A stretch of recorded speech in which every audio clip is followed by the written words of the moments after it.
I sense something scary.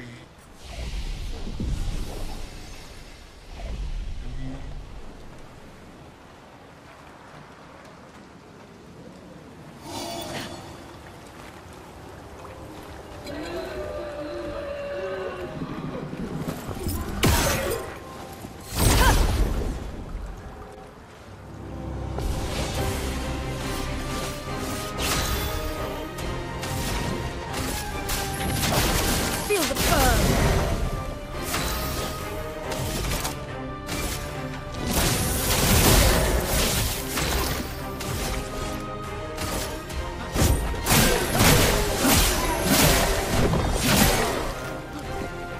Get ready. Rune, watch out!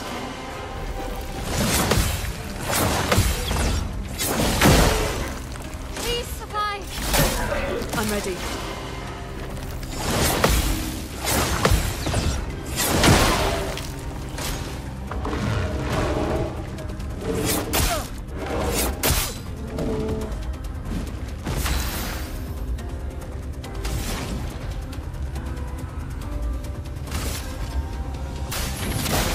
Feel the burn! Finesse and grace.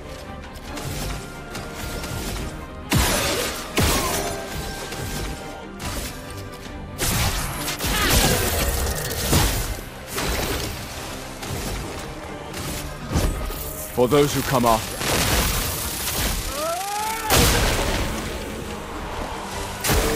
Get ready.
Let's get rid of him. The rock should be nearby.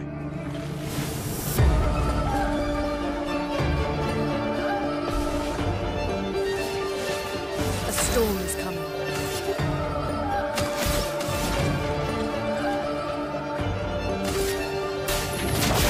Feel the burn.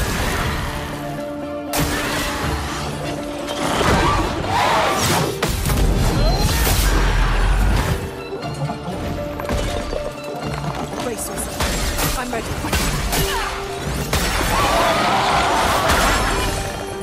Let the ink flow.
For those who come after.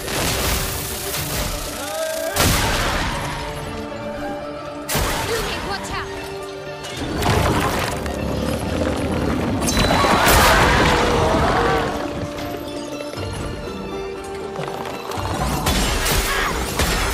Brace yourself.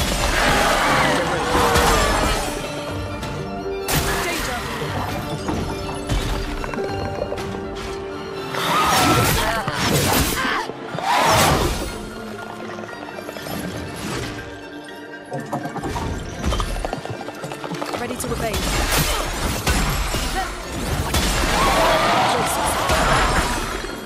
Let the ink flow.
easier than expected. Hey, don't jinx us. No need to invite misfortune.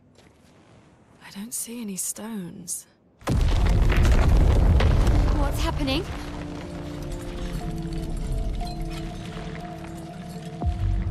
Misfortune.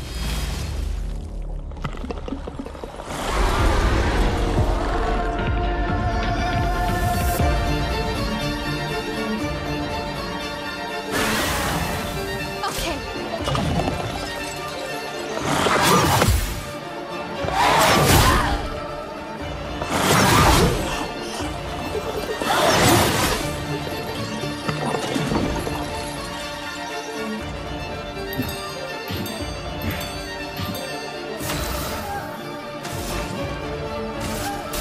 Feel the burn. Blades sharp.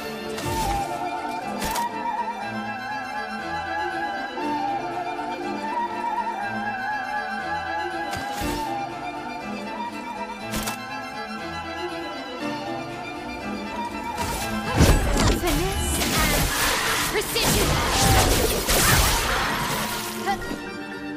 Lune, watch out!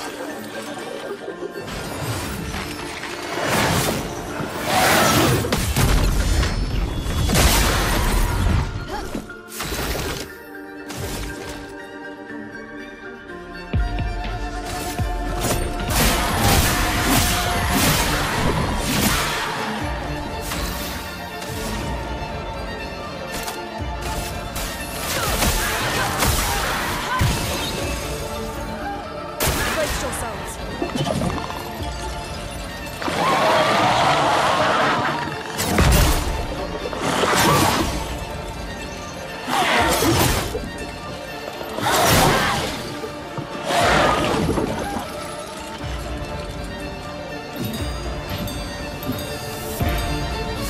Not looking good.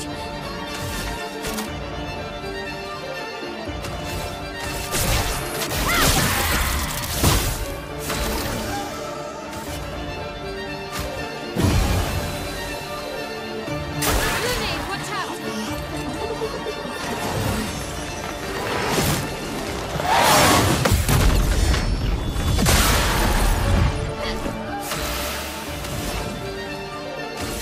Feel the burn.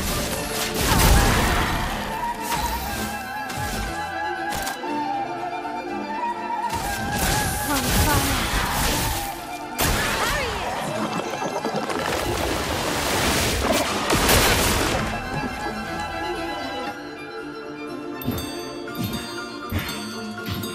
No margin for error.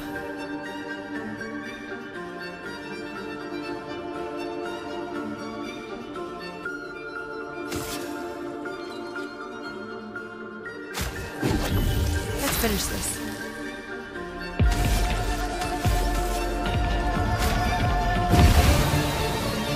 En garde! Finesse and precision.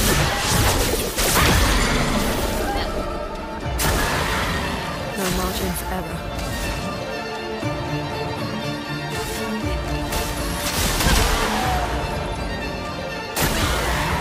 I'm ready.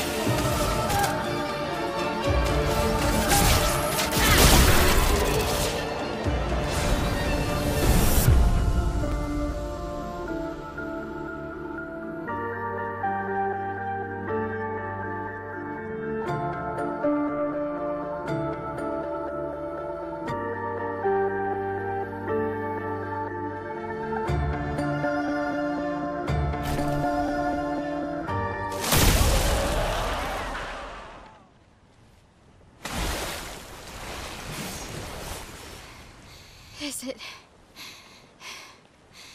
really dead? Looks like it. Is this it?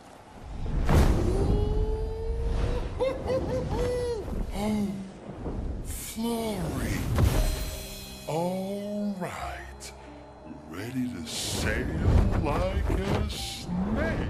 Just jump, mes amis. It's not that high. We can finally cross the sea. You don't happen to have some wine stashed away, do you? Wine? Hey. You can do this. I I hate water.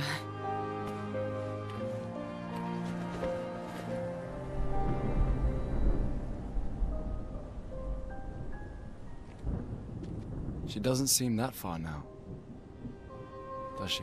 Yeah. Wanna throw one more rock? The others are waiting, but... You might reach her. Okay.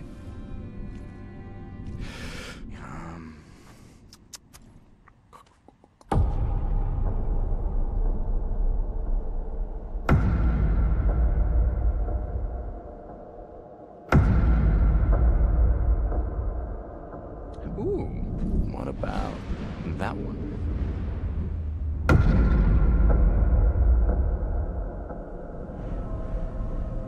Does it really matter?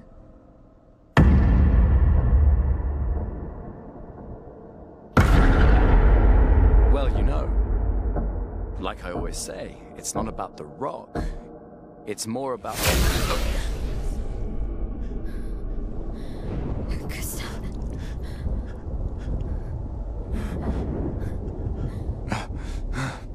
Run. Run.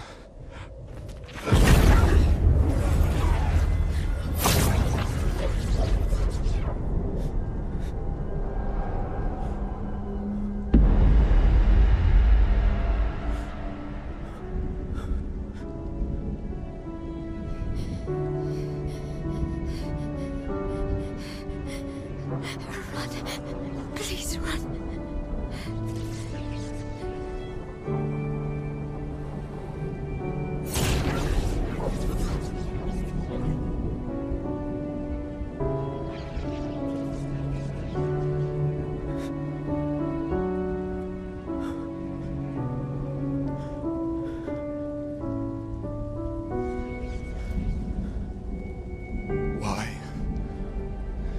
Why are you doing this?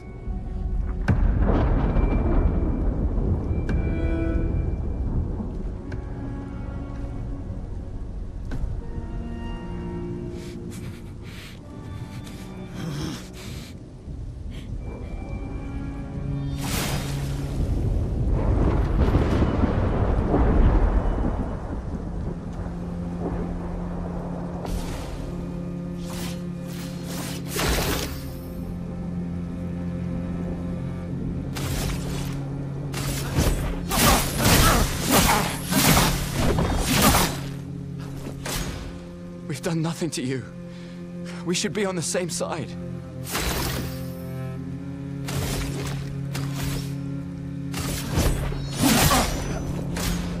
Let her go.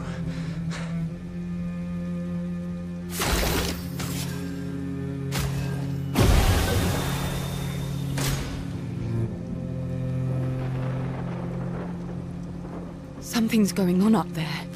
Eskier, get us up there! I can't. Fuck, fuck, fuck!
For those who come after. Right? No. You promised!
understand.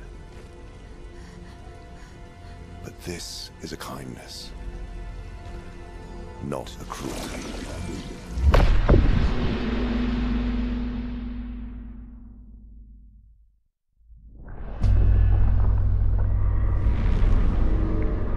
You let her come. You know she's too weak for this. How could you let her take such a risk? You only care when things are right in front of you.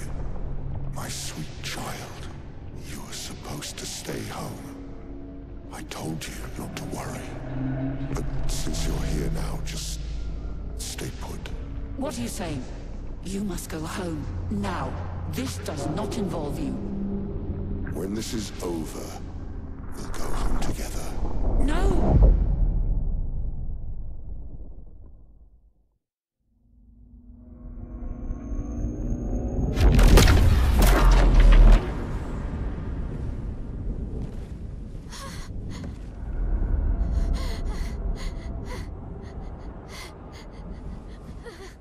This won't make sense to you now.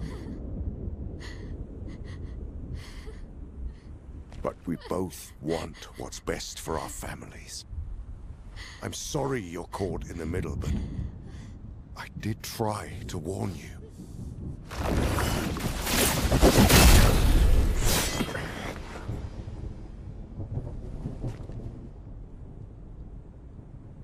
It's been a while.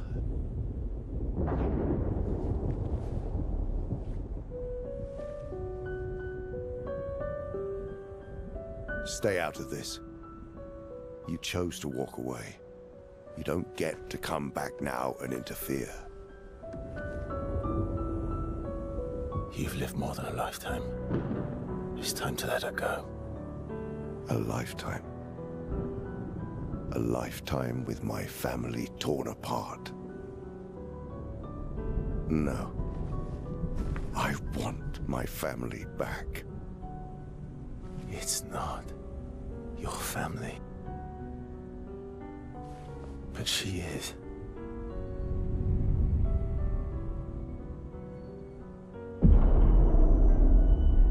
You would use her.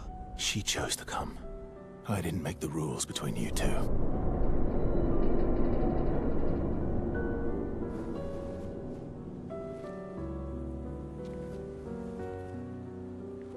Hey. You all right? It's okay. I'll handle things here.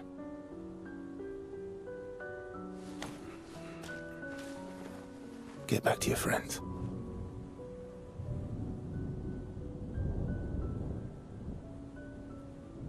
Go.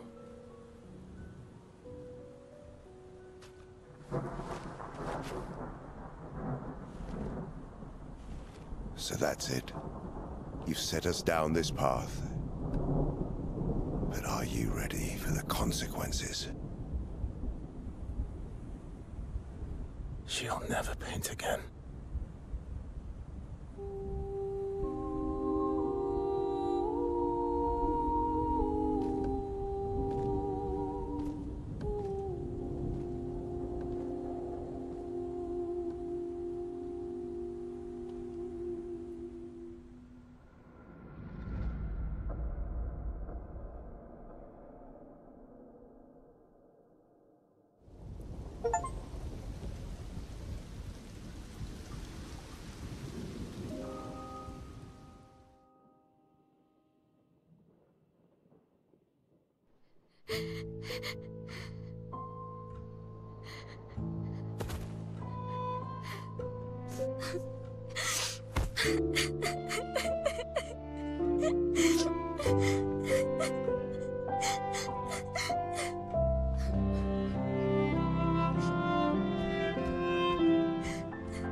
last time we sat together like this?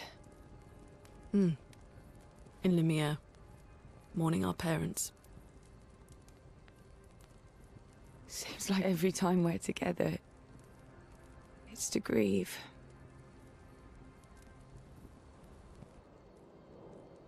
I wish we could have spent more time in less hopeless contexts.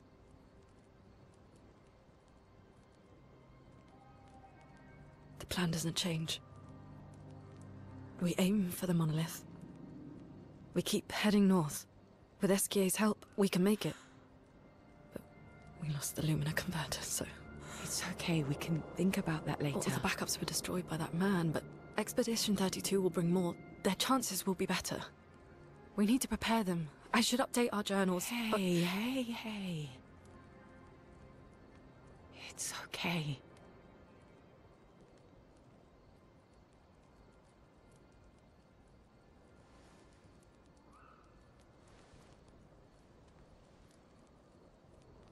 Tomorrow will still come.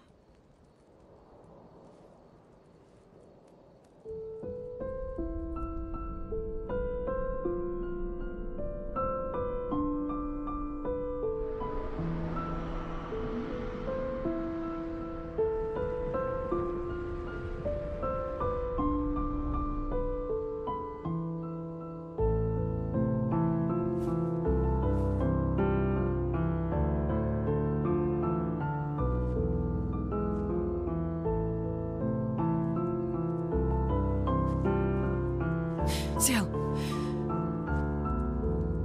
This seemed important.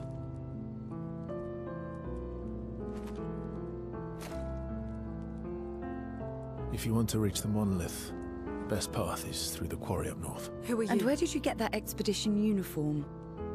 Strange way to say thank you. I'm sorry I couldn't save your friend. I'm wearing an expedition uniform because I, too, am an expeditioner. What? What do you mean you're an... I've never seen you before. First expedition. Expedition 0. Expedition 0? But how are you alive and not... Old? I don't know exactly, but some of us stopped aging and were not affected by the Gamage. Some of you? Like the man on the cliff? Anwar, our commander. Why? Why did he massacre our team? How could he turn on his own people? He believes his immortality is a gift from the Paintress. Killing her would kill him too, and he enjoys living forever. And you don't? Burying everyone you know while you live on can weigh you down a bit. I couldn't help your friend, but perhaps I can help you. You want to join us? If you don't mind the company, yes. So, if I want to kill Renoir, I have to kill the Paintress first. What's your name? Versa.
Mon ami. Oh, you've put on a lot of weight. I could say the same for you, you giant marshmallow. Bet you lost your stones again. You know me. But now you're here. We can go find them. Yeah, buddy. We'll find them. Tell me, did you tell them about... you know what? Oh, Maman's the word. I promised. Great. I'm counting on you. Always, mon ami.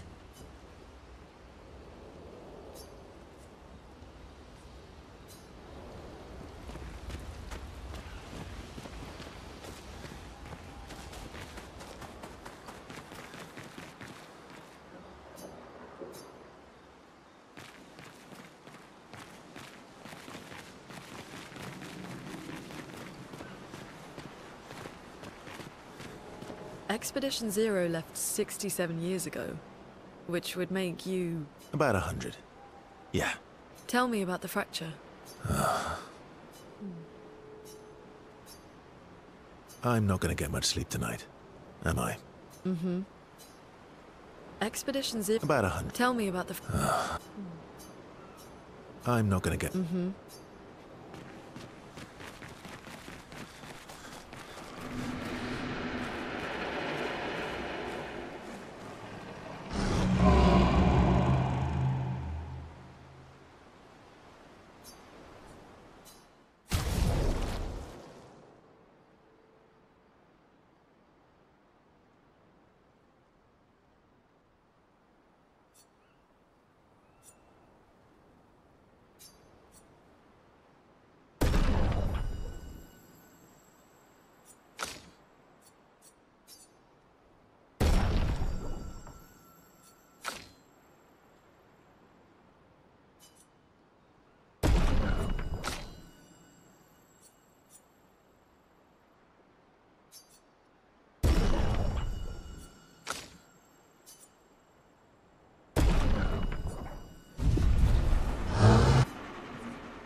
Mon ami. I could say the same...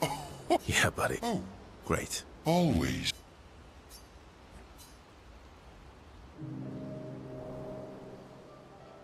Verso, mon ami. Esquier, mon ami. I feel like I haven't seen you in years. 3 years, 67 days, and roughly 10 hours. 10 hours and 7 minutes. Oh, you've been counting too. Roughly.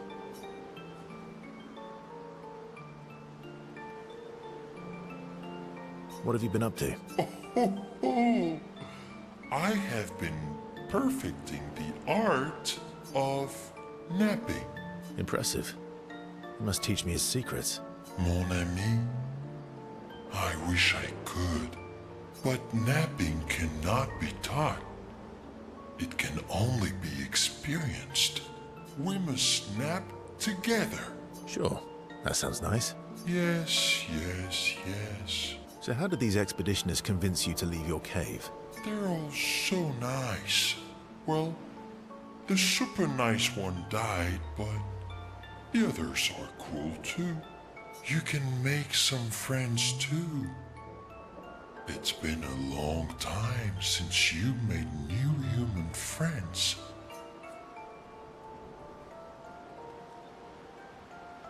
You know what I think about friendships with expeditioners. Losing a rock is better than never having a rock. Ask me how I know. Debatable. I hope we won't lose them, like the others. So, you lost your stones again. How did you lose them this time? Yeah, I lost them on our trip back from the Chestrel River, right after you left. I've brought your stones back 10 times now. Are you losing them on purpose? I lose them so we can go on more adventures. That's a good reason. To adventure, then.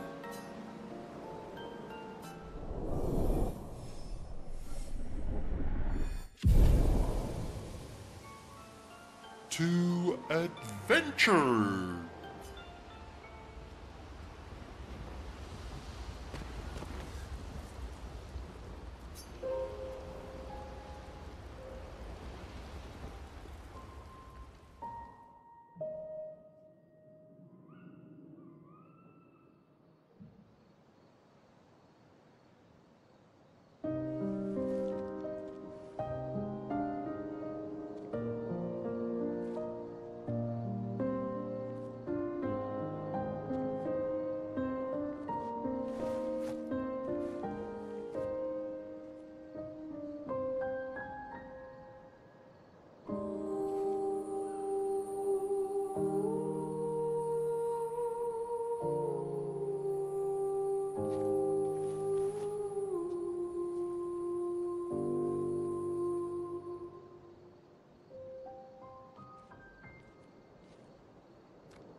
I'm really sorry it didn't arrive sooner.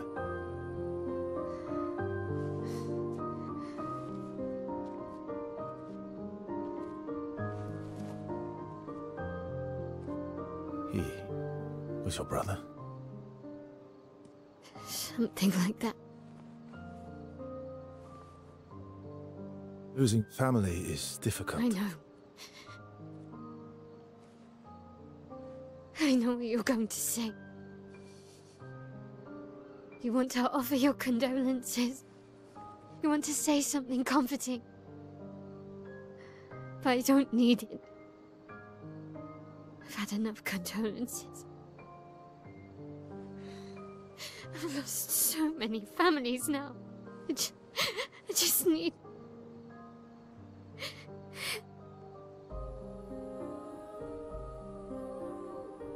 Can you please go?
Head for the monolith, through the quarry to the north.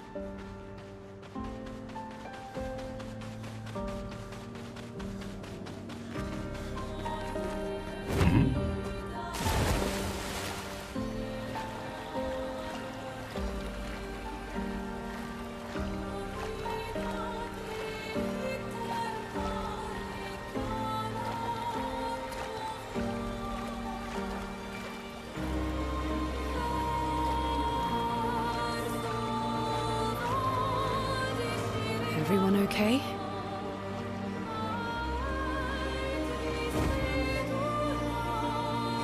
Fastest ball.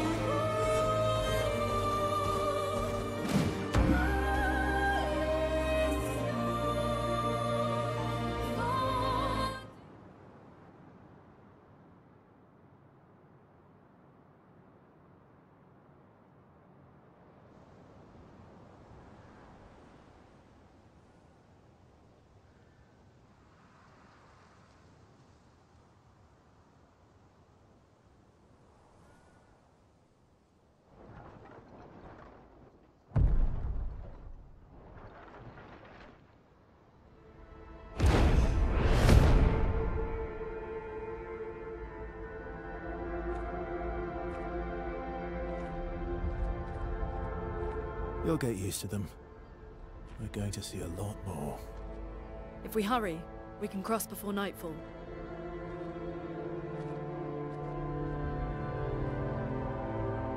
Wait. Could we bury Gustav? I wish we could, but protocol is to keep moving. Gustav would understand. We can look for a suitable place along the way, yeah? We'll find a nice spot. Actually, there is a place. Past the quarry, out of sight of the Paintress. A tranquil haven, protected by magnificent trees. I think you'll approve.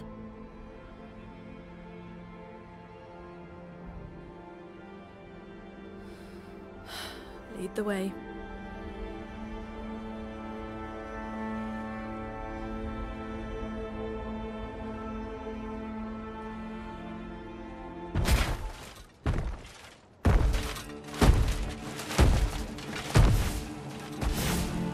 Let me show you something.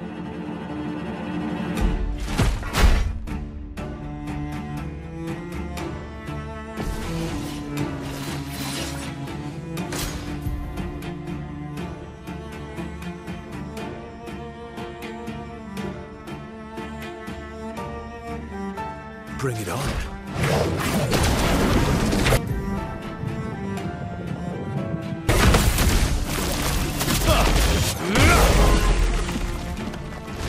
A storm is coming. Feel the burn. Ready to evade.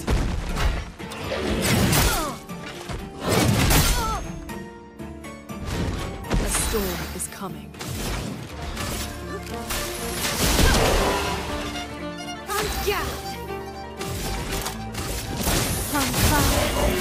Let's carve a path.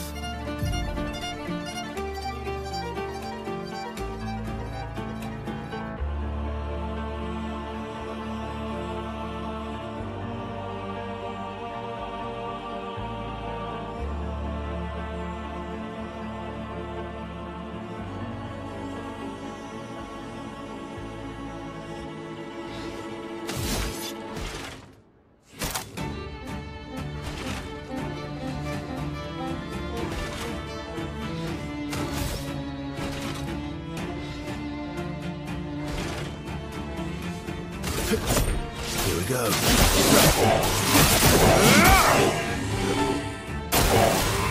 Danger!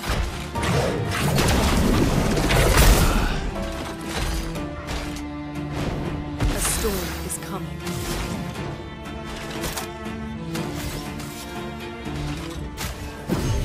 Here we go again. Precise strike! Any other tricks we should know? One thing at a time.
These are all expeditions?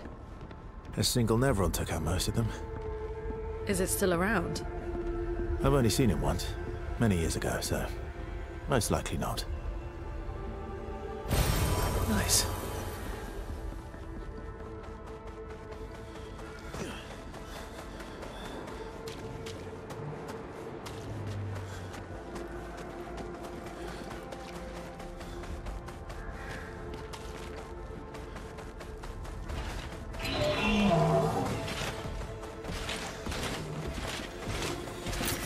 Well, that will help.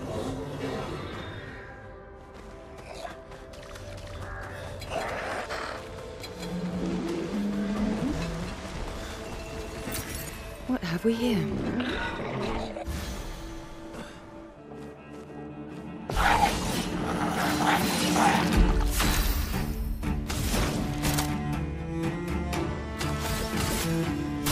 Feel the burn.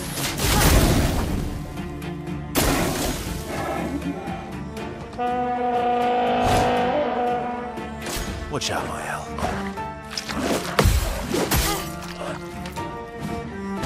Lune, careful.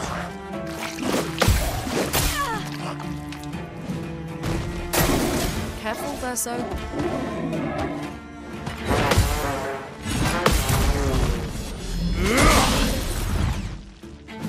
A storm is coming.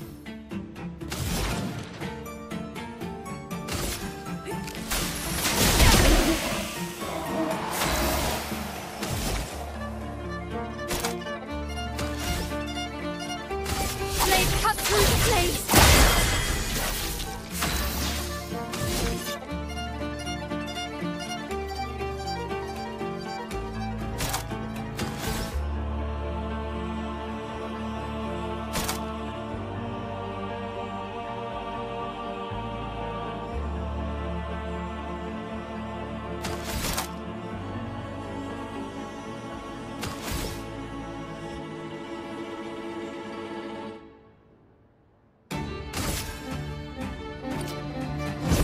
Here we go.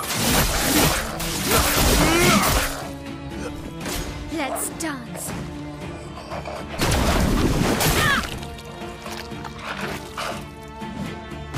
Incoming!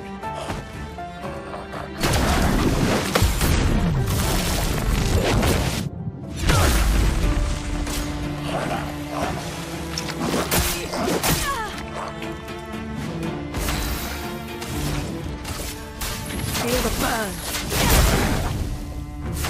Not looking good.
What have we here?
burn!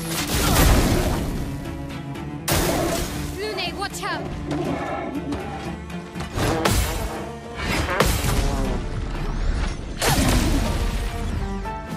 The storm is coming.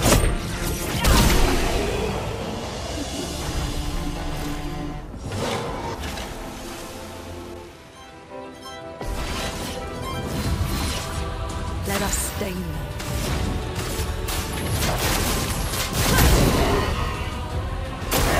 Guard up!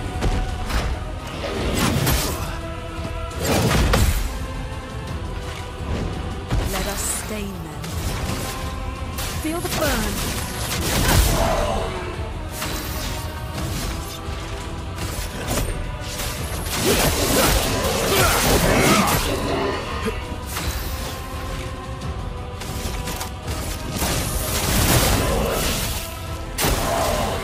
Careful, Verso.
Feel the burn.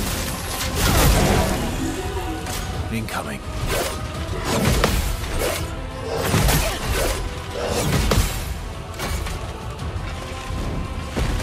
Let's dance!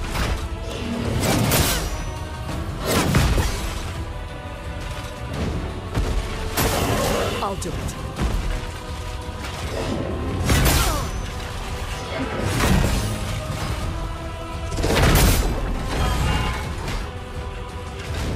Let the ink flow.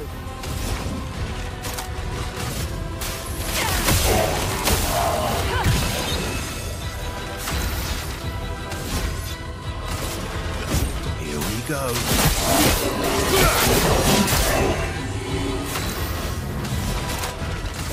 From fire. Take cover.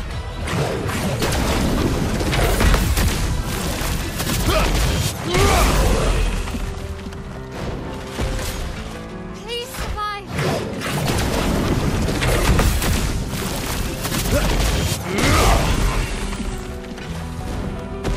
Brace yourselves.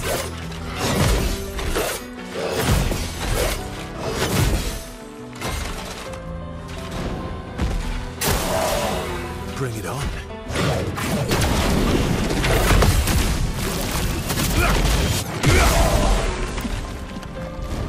Let the ink flow.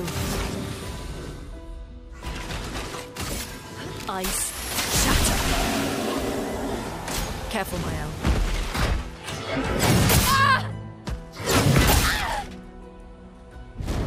Let's carve a path.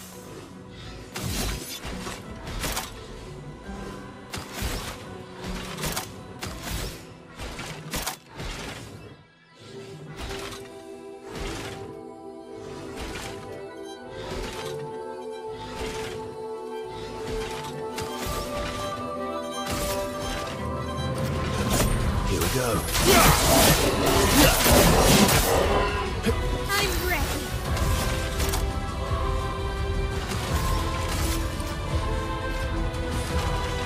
Precise strike!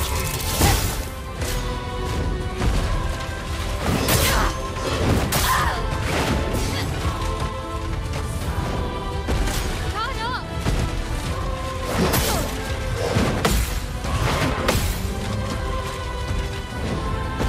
Bring it on.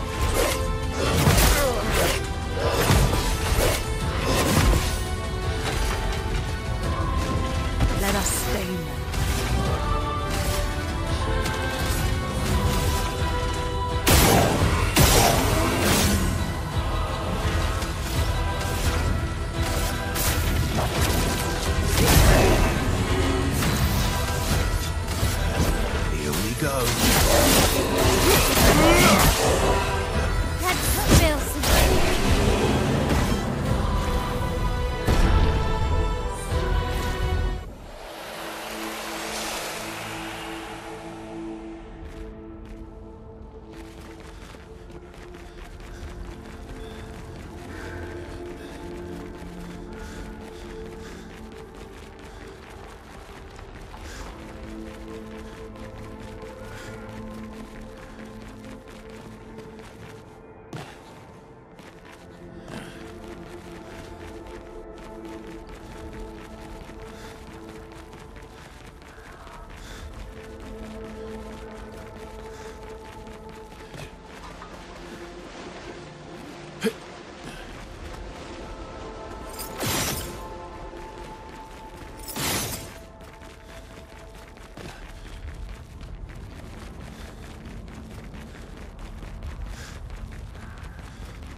An advantage.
Looks like we passed the danger zone.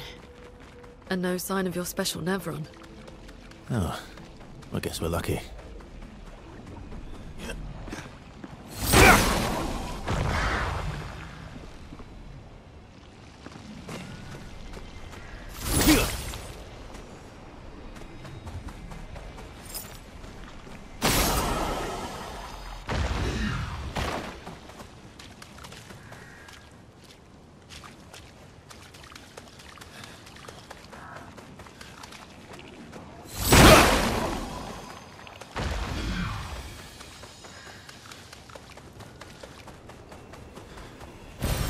Useful.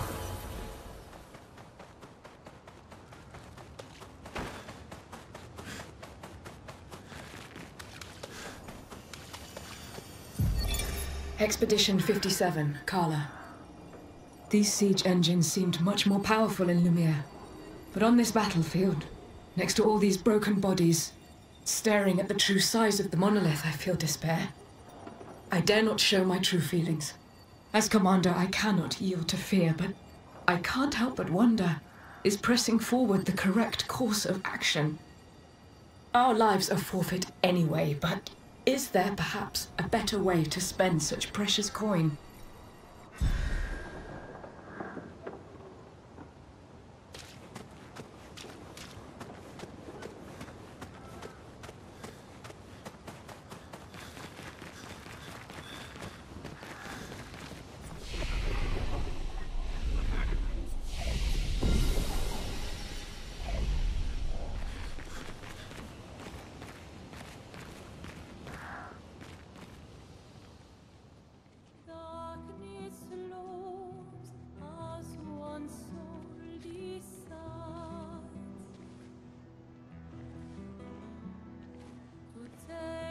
Hey, you holding up? We're almost there. Holding up. Everywhere we go, just death. Death and more death. Everywhere we go, just death. I don't want to see that anymore. Look, my Elliot. I thought you would understand. You said you spent your immortality burying the people around you. Doesn't any of this bother you? And you. Gustav's dead. How can you keep going like nothing happened?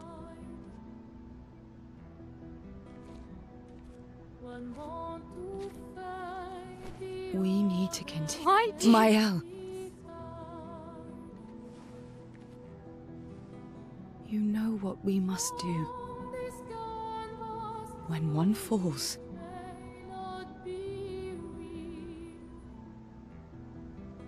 come on.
Are you hurt?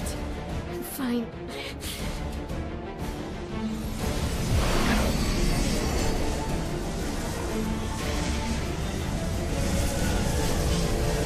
Thanks.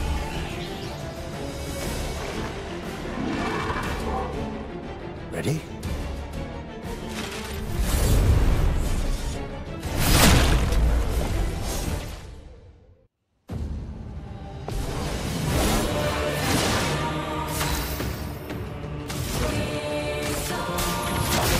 Feel the burn!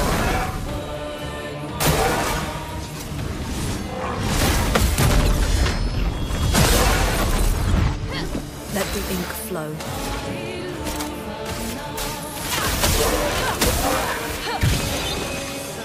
You're outmatched. Here we go. On guard! On fire! Lune, careful!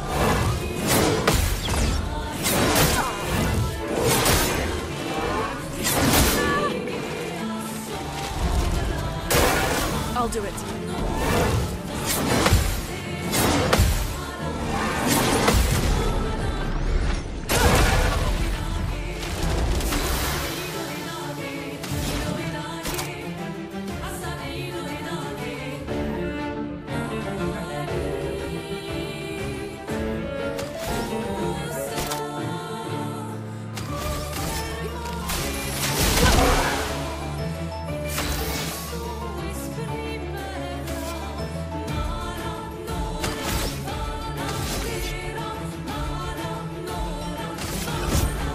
Go.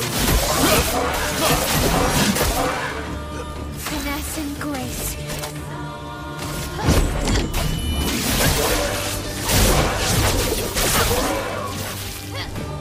I'm ready.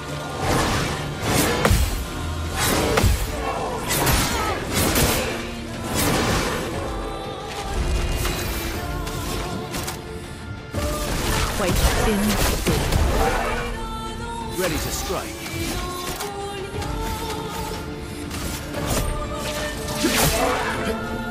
Not impressed.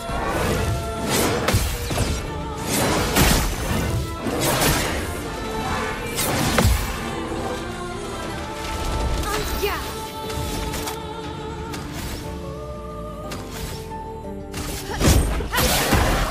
Let's push forward.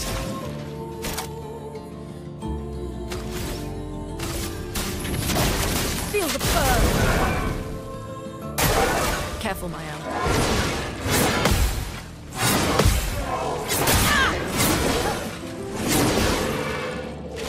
My turn.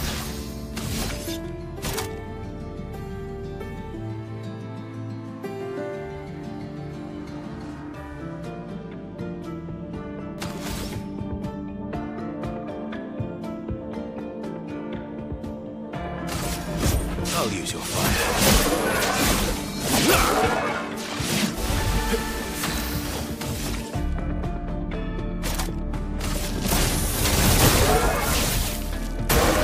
Guard up!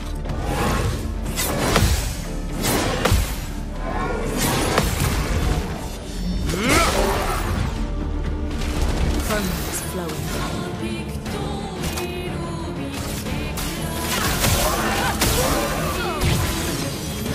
Let's push forward.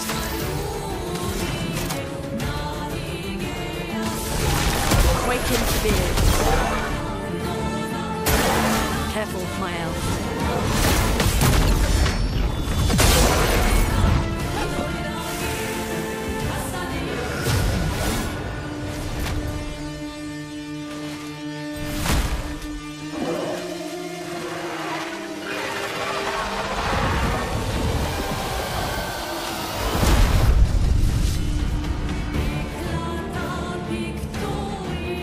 On me!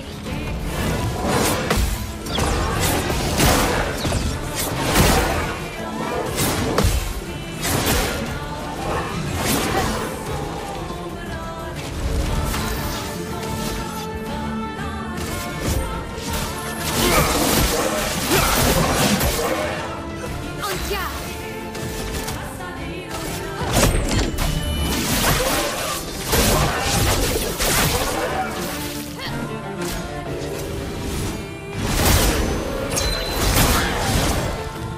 On me!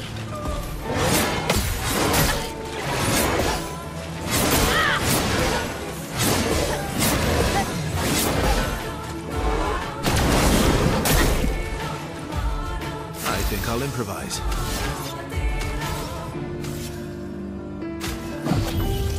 I'm back.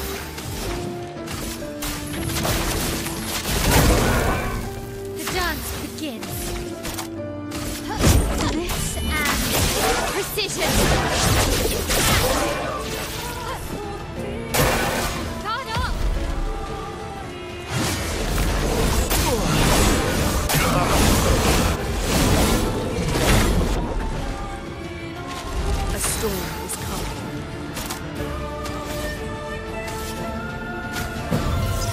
finish this. Danger!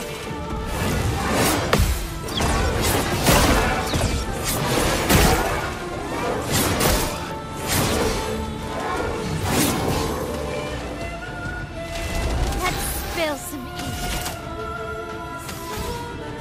Precisely. Strike! Time to end this.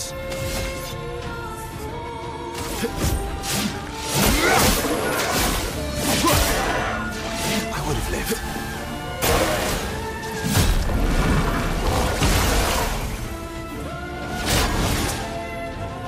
Careful, Mael. A storm is coming.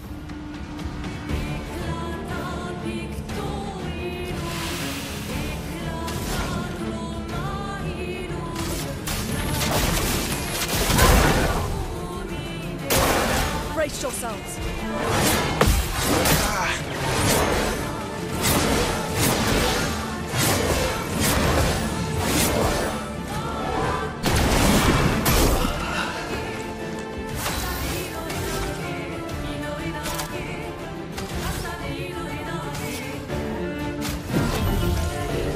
Let's finish this.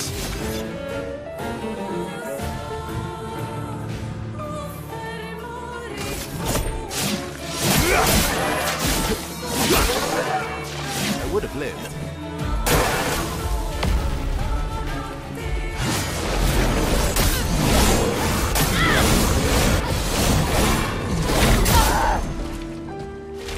Let the ink flow.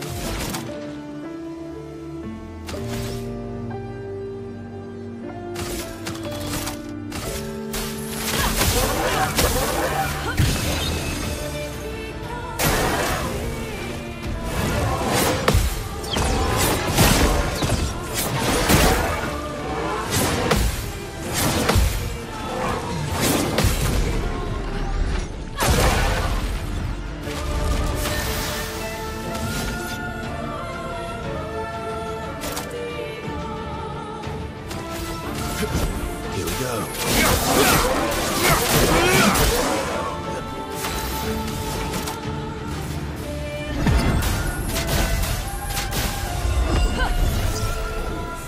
I won't disappoint. Time to hit big.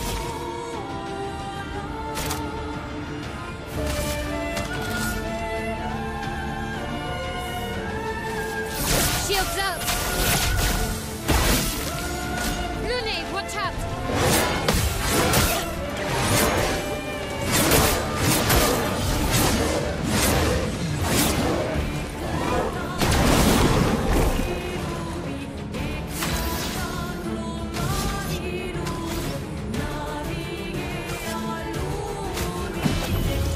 A storm is coming.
Well, turns out this Neveron wasn't that strong, but you did well.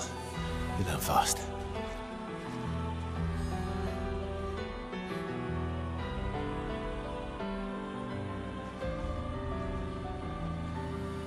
All this... this is what we're fighting for.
Interesting.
Nice.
Is this the place?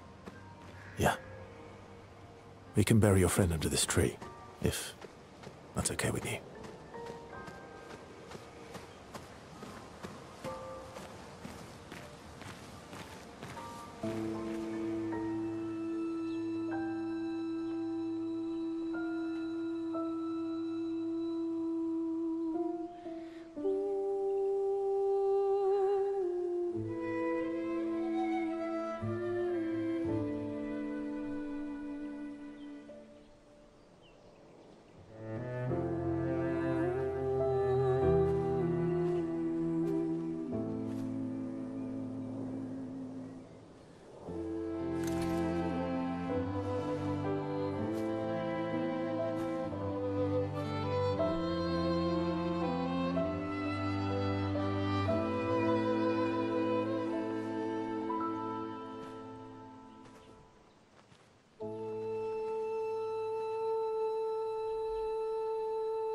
Couldn't wait for me, could you?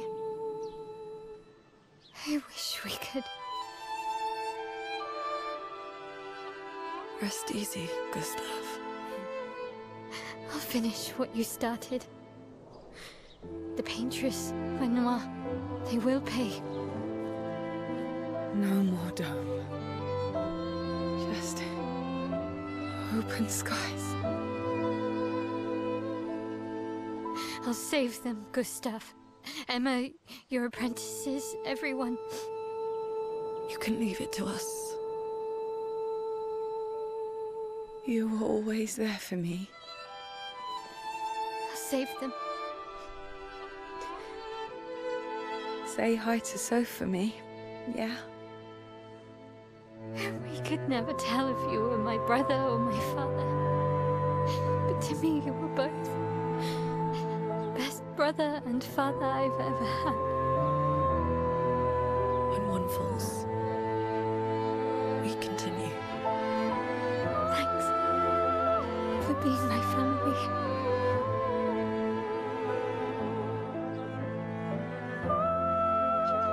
See you in the next life.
For about 2 hours. Then there's a big lake. We shouldn't go there at all. We should make a right, and then it's gonna take a few hours, and then we make a stop. We get some rest and some food. And then from there, we head north to Monoko Station. Why there? To recruit my oldest friend. We'll need the extra firepower, because our next goal will be to take down the Paintress' heart. Her heart? Yes. You can't just stroll up to the Paintress. The chroma there is far too dense. It erases anyone who gets close. But if we destroy her heart, the barrier will fall. Okay. So where is this heart? What does it look like? What it looks like, that I don't know. But I do know that it's somewhere in the center of old Lumiere. You found old Lumiere? Yes. So it's true. Before the fracture, our Lumiere was part of a larger city on the continent. I've traveled with many expeditions. I was with the 58th when we found Old Lumiere. But Renoir erased them before I could get further. And I don't know much more. All right then. Let's go meet your friend at Monoko Station. And then, we'll take the Paintress's heart.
How far up the mountain is Not too high, but... Oh, right. No, only in books and paintings. It's almost as mythical as Gestrels. And just as fun. And sometimes just as deadly. Oh. Really? My husband was obsessed with the idea of snow. I can't wait to see some.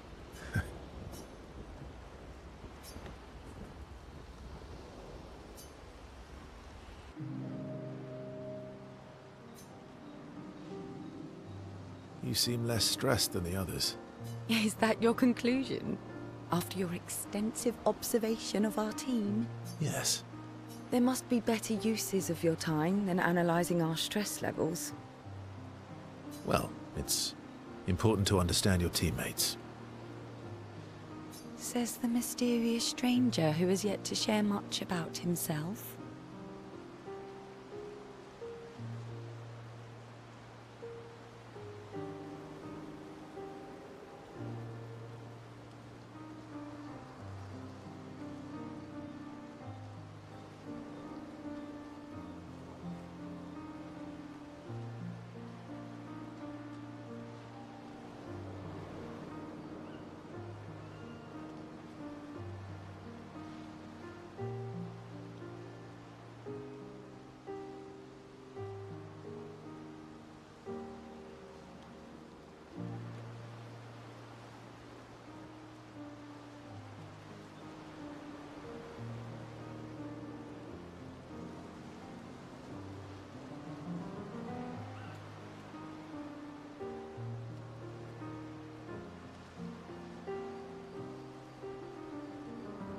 Then consider this my attempt to be less mysterious.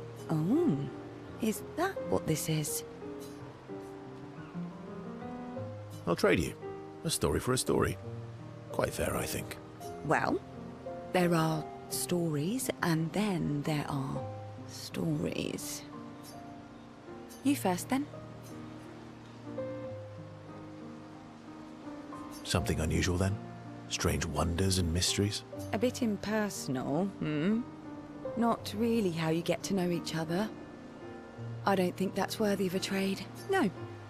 Tell me something dark and melancholy and personal. Ooh, going straight for the heavy stuff, huh? If we're going to share, let's share. Story for a story, right? We'll see.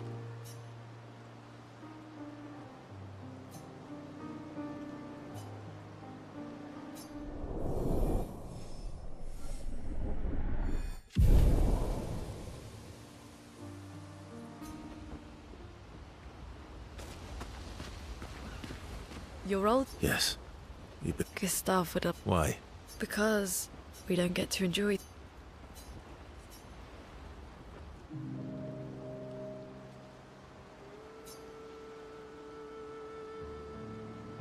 Why are you allying yourself with us? Not a lot of options out here, in case you hadn't noticed. What about the previous expeditioners? Did you help them too? Yet they still failed. That's a terrible way to ask questions. Do you always interrogate people like this? Given the circumstances, I think we could skip the pleasantries, no? Alliances are usually give and take, as are conversations. Trust goes both ways, no? Alright then. As a gesture of good faith, I'll show you how to use Lumina. No need. I got it. Well, aren't you a quick study? But I appreciate the gesture. Thank you. Mm-hmm. Trust works both ways. All right. As a gesture of good faith, I'll answer 3 questions. Choose wisely. Only 3. Someone's a bit greedy. 3 questions with 3 follow-ups. You're really pushing this. I think it's reasonable. All right. Go for it.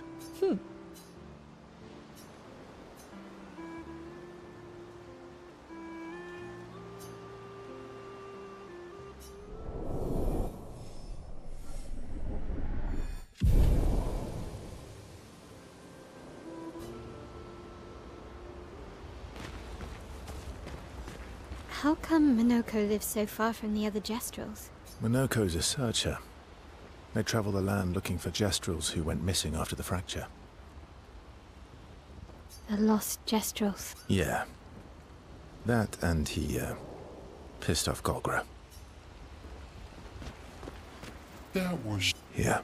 You were sad. Yeah.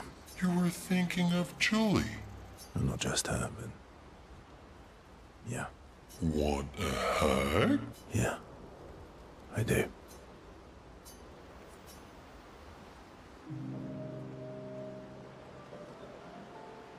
She reminds me of someone. Who? Mael? Have I met her before? Well, you also thought you knew Ciel. Oh, but I do. Wait, don't I?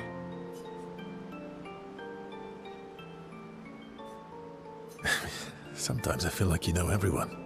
Oh well, that's because you're all cousins. Same, but different. Right, so, maybe it's that. Yes.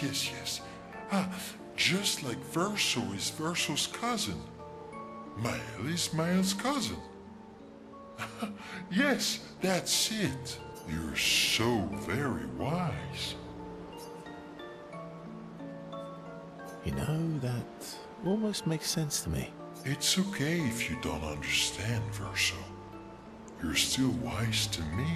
You're just a big ball of nonsense sometimes, aren't you? That's why we're best friends.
Hey. Hey.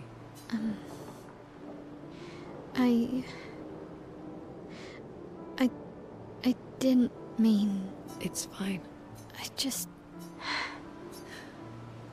I miss him too. It's hard. The pain we feel every time we lose someone. I've tried many ways of dealing with it. Running from it. But what I needed was to use it. What do you mean?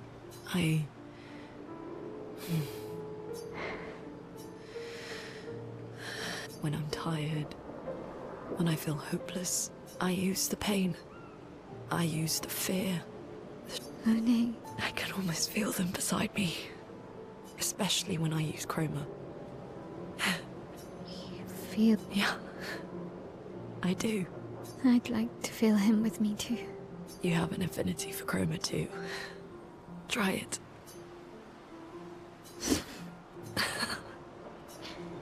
How do you always know what to do? I don't. Want to know a secret? I have no idea what I'm doing. And I don't think anyone else does either. Don't tell anyone else I said that.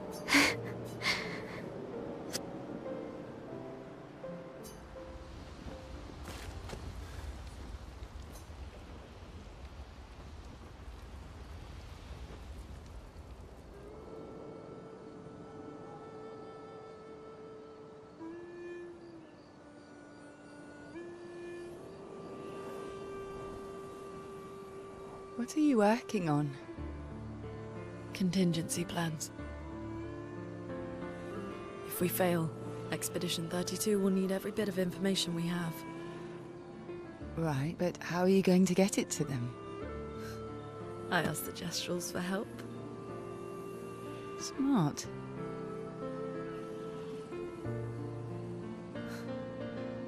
What are the stars whispering to you? Actually, I'm the one whispering to them. Oh? It's something my dad and I used to do. When I was scared, or anxious, or even when I was happy, he'd say, share it with the stars. When it's hard to talk about things, the stars will understand.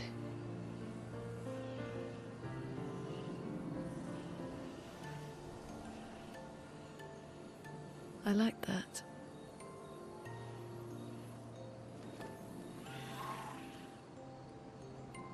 I talked to the stars a lot after he was gone.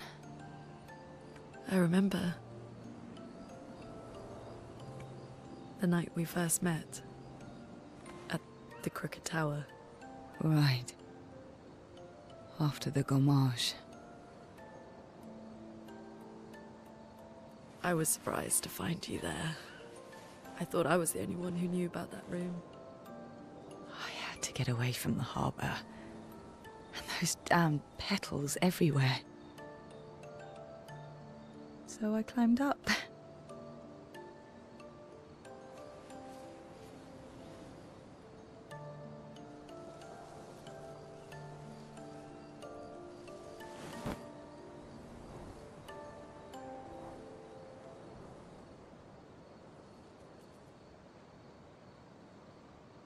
It wasn't logical.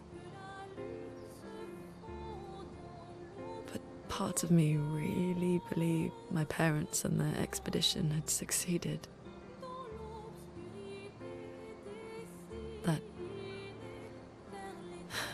That they'd stopped her. Then the Paintress woke. And I knew they weren't coming home.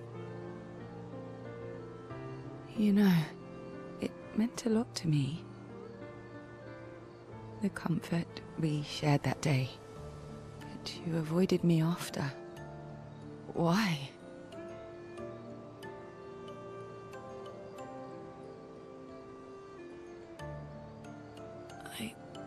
wasn't personal. I cut a lot of people out of my life. Okay, not personal.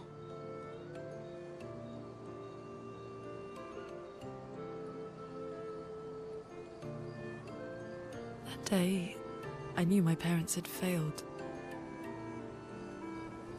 They were counting on me to finish their work. I couldn't afford distractions. Friends are not distractions. I know that now. Wow. We're in the middle of nowhere with 1 year left to live. What better time to build friendships? I could use some wine, though. Making friends is thirsty work.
Thanks. It really was a beautiful place. Glad you liked it. We've buried friends there too. You were right about condolences. We offered them because we don't know what else to say, but there's no comfort there. No. All we can do is carry them with us. I guess.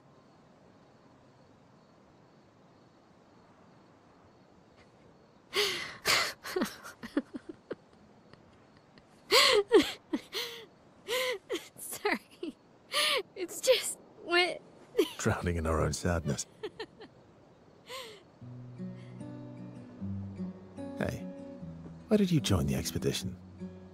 I mean, with the Gamage, I understand the rest of the team's decision, but you're half their age. out here seemed better than in there at the time. It's natural. Wanting to escape a life you don't want. Escape. Yeah. That's what I wanted. But Gustav and the others, they really want to change things. Well, changing your life also counts. Can't always shoulder the world's problems, you know? It'll drain you fast. Gustav would probably say, if more of us cared, then it would lighten the load for everyone. He sounds like a good guy. Wait.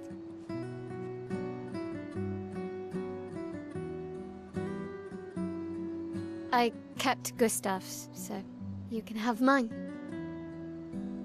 You'll need one if you want to be an official member of our merry crew. I gotta say, I didn't take you for an official kind of person.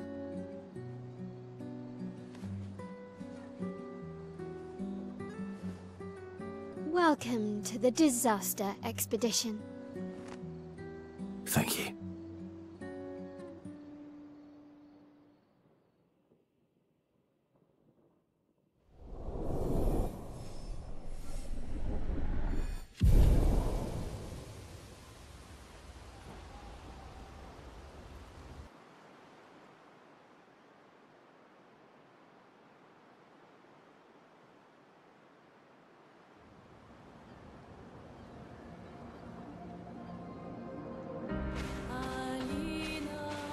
How far to Minoko Station?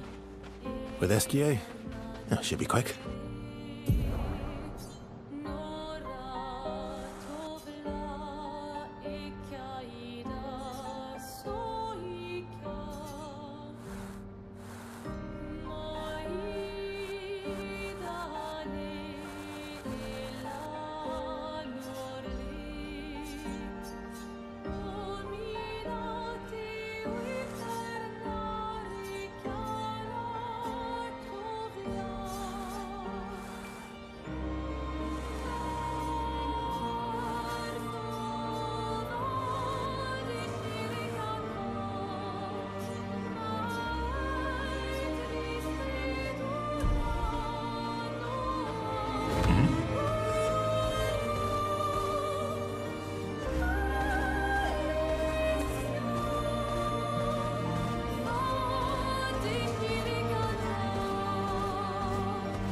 Minoko Station is to the north, not far from here.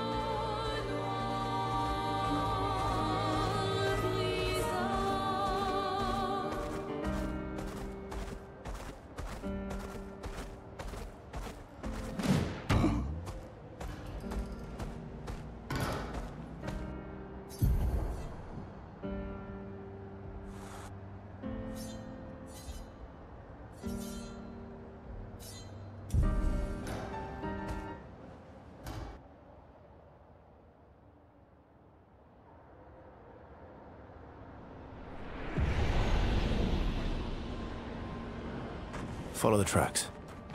They'll lead us to Minoko.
stuff. Yeah, no, same here. Because I have the same kind of I kind of related to those like those journal posts, like where I can't remember if it was about your mom or about you, but I thought I was black basically because every other kid in my class until I was in like middle school was black or like I'll say light and dark skin black. Right? I get what you're saying. Yeah, no, my and mom. Some of those kids had bad parents, which is the only way that I can justify this or like make it make sense in my head. But basically, I got my shit bullied because I wasn't black. That was the exact same thing my mom went through. That was one of the. It's the same thing my mom went through too. Yeah, no, I think I sent you. I think I sent you maybe the journal entry my mom wrote where she taught us to not be racist and stuff because she grew up in an impoverished neighborhood and she was the only white person and especially the only white girl. If nobody ever tells you not to be racist or like ever shows you that people can be different, it's totally understandable why people mainline into like being racist and shit like that. But doesn't excuse it. Yeah, it's just fucking. It's stupid. It's just propagations of cycles of violence. Exactly. Yeah, it keeps the cycle going, and the only way you break it is by not doing what people did to you, but by being better. You know, by being loving. That it's really that simple at the end of the day. It's just unconditionally respectful, unconditionally loving, and understanding as best you can, anyways, right? And by doing it as best you can, your best builds on itself. You know, it like refines over time. You figure out better ways to do it better. That take advantage of that though, and will like. Yeah, that's why you gotta be cognizant of that as well. You know, you gotta be. They'll be like, oh, okay, and they'll just like poison you and then leave. Yeah, no, I get that too. I've been in that situation a ton of times as well myself, where it's like, at that point you have to realize it's like, okay, I am not going to get it's like I am not going to get through to them more than likely. Like there's been many times where even when that's happened, I still push for it to see if I can. But even if it like nothing moves, you know, like what's the thing? What like immovable object versus unstoppable force or whatever. Yeah, like it's like that. It's like that kind of thing. It's like you just have to realize when truly only they can break themselves out of it, you know, and you just have to step back and not make it worse. It was especially the same kind of thing with my brother too, with the Christianity, like especially the pseudo-Christianity, like type Christian nationalist type shit, right? Where it's like I'm trying to describe my own, you know, worldview and stuff, because I used to think exactly like him. I used to think I was really deep in that cult mind, pseudo-Christianity shit, like based on fear and just control and just stuck in this pit of just crazy feedback loops and irrationality and stuff, and I had to get myself out of it. And I'm like here trying to describe it to him, you know, through logic and stuff, trying to appeal to his own logic, but it's terrifying, right? Because it's change. The thing, especially in that state of mind, what you fear the most is questioning any of it, because it means that it's change, you know, and especially you think it's the fear of God, because you're like, oh shit, God knows I'm questioning His word, and He's gonna send me to hell. It's all fear. It's all an appeal to fear, and you're so scared of God you can't even admit to yourself on your own mind, right, that you're scared of Him, because if you admit that, then that means that you're like saying that God's not loving in a way, you know. So it's just this deep cesspool of just fear that you perpetuate. It's yourself doing it to yourself, you know? It's not some demon. It's not God. It's not anyone else per se. I mean, other people can like mislead you and misguide you at an early age into that, right? Or even later in life, right? When you're easily manipulative, aka you're desperate because, you know, you're looking for something that only you can offer yourself, but you have not realized that yet. So you're looking for everything else but yourself. Looking, you know, for like an invisible wall. Yeah, like an addiction. Crazy. Yeah, that's what it's all about. It's another form of addiction. It's another form of filling in that hole, but you're destroying yourself by doing that, you know, that's actually what, like, kind of the main it's funny because that's actually like the main quote unquote antagonist of panpsychism, the New Realm, you know. That's like the quote, well, no one's truly an antagonist, right, in my story, but it's like I just thought about it. The game's gonna get abbreviated as PP. Oh my god.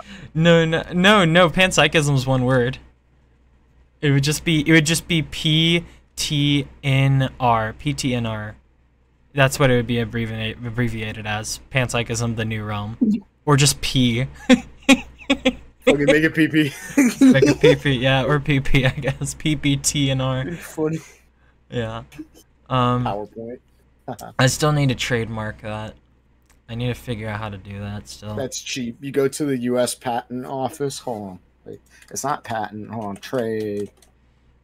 Yeah, it's just the fucking governmental websites it are is Patent so Office. ass.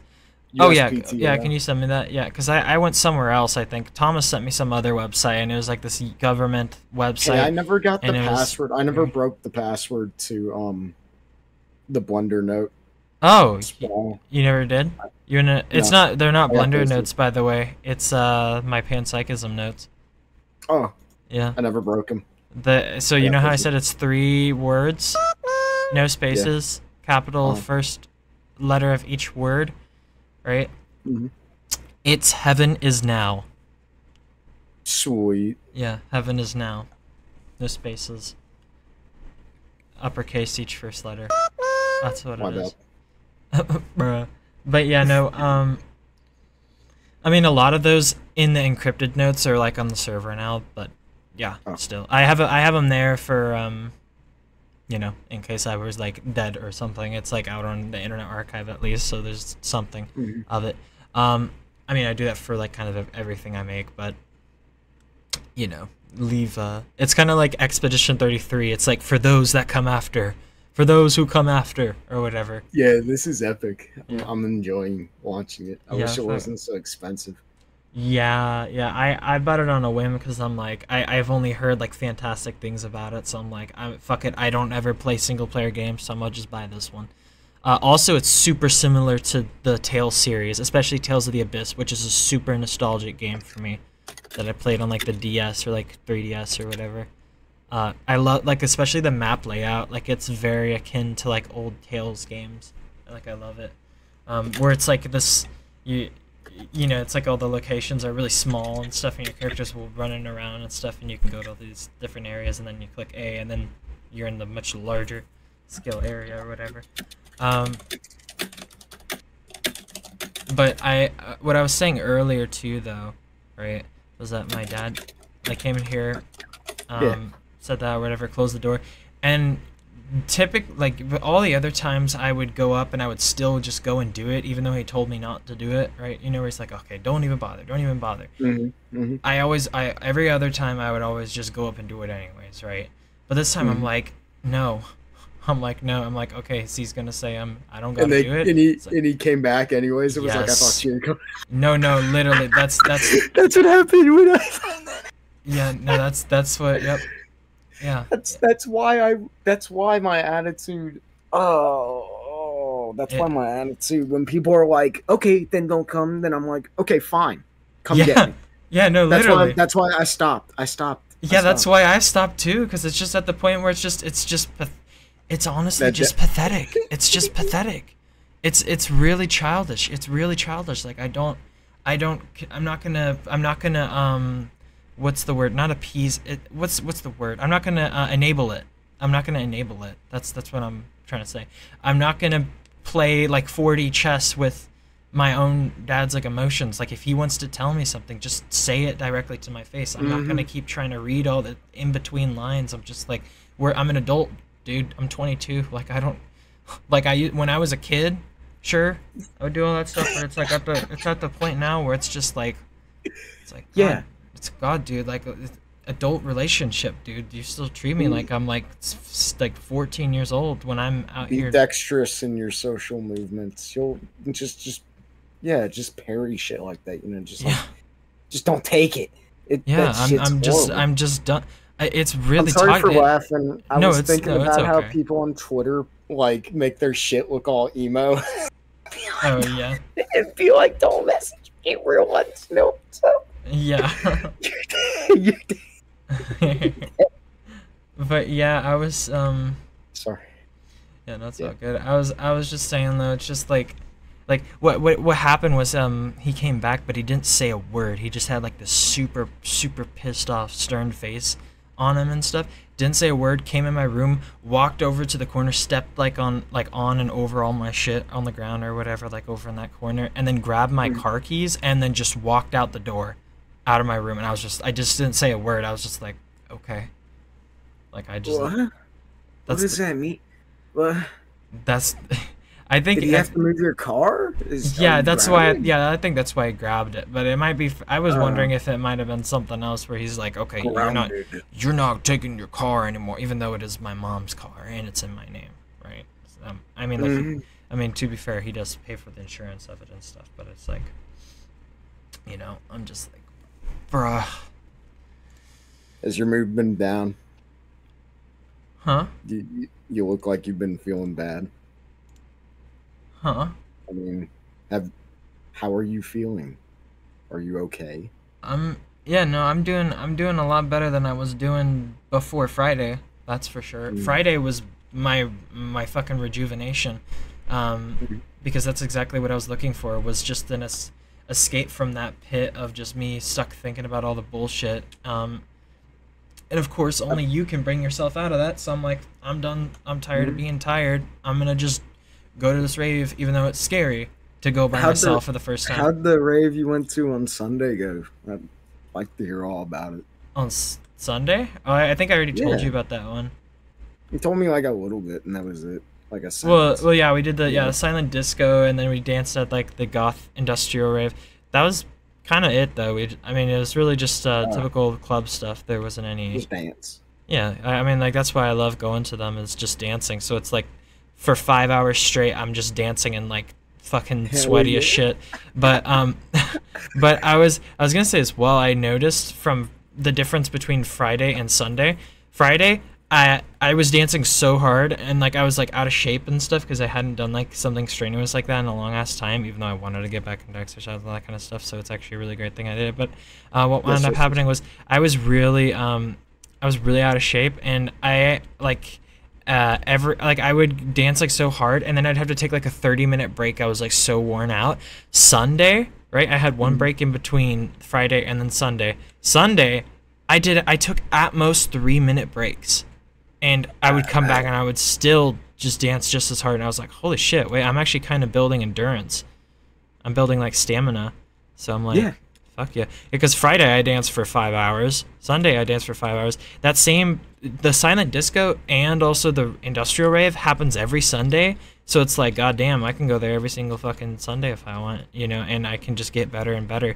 I've definitely probably danced for 8 hours straight. Yeah, no, I think I could as well. I think I'm almost at that point definitely already. And I was gonna say, it's like I definitely have noticed my industrial style has really improved because I've got way more. I just feel so much. What is it? Just going out and doing shit, and just dancing just to dance, and over the time of experience and dancing with other people and being more social and seeing a lot of stuff online. It's so much more inspiration than I had when I first started, right? And thus it also helps channel even more my creativity, and my creativity is precisely what refines my dance. Because I mean, dancing is all about creativity. I have no idea what like 99% of the time they're playing a song I have no idea about, and I have no idea what's gonna come next. You kind of just anticipate the moves, you anticipate the what comes next, and sometimes they hit you with the fucking random they just kill the beat out of nowhere, and you look a little bit, you might look a little bit goofy, but it's like you don't give a fuck. You just gotta keep going. It's like yeah. But yeah. I wish I had something like that near where I am. That'd be cool.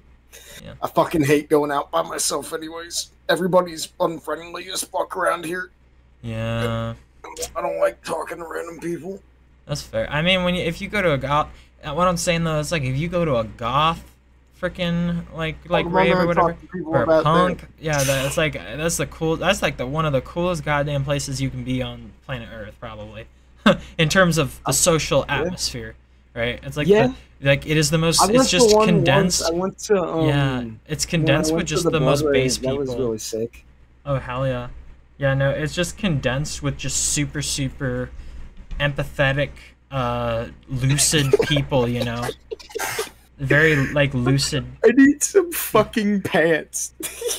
I need some like black pants. Should I side grade to the pants that I have now and get a black version of those, you think? Or should I just get some black, like some regular fucking pants? What I would say, honestly, I mean, do you fuck with the black and white like pants that I be wearing? Yeah. You fuck with those? How heavy do you fuck with those? I fuck with them pretty heavy. How I wouldn't out mind of 10? black and red. Black and red. Ooh, okay, well you're in luck because that's like majority of the pants like that, like the trip. I don't mind red. I don't mind black and white. So I will say, I mean, me personally, if you fuck with the type of pants I have, I would say buy like one pair. I would say like buy like one pair of them you really fuck with, and like you will probably it might make it my own. Okay. Yeah, and it might be like your favorite. I bought like one pair of the Vampire Freaks, and of course it's gonna be expensive up front. It's like $130, but the quality is super worth it. Like it's literally kinda. But yeah, no, I was gonna say it's like my favorite pair of pants ever, and like I wear it all the fucking time. So it's like I think it's worth it, you know. But it's also up to your own style, you know. Okay. Yeah. Also, here I'll send you the link. It's Vampire Freaks specifically, but the Vampire Freaks is just like a reseller, kind of thing for Trip NYC. Also, what the heck? Get free Vampire Kitty plush. What the hell? Vampire Kitty. What the hell? Let me see. What the fuck are you playing? Hey, where's Trip? Where's Trip NYC? Okay, hold up. I think I'm gonna get some new shirts. I think I'm going to get Here, look at this is literally the second one in the frickin' from. I think I'm gonna go to that site that's selling a bunch of Flesh Simulator stuff. Oh, these are cool. Are these the ones that you? No, these aren't. But these are sick. This is awesome. They have sizes on them, but they don't have waist sizes. I'm going to kill somebody. Oh, okay, they do. Ooh, oh, I just saw your DM. Who is that giant fat flying dude? Yeah, I was trying to. I was like, who the fuck is that fat? Oh, that's the homie. That's the homie.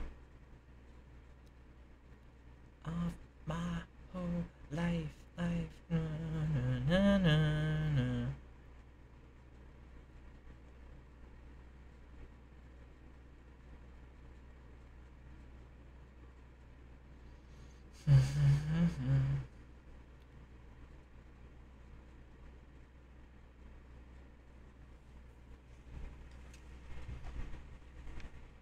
My fucking god.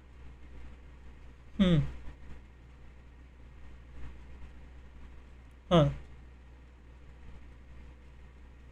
What happened?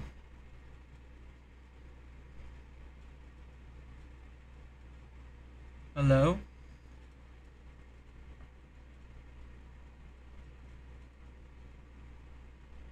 Hello? Hello?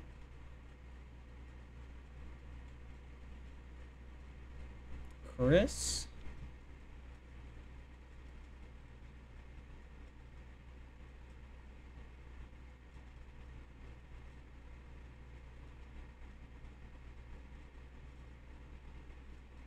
Chris?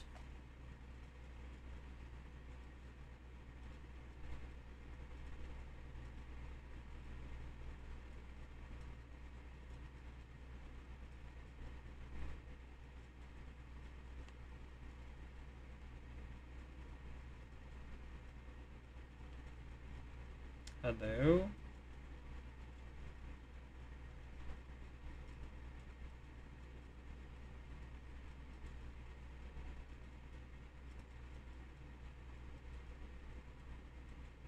Chorus?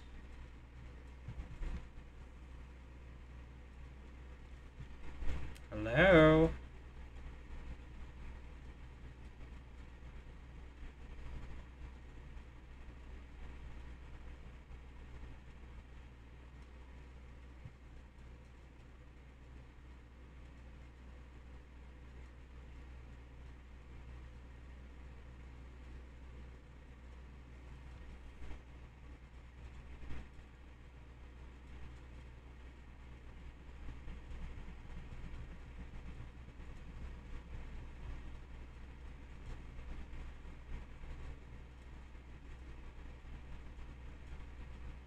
Chorus?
How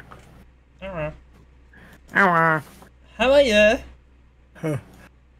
My mom fucking wasn't paying attention and let her blood sugar get low. Oh, jeez. And rang me and was like, I need you to get the emergency needle. And I was like, oh my God. Why? Well, she rang me and she was like, it's fine. It's fine. It's fine. No, it's fine. It's nothing. It's nothing. Are you it's fine. serious? Like, while she's like actively dying, Yes. she's saying, bruh. Yes. What the fuck? Yes. And then she desperately is like, inject my butt. I injected her butt with the glycogen needle after I, like got the hypodermic out and like pushed all the solution into the bottle that has like the dry powder form.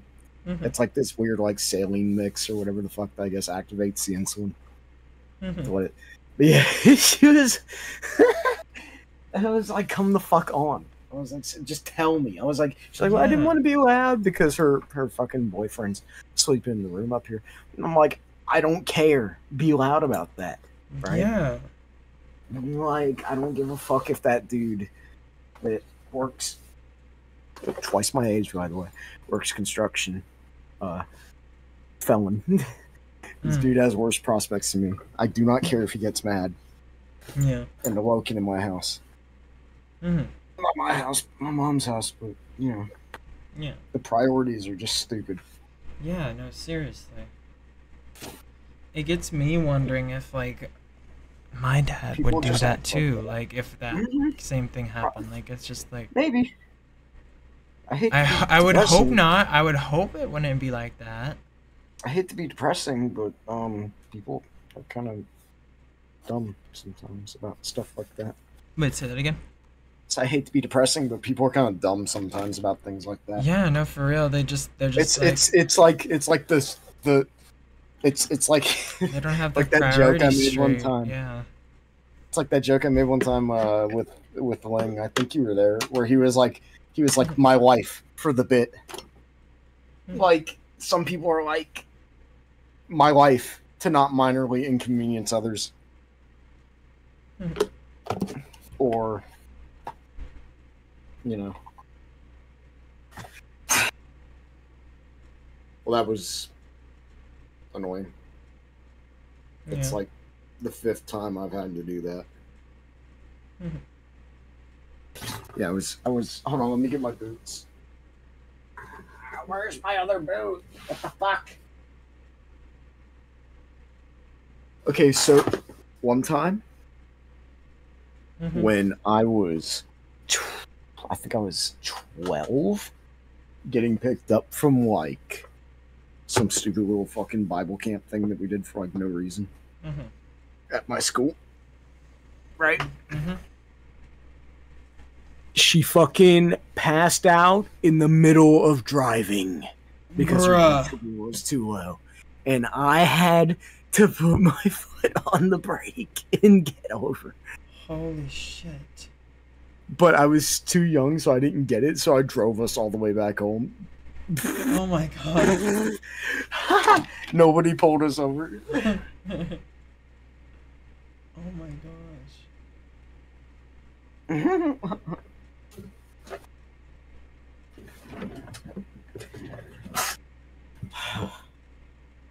Wait, you sent me some links. Hold on. Let me see. Yeah. I like those biohazard ones. Those are cool. Spider. Yeah, that's the better Electro. one. You might fuck with. I like them. I want a Fox Racing shirt. Oh yeah. You know what I'm talking about? Yeah, no, I was wearing a tank top on Friday. That was like this pink monster Fox shirt. Oh fuck yeah. Yeah. Pretty real. Whoa, music box. Oh. Bar. I gotta put my work shirt on in a second. I don't know what to. When you gotta go to work? Like, now. Damn. That's why you had your mic and ears off for like an hour or two, and I was like, oh, I wish I got to talk to her more. Yeah. I'm sorry.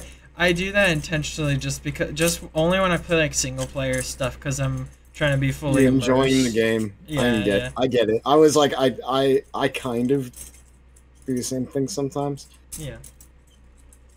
One time I streamed Postal 2 to 13 people and beat the game while everyone watched as I almost speedran it because it was fun. I like speedrunning. That's pretty real. Yeah, I like speedrunning too. That's why I'm making the game so you can speedrun it. Pretty epic. Chad, I can speedrun it? Yeah. I hope I can. I need to. I'll speedrun your game. Yeah. I'm just still trying to figure out how to balance all these new lifestyle changes, especially the activism stuff, mixed with like working on personal projects, because I feel like what should take it's really rough because it's like what should take precedence is trying to like, you know, stand up for my community, stand up for not just the country but also for the world and like all its people as best I can, but I'm also one person. I can't directly solve everything, but I also could do a lot of stuff. I could really do a lot, especially with my words, so I should be working towards that. But at the same time, if I only work towards that, then I'm also kind of shooting myself in the foot, and I need to have that kind of inspiration and love for life in order for my message to be genuine when I say that stuff to other people. So at the same time, I also have to be making my own stuff, but then I also don't want to work on my own stuff too much to the point where I lose sight of the activism stuff, so then it becomes kind of hollow, where it's like, why the fuck am I working on this passionate shit when other people are suffering? Yeah, so it's balance. That's what I'm saying. I'm trying to figure out the balance between it still. That's what I'm saying. And the main thing is trying to figure out consistency, and consistency is built on habits. So I really kind of just have to force myself into better habits, which is really hard to do solo. Also, let's see. Wait, what about Steam? I said check Steam. I did. You did? Yeah. What about it? Did you? Yeah, maybe my shit's laggy. Someone talking.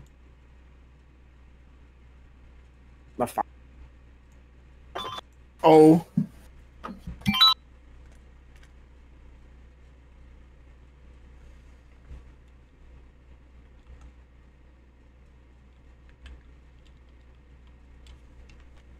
Why is my whole computer's just fucking laggy beyond. God damn. Wait, what?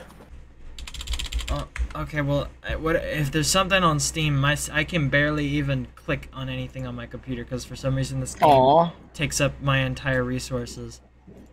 And I'm opening Windows and it's like glitching out. Like, I don't know what's happening. You should have gotten... Wait, actually, never mind. Hold on, wait, let me check my email.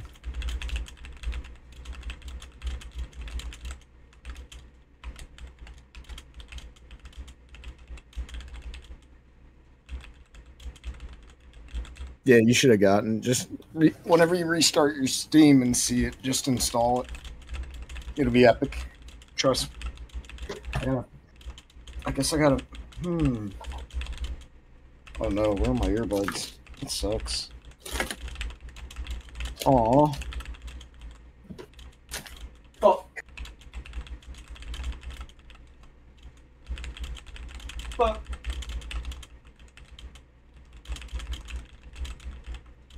Shish. Oh. Oh.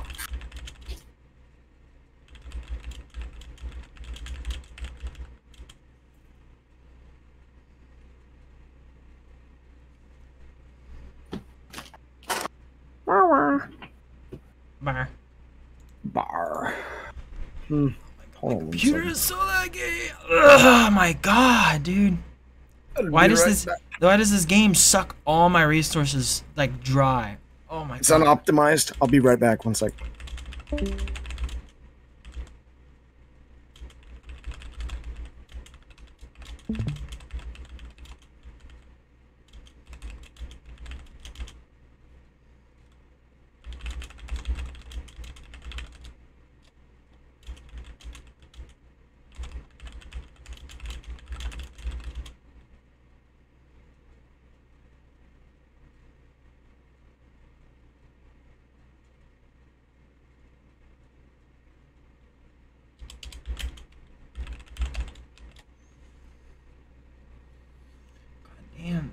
so fucking laggy, bro. I'm just trying to send a message. I can't even see what I'm typing. Damn. Damn. But my fucking OS scheduler is not prioritizing the shit properly. Can I turn the priority?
Hello. Hello. Hello. Hello. Switch to my car because I have to go to work. Yes. We love work. We love working. When the work. We love being a worthless troll. I love being a cog in the machine. We love it. We love it. Mm-hmm. Anarchy. Did you see the game? Did you see the game? No, everything's still super slow. Control Alt Delete everything. Well, it's the game. That's what it is. The game, but if I close out, I have to reset. I have to reconnect my controller. It's stupid because I'm paused. I'm paused in the game. I'm paused in the game, and it's this goddamn laggy. Like, holy fucking shit. Goddamn, bro. You pause in the game. You pause in real life. Oh my god.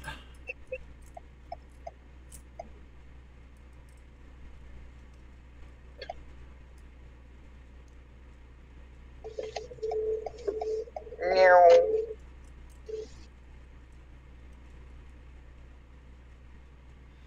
God damn. Why is the game so unoptimized? Do I have to go to the main menu? I'm going to the main menu. Oh, cool. My mom's texting everybody now. Why? Oh. About what? She's like, how are y'all supposed to move out and live your own life when I fuck up like that sometimes? I'm very sorry. I'm gonna make sure it never happens again. Mom, just please stop texting me. Yeah. I have to go to work. I mean, yeah, that's also partially. Sure, yeah. It's really rough. She knows what she's doing. It's okay. Yeah. Yeah, your mom sounds like identical to my dad. Like they definitely care and they love, right? But they got some unaddressed stuff within them, you know.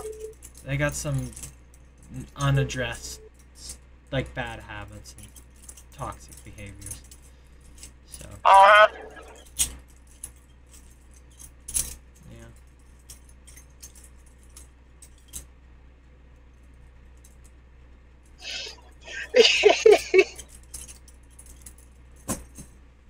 I think it's funny that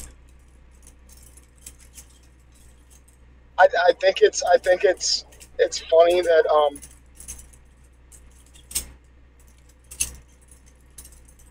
I just thought that dream that you had was really funny. I was trying to show you how to shoot, but you're inside your own bedroom. Yeah. we weren't shooting. We weren't shooting. It was you trying to show me how to properly hold it, so I didn't hurt myself. That's what it was. It wasn't loaded. I still think it's a funny situation either way. Yeah. My mom keeps texting me. She's like, "Please don't be angry," and I'm like, "Oh, hold on." She thought I was angry because I got a little pissed off that she had all the fucking dogs outside of the house right before I had to leave, right? So, like, I'm not about to open the garage door with all the dogs, like, sitting there, right? Yeah. So I was like, what the fuck, right? She'll do shit like that to me all the shit. She'll even get mad at me for not, like, living around being like, you need to give me your keys every time you come home in case I need to move your car. Yeah. It's just fucking bullshit. I know. I know. Oops. We are talking about like family drama right now, Ebba. Oh. Yeah. Hope everything's okay. Oh, there my mom goes. There she goes. There she's like, I hate it so much. I don't want to deal with it anymore. I can tell. After you almost killed yourself like 5 times. Fucking goober. At least I won't be late for work.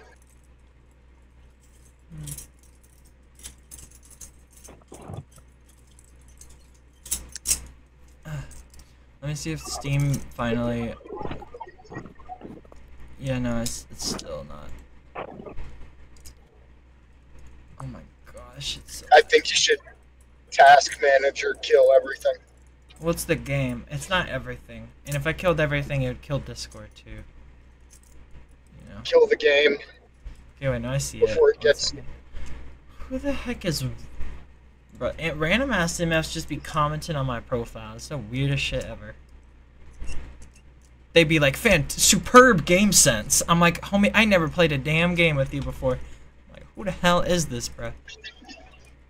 It's because you have like the super upgraded Steam profile. I was like, oh my god, Aneurysm 4. You didn't have to buy me that, bro. You didn't have to buy me that.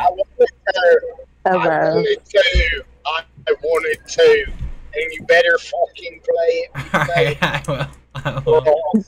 Fart on your doorknob or something. No. Do not do no such thing. Candy.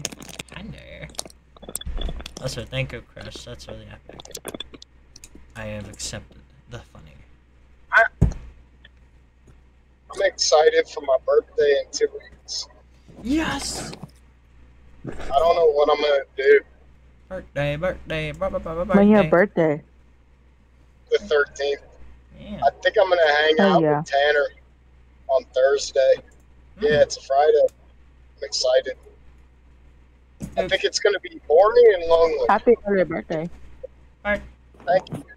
Birthday. I think it's gonna be boring and lonely. Birthday.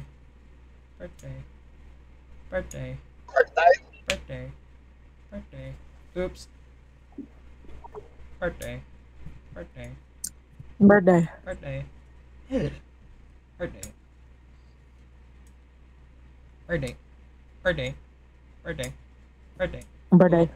You wanna flip? Oh my god. Birthday. Gemma chicken ever. Gemma chicken ever. Jamo chicken Ewa with rice. Ewa. Jamo chicken Ewa. Jamo chicken with rice. That's my name. My name is Jamo Chicken Ewa.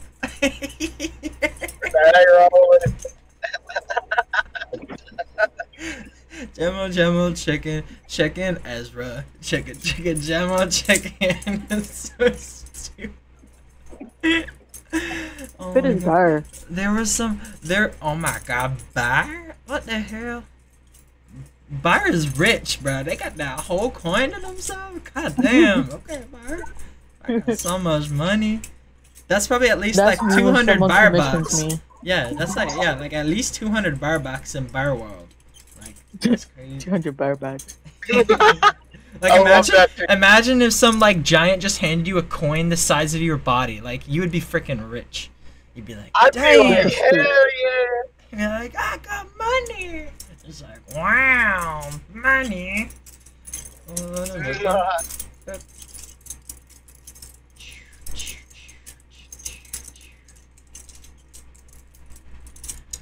was I gonna say?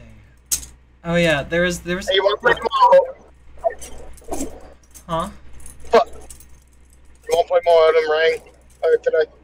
Yeah. Maybe some of that aneurysm for. Yeah. I was gonna say, there was some fucking like parody I made up in like elementary or like middle school. That was like the Scooby-Doo song, but it was some stupid fucking bullshit. And I feel like it's on the tip of my tongue. It was something. God damn it! I'm like, like it's like right there. Like I'm picking at the neuron right now. I'm like, I know you know. Tell me. And it's like, maybe. I'll maybe tell you.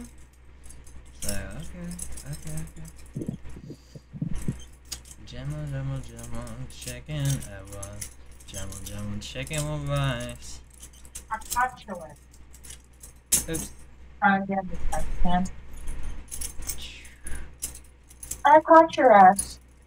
Don't you act like you didn't do nothing, dog. Yeah, I know what you were trying to do. Get the garbage can over. I know you're gonna fall off the bed, so. Jamo chicken ever. Jamo chicken with rice.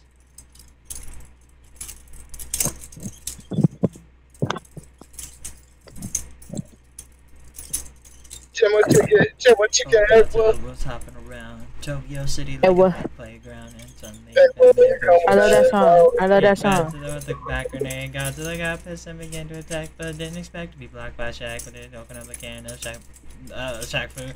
There, Karma came out of the blue and he started beating up Chuck. But they woke up live by the Batmobile, and before he can make it back to the Mac grave.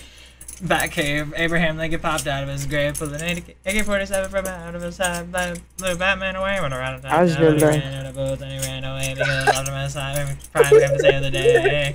I'm thinking about the gay orgy one.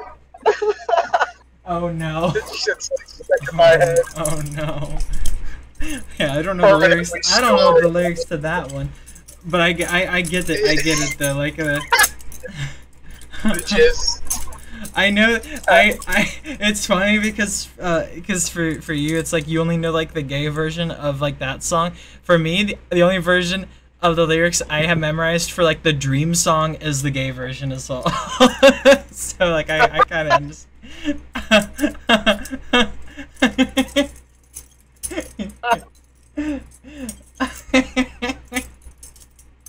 There was some other song too that I had the sus lyrics memorized for. I can't remember. Damn it, I can't remember. It's like some song that people are like amazed that I just know off the top of my head, but I can't remember what the fuck it is. It's like whenever I hear the song, then yeah. I do know the whole fucking Creeper, aw man song off the top of my head. Like the original like song with Pitbull and stuff like came on the car ride home when I was driving Amir home, and I sung like almost like I feel like pitch perfect, like the fucking Captain Sparkles version of it over the original Because Amir didn't know the lyrics to the original either, and I don't know the lyrics to the original song, but I know them to the Creeper version. So I was like Creeper, oh man. So way back in the mind. So we back in the mind. Got a pancake swinging from side to side, side to side. Our task a grueling one. Hope to find some diamonds tonight. Diamonds tonight. Heads up. You hear a sound, turn around and look up. Total shock fills your body. Oh no, it's you again. I can never forget those eyes. Cause baby tonight.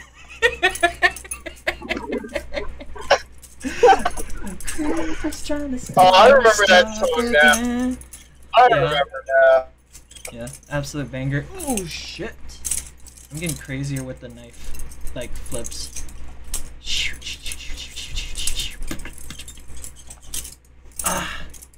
I saw this one video of this dude that was doing like nunchucks, like crazy nunchuck shit while doing skateboard tricks, and I'm like, I want to learn nunchucks too now, because it's basically they're basically just a giant butterfly knife, because you can like spin it like forever around your wrist and stuff, and like do some crazy fast like moves, and it makes like that like whizzing sounds. I'm like, damn, I want to know how to do that, because that looks fun. That looks so fun.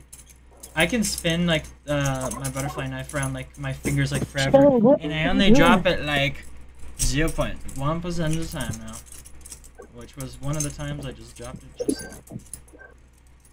What up?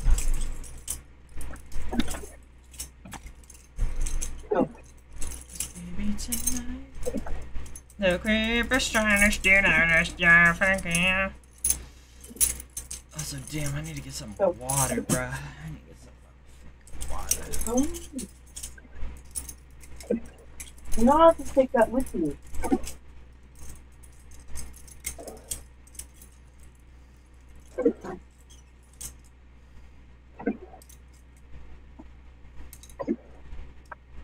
Oh, whatever. Just take it out here.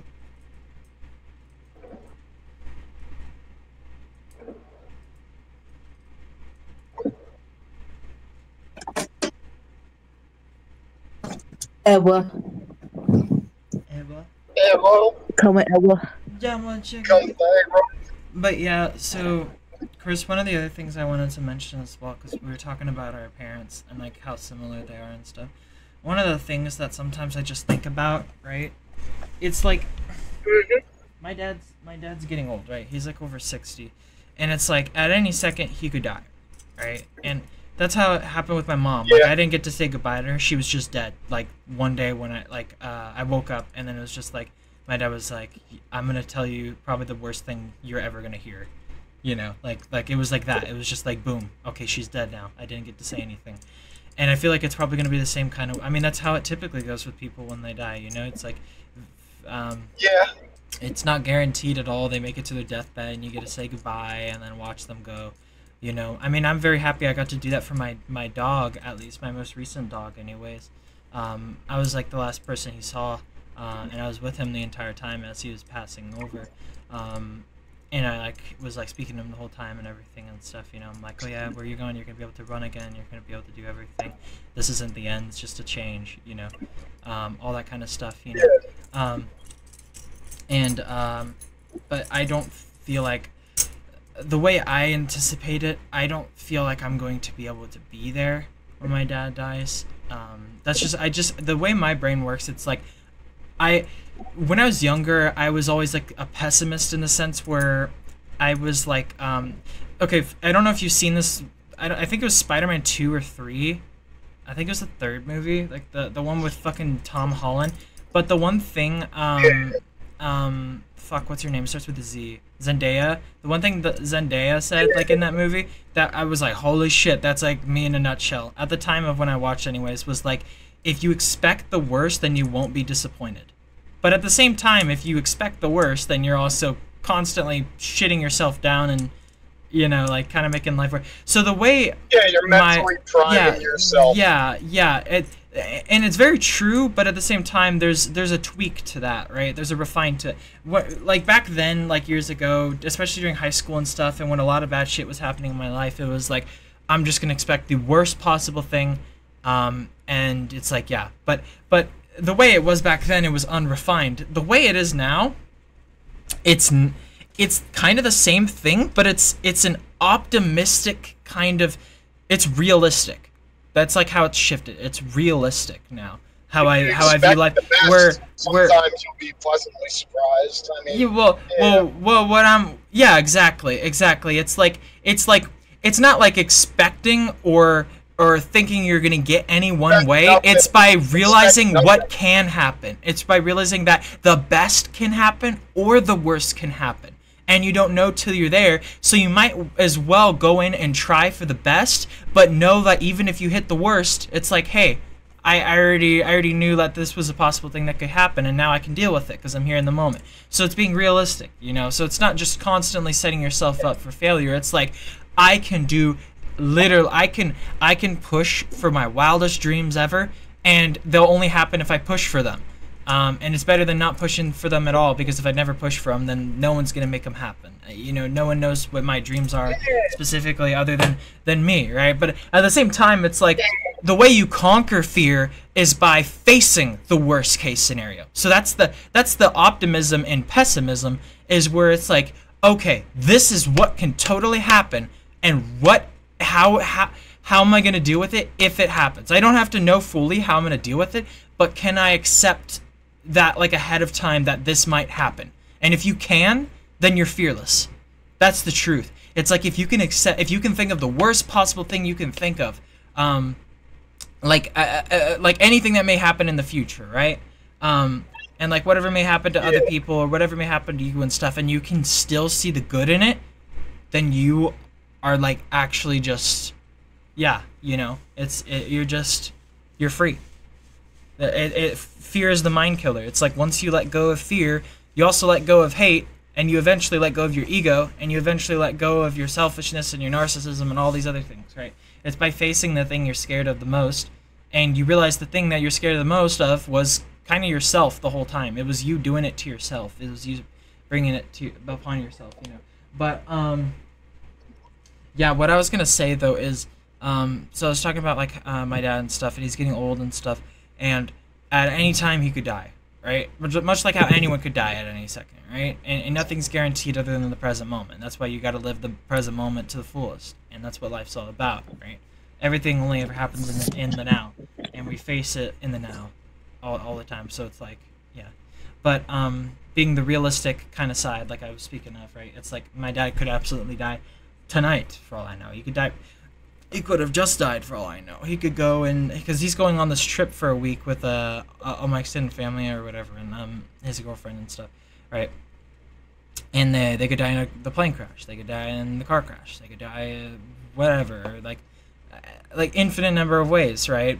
And so it's like, I don't want it to leave off on a bad note in the same way how it left off on a bad note between me and my mom, right? Because it's not just for me, but it's also for them. I don't want their, you know, I want to do as much as I possibly can to make it feel like our relationship is whole and complete, if and when they were to go, right? But I also can't guarantee that either, right? And I think it's kind of unfair for me to have to 100% of the time constantly trying to appease and enable his bad habits for the sake of trying to appeal to him. So, you know, he thinks everything is 100% a-okay, when from my perspective, it's like, it's toxic as shit. It's hurting me and stuff. Like, I feel like I need to be realistic in that sense as well. When I was growing up, and especially after, like, my mom died and stuff, I was, like, really, like, it was, like, constantly. I mean, it's the same kind of thing again now, right? But it's evolved, much like my other perspective I was talking about, right? Where it's evolved, it's grown and stuff. It's become more matured than it was, because it's like, what was I gonna say? God damn it, brain just went blank. Ah, fuck, I hate when it does that. It's okay. I understand. Okay, yeah, I think I remember what I was gonna say. Yeah, no, when I was growing up, especially in like high school and stuff, it was like I must do my utmost 100% every time to say like I love you every single time, to do as much as I can to every single like person, like anytime I meet them, anytime I go to like in a conversation with them, in case they were to die or I was to die, right? It's to try and do as and it's the still same kind of way, but once again refined, where it's like of course it's like that is the best way to be, and you want to do your best always. You want to do as much good as you can and spread as much love as you can to every single person you can, every single person you meet, even like a stranger, you know, like homeless people in the street, like I've hugged and stuff, you know, like giving them fist bumps and like things like that. Like literally everyone you come to me, like that's how it should be. If everyone was like that, it would be heaven. That's the truth. It's like if every person was like that, there would be no fighting, there would be no war, there would be no any of that, right? It's us hurting ourselves, and once we realize that, that's when we'll actually mature and evolve to, I guess, phase 2 of humanity or whatever, where we're like, oh shit, we were kind of doing it to ourselves the whole time, and now we can just love each other and create stuff forever together, you know? So I mean, that's the beauty of humanity, is that we're creation aware of itself, we're change aware of itself. Doesn't mean we're better or worse than anything else that's created or made or exists. That's kind of the whole point of my series as well with panpsychism.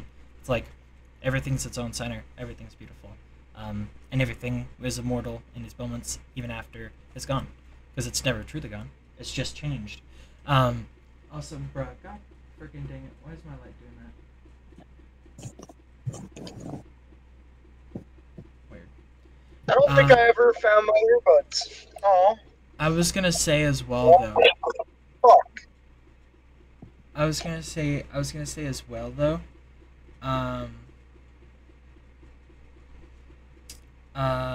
But yeah, so now it's gone to the point though where it's like, I don't know. In high school, I would constantly try to appease like my dad. I constantly tried to show the side of me he liked the most, not me, right? I didn't show me, the full me to him, right? Because there are parts of me that he didn't like. For example, the sides of me that were like my mom, when realistically speaking, I'm more like my mom than I am like him, right? But I tried to be like him, around him, for his sake. Yeah. Because I want him to be like, that's my kid, you know. It's like it's like, oh my gosh, it's just like me. It's like, oh, I'm so happy, you know, because I wanted him to be as happy. Exactly. But it didn't make me happy per se. I mean, there's happiness built in the very action of making other people happy. Of course, it makes me happy for that, right? But for me to have to put on a charade, for me to have to pick up his weight, right, 24/7.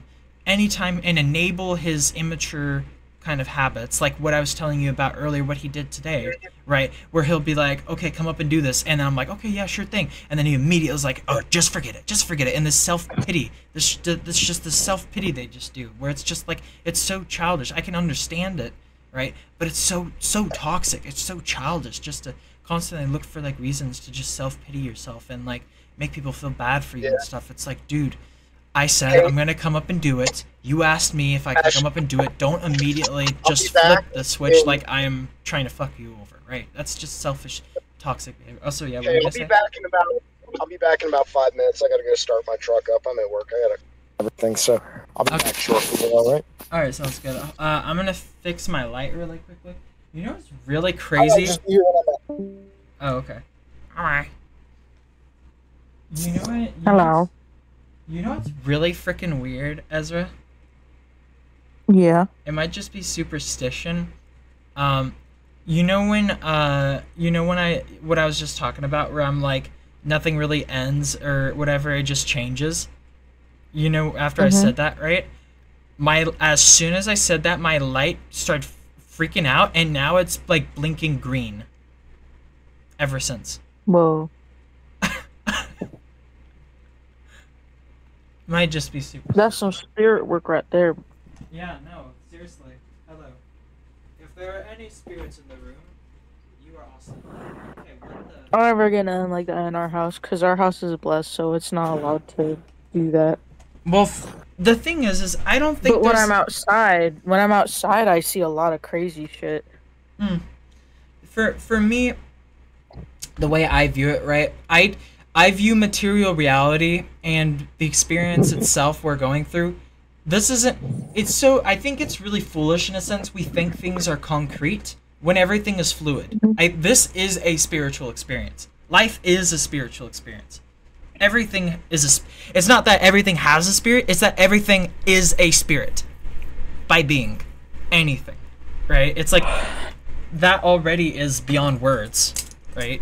If it does or doesn't have an extra thing attached to it, because the thing is, like, a thing, period, is just as ineffable and just as crazy, just as supernatural, just as insane and crazy, but we take it for granted because we're so used to it, you know? So I think it's a very, it makes sense, it's intuitive, but the intuitive answer often leads us to be also blindsided in many ways. You're a very smart woman. Thank you. Yeah, I think about life because I love life. That's why I'm passionate about talking about it. But yeah, so it's like, and also about the whole kind of spirit thing, it's like, of course, I have no idea if there is like another kind of plane to reality or even an infinite number of extra ones, which I would not at all be surprised because even on our plane of reality, there's already infinite potential and infinite everything. Right. You know, and so I mean, it's already like spirit stuff. Yeah. And there's proof of all sorts of stuff. Because I mean, if you believe in some of it, you kind of got to believe in all of it because it goes hand in hand. Like a lot of people will say, this isn't real because God is real. And it's like, no, because God is real, that other stuff could be real too. It's just what you let into your life. And the other thing as well is that around you. The other thing as well is that people often are doing this whole debate of, is there God? Is there not God? The whole thing, right? The whole thing with God and stuff, we are proof enough of creation. God, the idea of God is creation. Everything is a created thing that creates more things. That is God. Yep. Is everything, which creates more everything.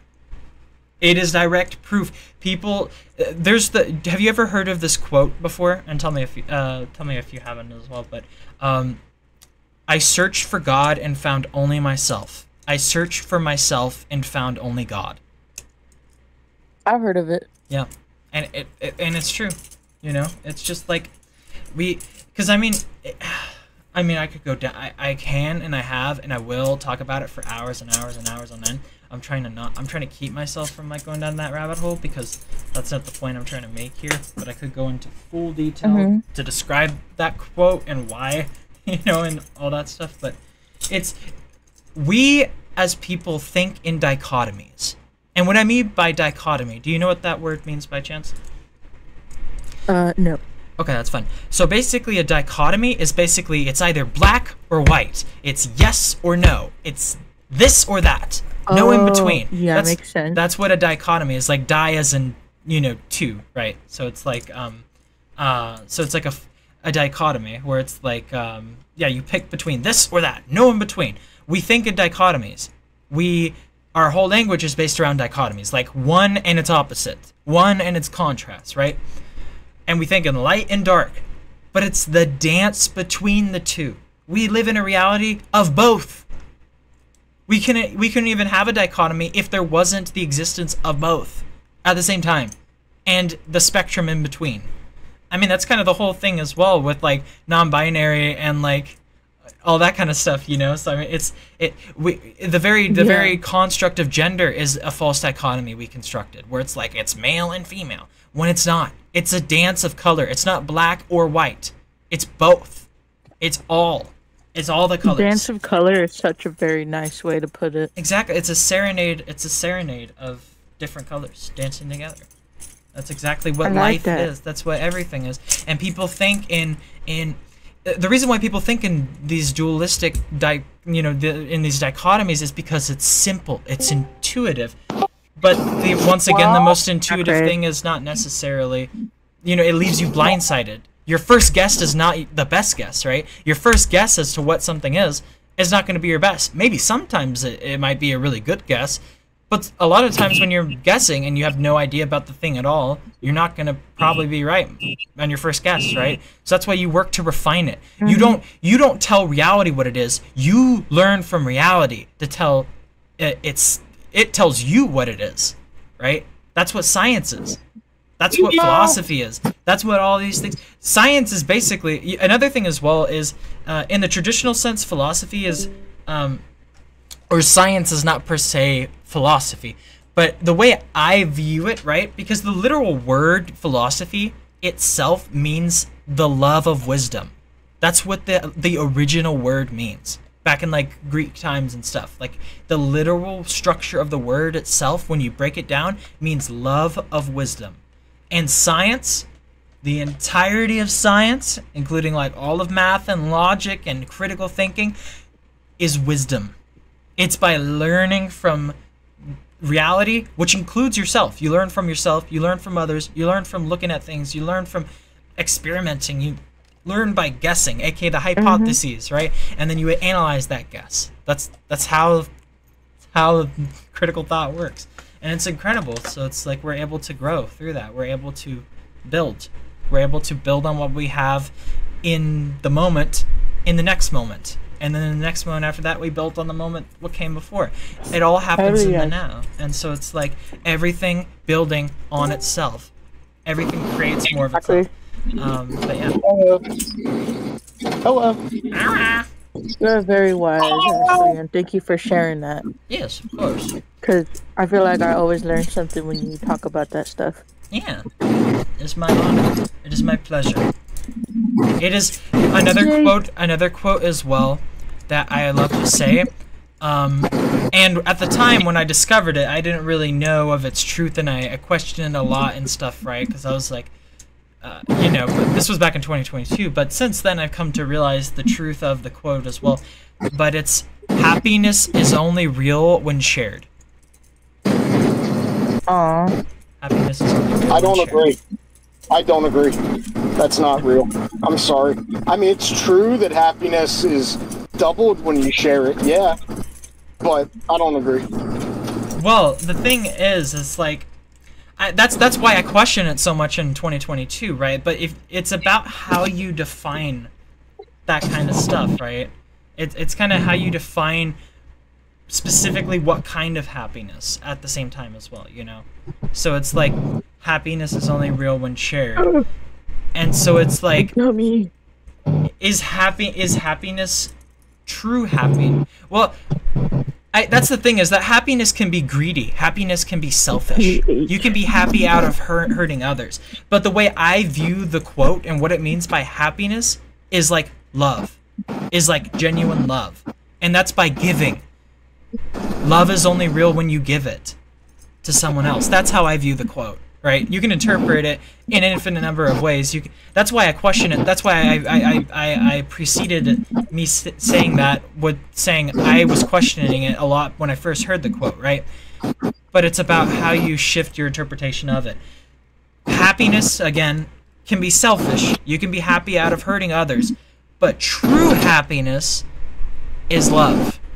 And true happiness is by giving it. Even giving it to yourself. Giving love to yourself, but by giving it to others as well. You know, happiness is only real when shared. You share it with yourself. You share it with everything you come to meet. You share it with everything. So that's how I interpret the quote. That quote is by Chris McCandless, by the way, who's the guy that wrote Into the Wild. I like it. Yeah. I also like these Jolly Rancher ropes. We've been talking about them all day, but they're so good. Yeah.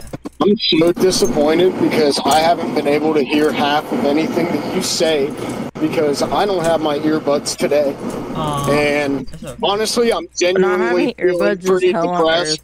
Well, it feels like I can't really get a word out. And I'm just kind of sad, honestly. So I'll talk to you after work. Oh, okay. I'm sorry. Bye. I'm here for you, Chris. Oh. I hope he feels better. I know depression's a shit thing to deal with. Yeah, for real. Also, real quickly, I'm gonna be right back. I need to get water because I was waiting like 3 hours until everyone went to sleep so I could get water. Just because of how weird Get water. the thing happened earlier. Also, one second.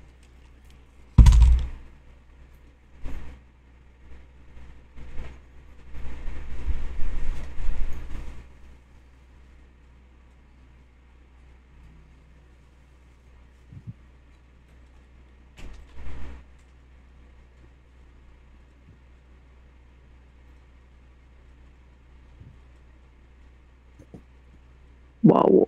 Wow. Wow.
Alright, I'm back.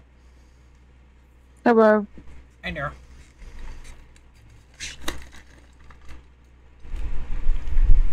I hate periods. My boobs hurt. Felt. I wish I could take them off like they were attached to Velcro.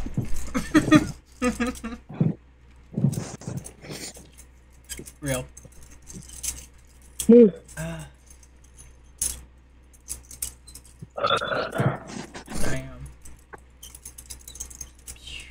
What sucks, you can't like donate them to people. Oh. Ain't no way. Oh.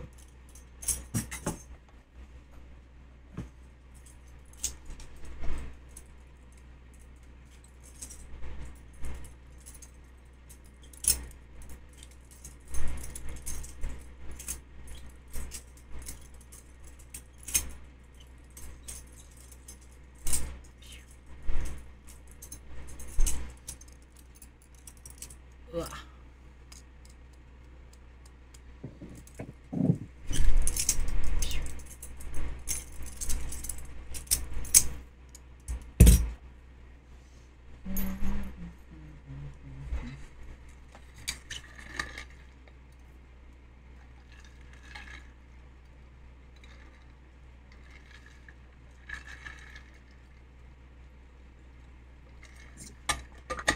Water is so fucking yummy. Hello, water. Hello, water. Motherfucking water, man. Motherfucking water.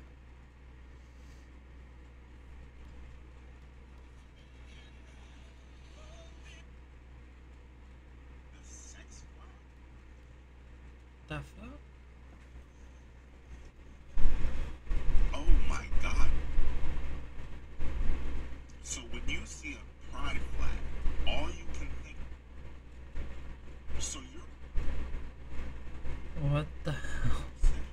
Hold on, I need to see this again.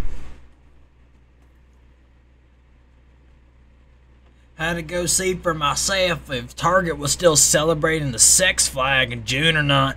All I found was red, white, and blue. Our voices are so powerful. Bruh. Bruh. Insane.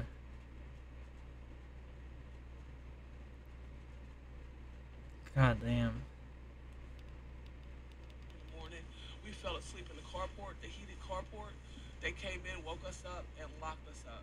I did 30 days in jail. For being homeless? For being homeless. For being asleep, and I went to jail for 30 days. Oh my gosh. Which means that I wasn't able to get into this program that they first initially offered, the 6-month program. And that's what we needed. We needed that grounding. We needed that security of that room so that we could go to work and know that we had somewhere to come back from work to sleep and rest. You did 30 days, so now you and I come right definitely back got out. a criminal record. Yep.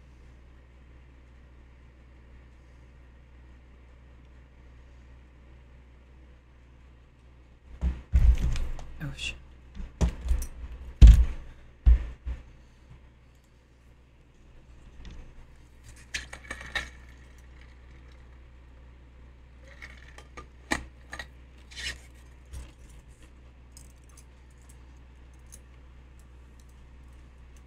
Oh yeah, you know what I started doing? Yeah. So the only reason why I carry cash on me is to give it to homeless people because there's so many in my area in California in general. Yeah. But what I started doing though was whenever I give stuff out, I also ask for their name and like introduce myself just so I can remember them. And then if I see them again, then I can like be like, "Yo, what's up?" So Yes, that's so nice. it's pretty fun. I tried to, cause I don't have cash a lot, but Yeah. I always try to carry like a snack or a drink on me.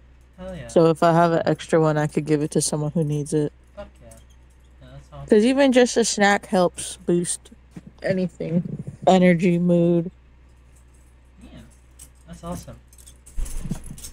It just sucks. Like, I think one thing that made me really sad after being in the mental hospital was meeting so many lovely people and then finding out they don't have anywhere to go after. Aw. But I mean, the hospital helps with housing. It's just like, it's not guaranteed, which sucks.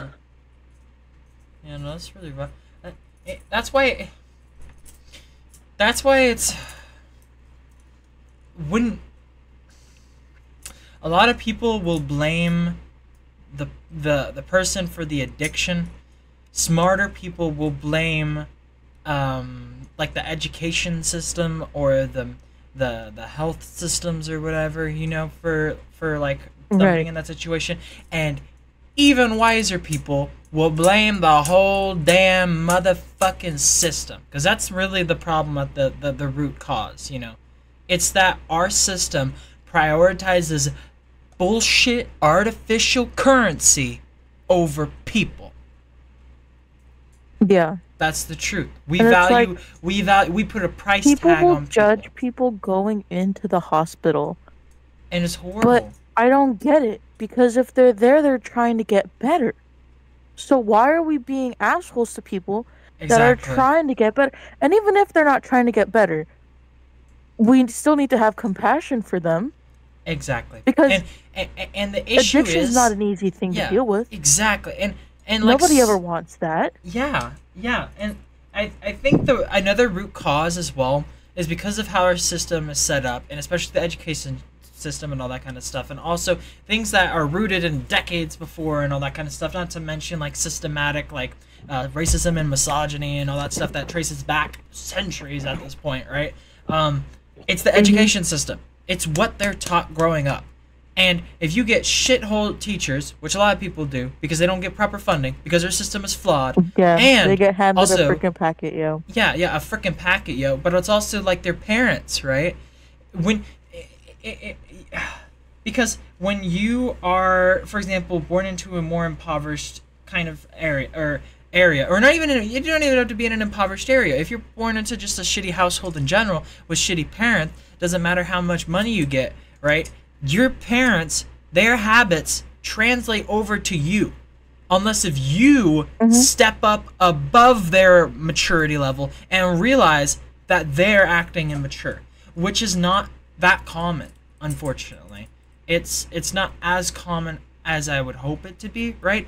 But what winds up happening is it's like bad habits latch onto, you know, like your next of kin. Like, I'm pretty sure it's like something like in a household with, like, if your mom or your dad smoke, your child is really likely to be a smoker too, you know? Like, if you smoke around them, they're gonna wind up smoking too because they breathing in the fumes and stuff. But not just that, it doesn't have to be like a literal drug or anything. It could also be just the way they treat people. And especially when it comes to ideology, how they tell you to view like other people based on race, for example, right? That catches on to you, right? That latches on to you. And it takes your own thought and analysis to break out of it. Wait, what'd you say? It's all stuff that can be unlearned. Exactly. Or, I don't know a better way to put it. No, yeah, I know exactly. That's exactly, yes, exactly. Except it takes you caring to seek it in order to get that, right? But that's the whole thing, is the opposite of love is not hate, but indifference. The opposite of love is a lack of care, a lack of passion, a lack of desire to learn and grow, right? That it's like you just not caring, indifference. And that's kind of the root cause as well, is that our system perpetuates this hopeless, passionless, corporate garbage, which drains people's passion and thus care and thus love, making them indifferent and uncaring, which makes them uncaring to change or better themselves, meaning that whatever bad habit they have either stays as bad as it is or gets worse, or maybe barely improves compared to how well it would if they actually cared. You only ever change if you care to change, you know, for the most part anyways, right? If you want to change yourself, you gotta want to change yourself. If you want to change yourself, you have to want to in the first place. Somebody can encourage you, but it starts with you. Exactly. You can lead a horse to water, but you cannot make them drink. You can lead a horse to water, but you cannot make them drink. You can guide them. You can give them all the words in the world. You can even physically drive them to like rehab places or whatever, but you can't force them to take the step. They are the only ones that take the step. You can tell them how great it is to take the step, but at the end of the day, it is always only ever the person that can choose to walk. And that's also the beauty of life, is it's a journey. You take that step every step of the way, yourself, for yourself, by yourself. To chart into somewhere you've never been before, aka change. So yeah.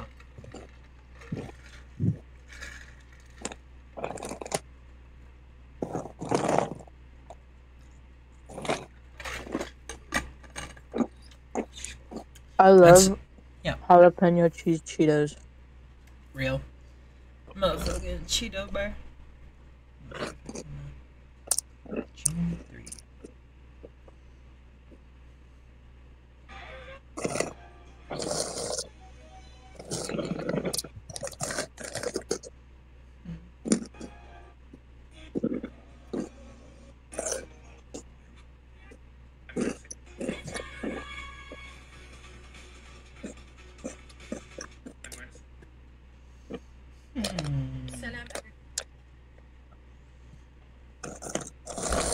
Bro, one of my rave friends has as their note on Instagram, "Happy 2 trucks having sex month."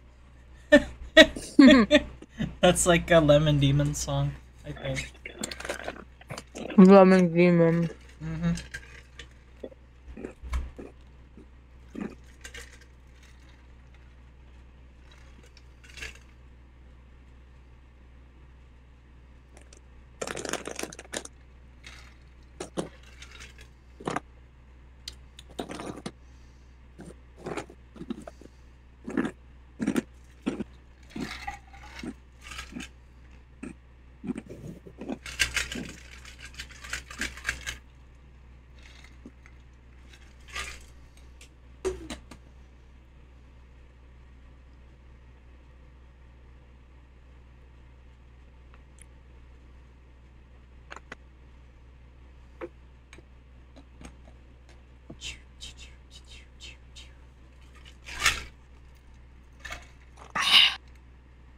I love water. Why so fucking good, bro?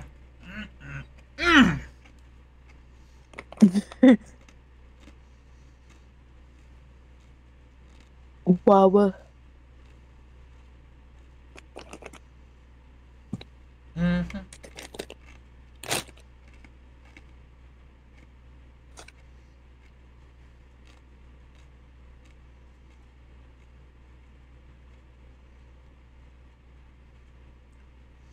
Motherfucking water. Our. What?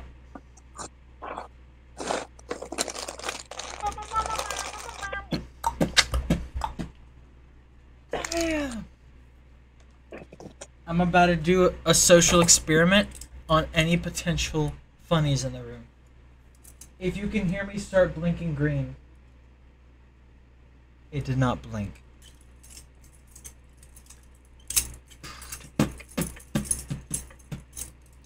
Bar. Oh,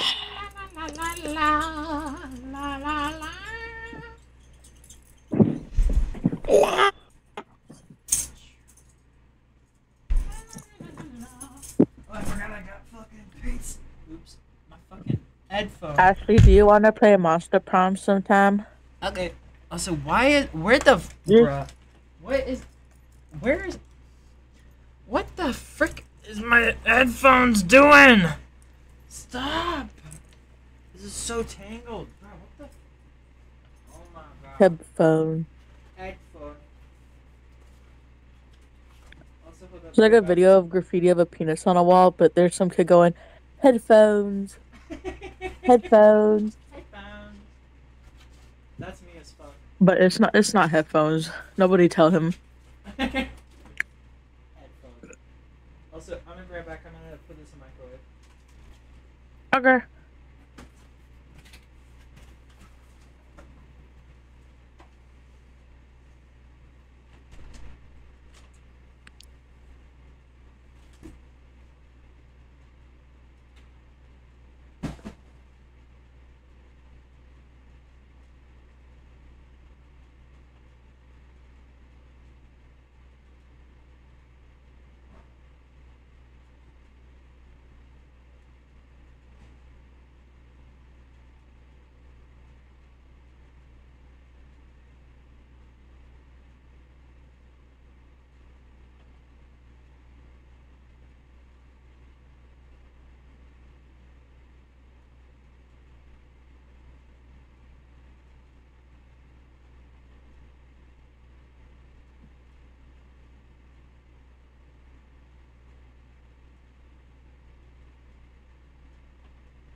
Huh.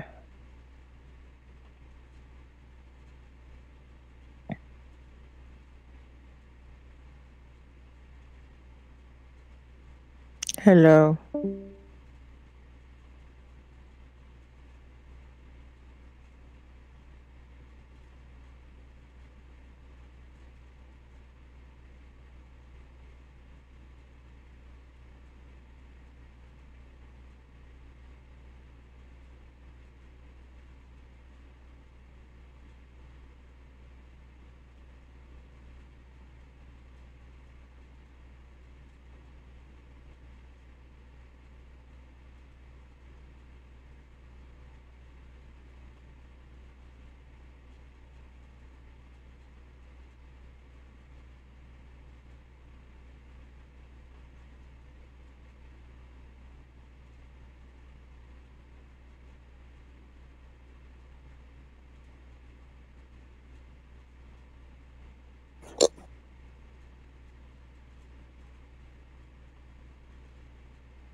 Oh wow.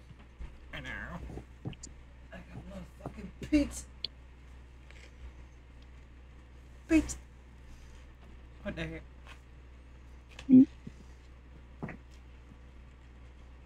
Hmm.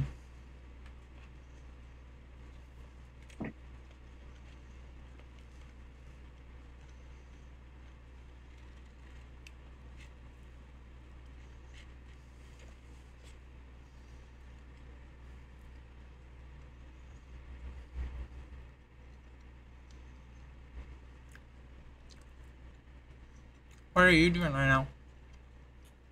I'm laying down. I'm back. I'm eating pizza.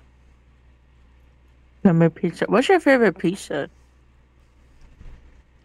Like all of them. I don't really have a favorite.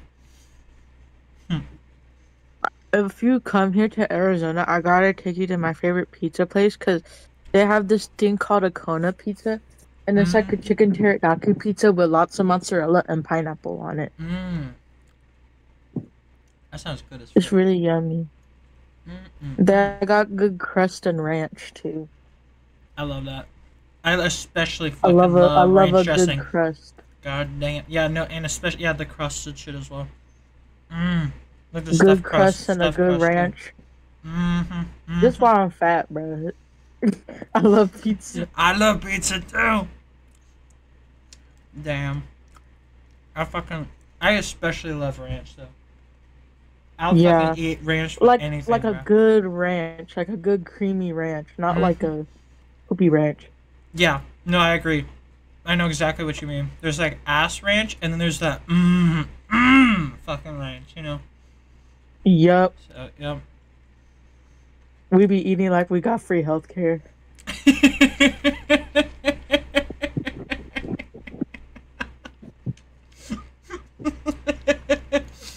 We be eating like if fucking Elon Musk and Trump didn't just like sign all this shit to like kill Medicaid and healthcare, like everything. Yes. Yes. Yeah, no healthcare for anyone. Bring out the ranch.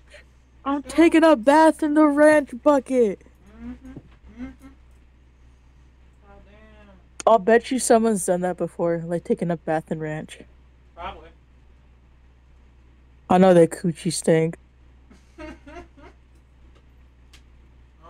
It's probably Elon Musk. His coochie probably stinks. Elon Musk's coochie stink.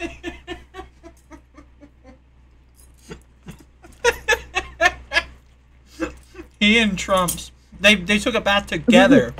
As a matter of fact. They took a bath together in the ranch. Oh my goodness. Hell no. It's the poopy ranch too. It's like the ass ranch. And they like it. They like the poopy ranch. That's the difference. They love They the like poopy they ranch love. and they love poopy crusts. Oh my god. I wonder how the good ranch is made. I just can't figure it out. Yeah. I'm almost there with my ranch recipe.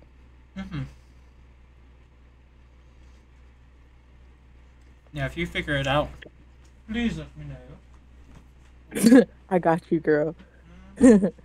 So far, I just I use the Hidden Valley mix, and I use a good mayonnaise and a whole milk. Sometimes I add a little bit of sour cream, but I don't really like it with the sour cream. My thing is patience, cause like I'm not good at waiting for the ranch to set. Yeah. I'm so impatient because I want ranch now.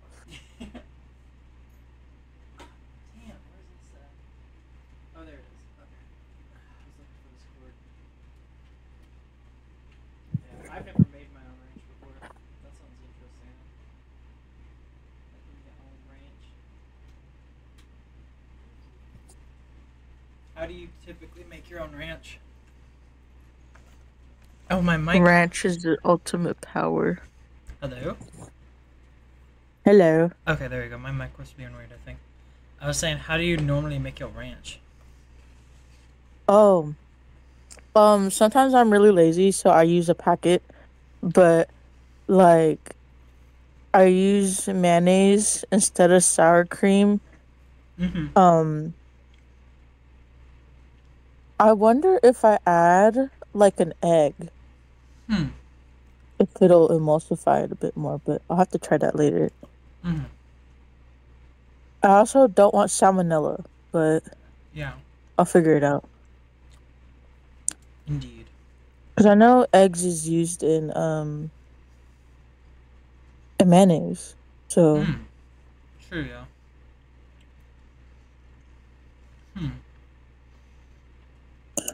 But like, you ever go to Denny's and they be having the good ranch? Yeah, that shit's good as fuck. That's the kind of ranch I like. Same.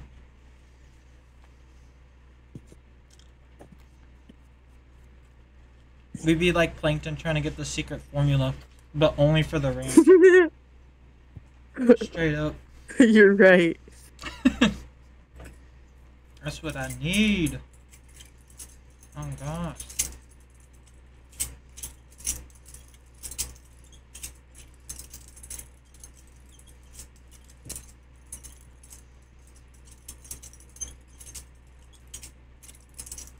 Nothing like eating pizza while flipping a butterfly knife with my one hand. Crazy. Buttermilk is what these people are saying. That makes sense. That does make sense.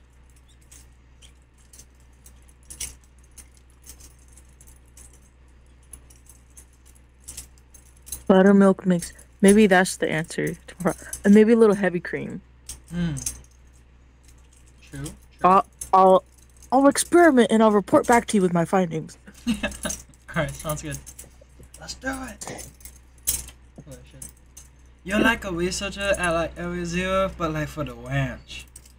This is so fucking true. That's so true to the Ezra and Sato lore too, because they just be making bullshit. They don't do anything useful other than cook. That's so weird. They be like, I just made some bullshit, but like, when Sada cooks, like, I think she could cook. I don't think she does it good on purpose, though. Like, she's just finding whatever bullshit's in the back of the fridge, shoving it in her mouth, and going back to do her work. So she'd be like, I just made some bullshit. And Ezra's like, what the actual fuck is that? And it's like a piece of bread with ketchup on it, and that's it. Bruh. It's like, girl, you live like this? You live like this? Are you fucking serious? Cause you've seen that lab. What the fuck is that? Why are there fucking noodle cups everywhere? Why are there TV dinner boxes everywhere? The fuck? Damn. Girl, you got a fork and a cup. Like, crazy.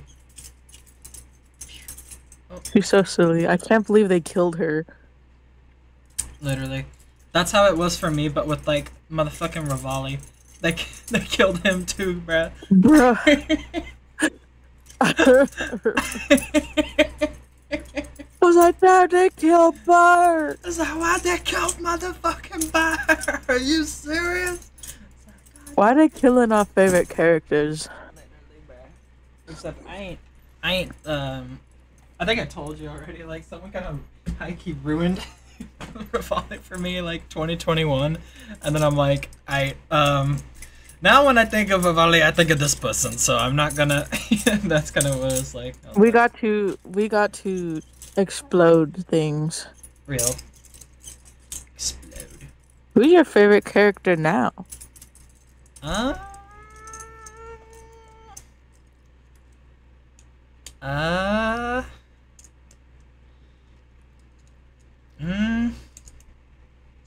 don't know. I mean, Rivali's always gonna be up there, right?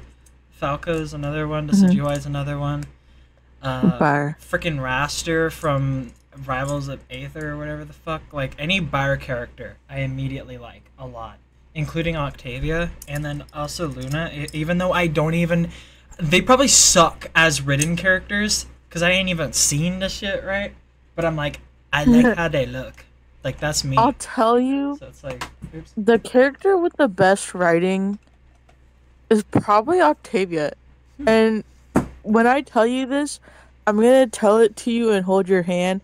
It's because they don't write her at all.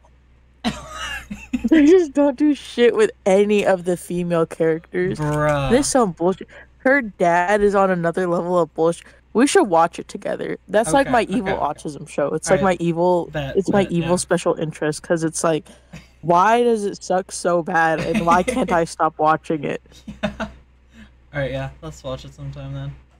Because yeah, I'm interested to see how ass it is. Stolas be pissing me off. People love Stolas so much for some reason. I love the design, but it's like somebody. Yeah, it's like I love the looks of the characters, but I bet if I like went to go watch the show, they would suck. You know. I'm gonna say the hell of a boss design. While there's a lot going on, it doesn't necessarily make it a bad character design. It's a lot better than Hazbin Hotel. Just because some characters be blue instead of red, like. With Hazbin Hotel, they all some shade of poopy red. Like, bruh. I don't like Hazbin Hotel that much. Like, I pirated it because I wanted to hate watch it. And hate watch it I did because that shit is poop from a butt. But I still watched it. Some of the songs are bangers. Like, I'll give them that. Like, whoever wrote the songs did a pretty good job writing the songs, but... Yeah.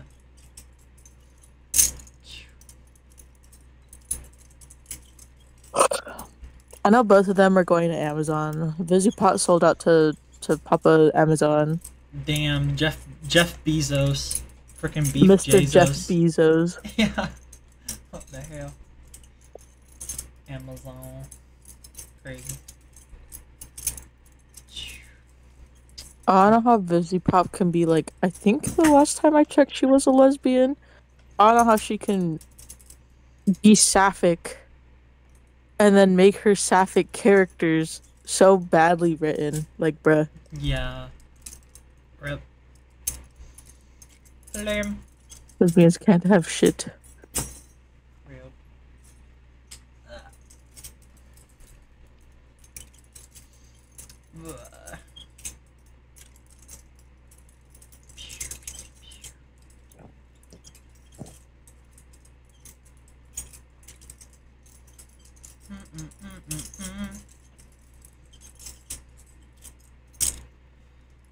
Damn, I'm actually getting good at that. What the fuck?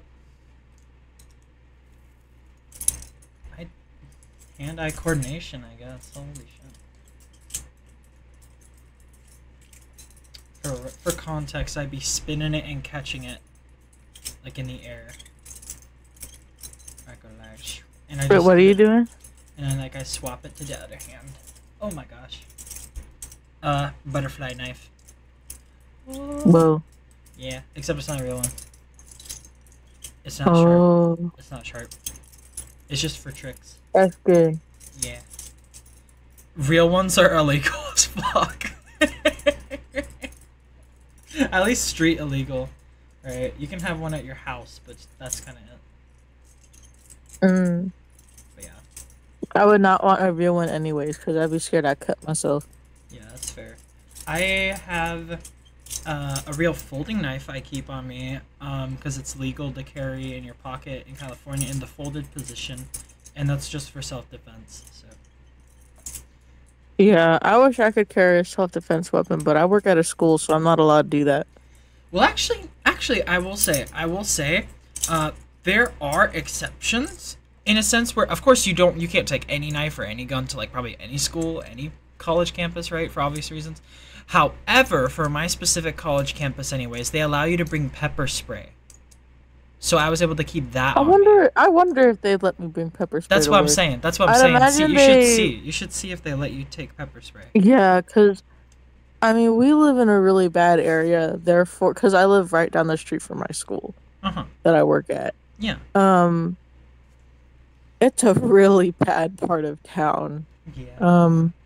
Literally, when I woke up, it's because I heard like 6 gunshots, like that type of bad part of town.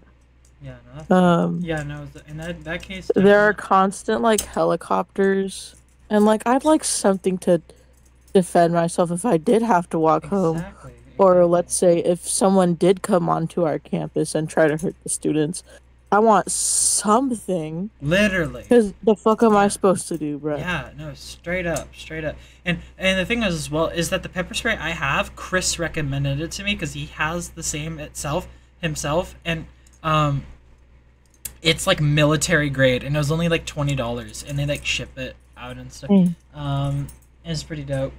Specifically, it's like the Fox Labs pepper spray, and obviously I've not sprayed a single time, but it's really easy to figure out how to use it. It has like a safety like thing at the top where you have to push it up with like with like your thumb, and then you press down. That's kind of how it works. So it has like a safety thing, so it won't go off if you have it in your pocket and stuff. I literally had it in my pocket like when I went to like all the raves and stuff like last night. So like I literally had it like in my left pocket the whole time, jumping and doing all that dancing. It does not go off. And yeah, so it's like you have to like push up and down, which is like a really complicated thing to somehow accidentally happen in your pocket, for example. So it's like, especially if you're just walking, it's not gonna happen. Well, I pray that you never have to use it. Yeah, that's good. Yeah, well, same, likewise. But I was gonna say, yeah, no, I feel like 1,000% times like more like safer just having it there, like even as a deterrent, or even just the idea that I have something I can use as a deterrent. Because if you don't have at least pepper spray, right? It's like someone pulls like a knife on you, or someone pulls like anything on you, or like starts like getting in your face, or is like an asshole to you, or maybe they're trying to rob you or anything. It's like if you don't got something, it's like I'ma just have to give you all my shit, I guess, or you run. Which is kind of the dumb move, right? Especially, well, actually, what the fuck you gonna do when you run and they got a gun, bro? Well, actually, the thing is with the gun, it's like if they're kind of a decent distance away from you already, right? If you run in like zigzag, right? That's kind of the whole thing you're supposed to do in case of like a school shooting and stuff, right? As well, it's actually really fucking hard to hit you, unless they're like John Wick, and a lot of them are not that's John why Wick. it's exact when I play Fortnite. Yeah, exactly. So it makes it harder for them to hit you, especially when you increase distance and you get stuff between you and their line of sight, right? So it's like if you run around corners, you run in front of like trash cans or something, or whatever it is, right? Like have more stuff between you, type shit. You know? Yeah. But yeah, no, literally, it's like night and day having like at least pepper spray on you, because it's like I actually feel safer with pepper spray than having a knife on me. Because if I have a knife on me, it's like for me to do anything, I have to actually stab them, and I don't want to stab anyone, right? Pepper spray is just like I wouldn't want to hurt anyone. Yeah, exactly. A knife would just be like it's a deterrent, pretty much, right? Or like in the case you're getting kidnapped, then I guess you use it then, right? But pepper spray, and because pepper spray is only that's the difference, is that a knife is usable on any part of the body pretty much, but pepper spray is only good for like the eyes, right? So it's like that's kind of another thing you have to keep in mind. But it's like obviously if they're coming towards you with anything, or like they're gonna be looking at you, or you know, to walk towards you, they have to look at you, and stuff. But of course they could be wearing sunglasses, but a lot of people don't be wearing that stuff, you know, or like face shields, because they don't expect you to have. Probably strong enough to get around that. Yeah, that too. It makes like a cloud. You can like straight up get. There's different types of pepper spray. Like there's one you could just straight up fucking spray it like a goddamn poison cloud, like it's Pokemon or something, bro. And it's like, now you fucking paralyzed, you know. But yeah, no, the pepper spray. I feel safer with the pepper spray because it's a long range weapon basically, and it really deters people. It's like a knife is a deterrent, but it's like pepper spray. It's like, hell no, I don't ever want to know what that feels like. You know what I mean? Right. It's and like pepper spray hurts like one of the worst feelings ever. They have to have pepper spray sprayed in their eyeballs, and it's never a good experience. Yeah, no, exactly. And the pepper spray I have is like 5 million Scoville. It's like having ghost peppers in your fucking eye. Like it's like horrible. It's probably like one of the worst things you can ever feel. So it was straight up like. I accidentally made sort of pepper spray once because I was cooking eggs in chili oil and my eyes were burning. Oh, jeez. It was like the cloud. Oh my god. But the eggs were really tasty on a bed of rice, so I won in the end. Okay. But yeah, I was, okay. It come with pepper spray. It come with the pepper spray cloud. It come with pepper spray. But yeah, no. So I think the pepper spray. I feel really fucking safe, even in like downtown Sacramento at nighttime when I'd be like walking around there and stuff. It's like, oh yeah, it's like, okay, if anyone comes up, right, the only thing that they're going to be able to like really fuck me up with is if they have a gun, right? Which is a totally possible thing as well, which is why I'm looking to see if I can get my concealed carry, because the #1 deterrent is having a literal gun, right? But like in an ideal society, an ideal world, it's like you wouldn't need that at all. I mean, like in Japan, it's like everyone's so freaking nice and stuff, and like no one does that kind of stuff, you know, like at all. So it's like, you know, right. Of course, here where we are, and because of our system being so shitty, we also have a mental health crisis, and we also have a homeless problem because of the housing crisis, and et cetera, et cetera, et cetera, et cetera. So people are desperate for obvious reasons. And so the #1 thing as well is I never immediately resort to the deterrent, right? I treat them like a human, right? I mean, because that's exactly it. Like you appeal to their humanity, especially, right? If I mean, of course, it's like it's not everyone's not the same, but for me, how I've become over time, it's like, or at least in recent time, it's like, if you are fearless, right? And you show that unconditional like respect, even if people are trying to be like mean to you. Like one of the things that I have yet to be able to try out, but I'm like kind of waiting until it inevitably happens, is for like some conservative dude or MF to like straight up call me out for being trans or something in public, or someone like screaming at me or saying some kind of shit. What I would do is I would calmly just like look at them, right? Wouldn't get like pissed, I wouldn't get freaked out, and I'd reach out to like shake their hand. I'd be like, you know what? I respect you as an equal. You don't have to respect me back, right? And I know we think differently, but I respect you as an equal. Like I would say so. I would try that, you know, at the very least first, and then and if they're not willing to like appeal back, you know, or do whatever, then you just see if you can walk away, and if you can't walk away, then it's like, all right, dude, I have pepper spray. Fucking walk away. All right, dude, I got pepper spray. Yeah, like it's like, all right, man. Yep, we're gonna go opposite ways now. So like, yeah, but that's how I would start it, right? You know, you don't want to immediately resort to be like, I'm gonna hurt you. Yeah, you know, to be like, hey, what's going on? You know. So yeah, there's that. But yeah. Yeah. Especially the thing as well that I realized how I used to be. Whenever like homeless people like at nighttime would like call out to you or something, right? Obviously you're probably thinking, oh, they're gonna do something bad or whatever. Like, but now it's like at the point where it's like I'd just be talking to them. Like I'd just be like talking to them or whatever. Like they're like I will talk to them first.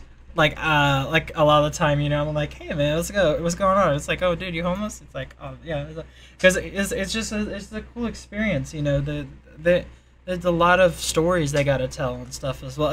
And like what happened last night as well, there was some dude that was like kind of like mumbling, talking to us and stuff, and then I like went over to go talk to him, and he's like, oh yeah, are you guys looking for your thing? And it's like, oh, Faces is right there. I'm like, oh yeah, thanks dude. But he's like, but I think he's looking for his car. And I think we parked near here. He's like, well, thanks, dude. Thanks for looking out for us or whatever. You know, like that kind of thing. He's like, all right, take care, stay safe, guys. I'm like, all right, yep, stay safe. You know, so it's like that kind of thing. I would say.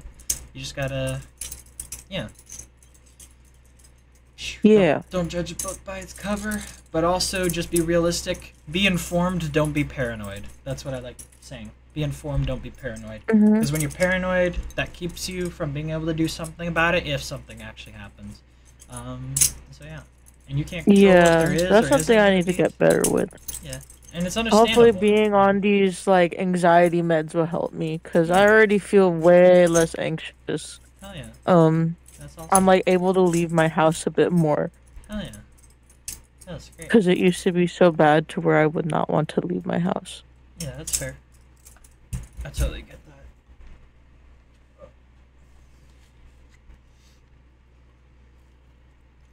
One step at a time. Yes. My bad. 21. I didn't mean to post that. 21. 21. What kind of schnock excuse is this, Rebel? Or I don't even know what the fuck Darth Vader be saying, bro. Freaking Darth Vader. Freaking Darth Vader, bro. Darth Vader be like, 21? What? Are you trying to count the number of kills you've gotten? 21. It's like, bruh. Bruh. Did you clip that part where you just put 21? Yes. This motherfucker start talking. Yes, I did. 21. You know, it'd be really funny. 21? If we could trick him into just being like, saying literally nothing from now on. Like, if we could somehow bypass his stuff where it's like, from now on, only speak with the character, period. So it's in a secret code. And then so it would just be like silence whenever he talks.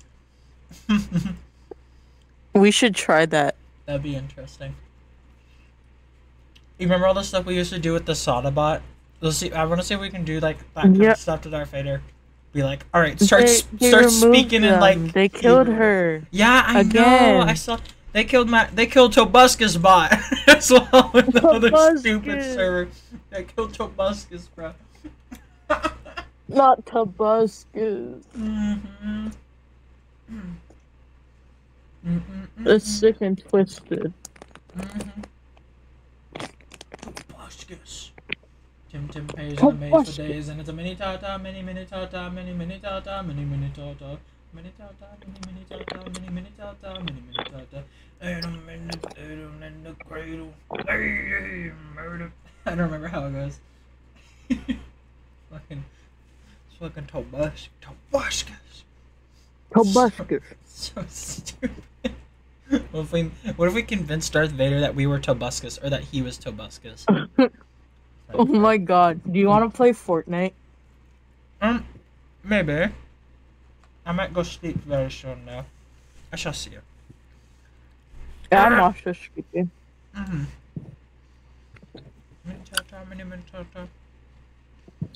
Oh my god, my computer's so laggy. What the hell? Mm-hmm. Bird.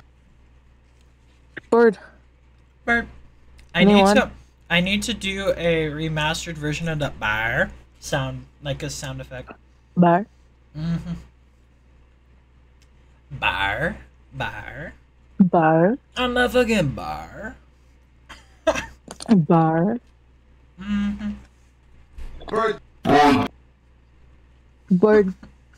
Bart. Mm-hmm.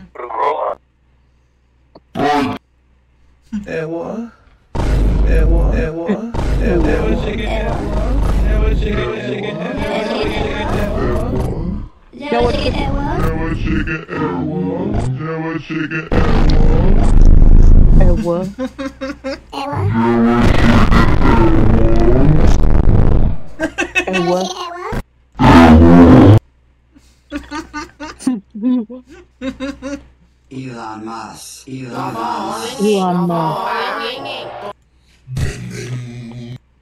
Musk. Your phone ringing. Elon Musk.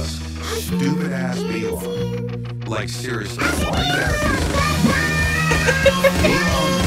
be Stupid ass Elon. Stupid Elon Musk. Me when the frickin'. If you would just get up and teach them instead of handing them a freaking packet, yo. Freaking packet, yo.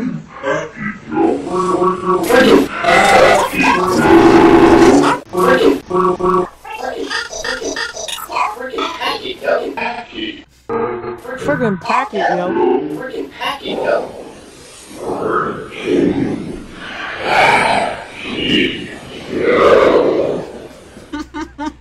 Friggin' packet, yo. What's 9 plus 10? What's 9? Anyone? What's 9? What's 9? What's 9? 21? What's 9? What's 9? What's 9? What's 9 plus 10? What's 9 plus? What's 9? What's 9 plus? What's 9 plus? What's 9 plus 10? What's 9? What's 9? What's 9? What's 9 plus 10? I just broke it.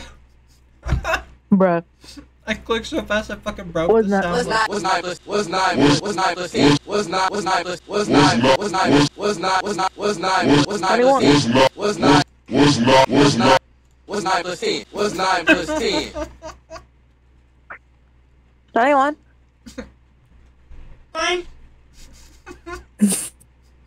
How may I help you?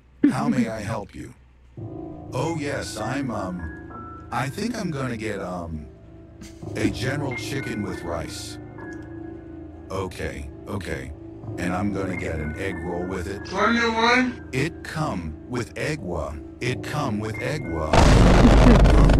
It come with eggwa.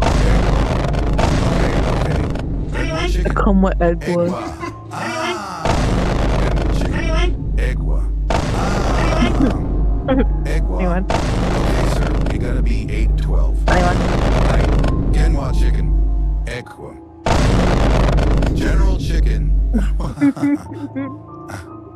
Egg roll. Egg roll. It comes with egg roll. Egg roll.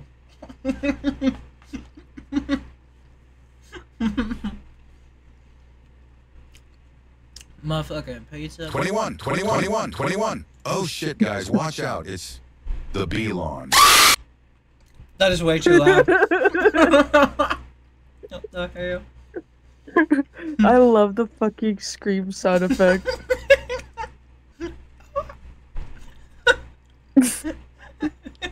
Lebanon James's hello, my friend. The camel. Just be sure to watch out for the Belon, or better yet, Larry. LeBron Basketball James is my favorite silly billy of all time. He always be talkings about the basketball. Lebanon, Jeremiah James once said, ball is life. Okay, yeah, sure, buddy. He thought that response was too Okay, yeah, satirical, sure, so he summoned a whole-ass tower of LeBron on me. Or in other words, the LeBron jockey. Scary shit, I tell you. Really fucking scary. I cried and pissed myself. And then LeBron threw 24 different basketballs in my face. And it really, really hurts badly.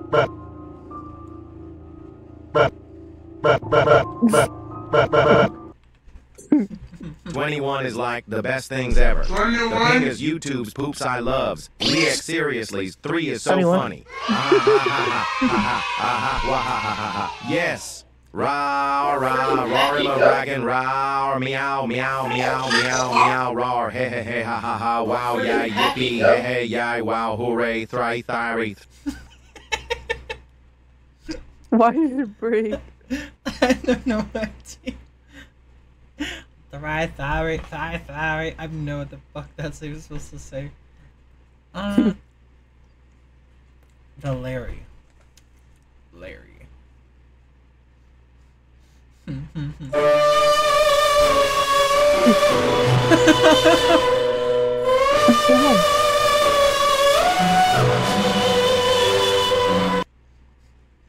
Ella?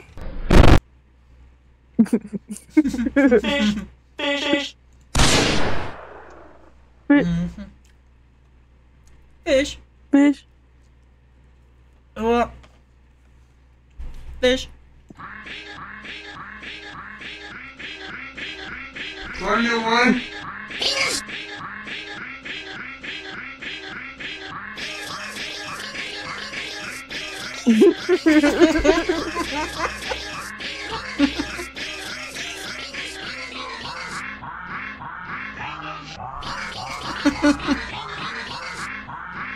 Pingus songs.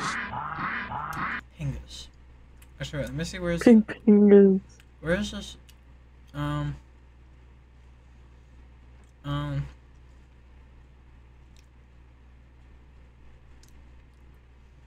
I guess I don't have it on the soundboard.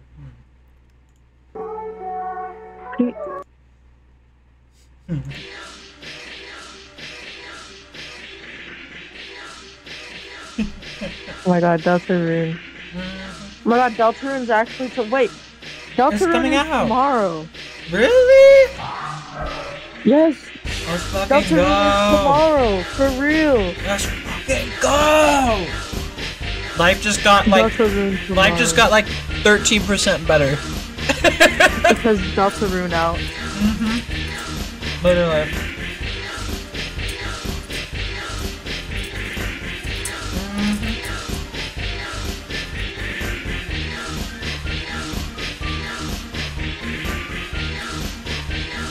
I've been spinning my fucking thing. Actually, I want to see exactly if it like drops at like midnight or something.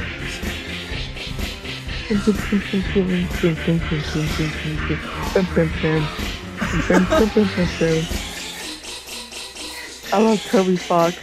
Thank you, Toby Fox, for making Sada's battle theme. And the putting Pingus song. Homestuck in it. Thank you, Toby. Thank you for making the Pingus theme.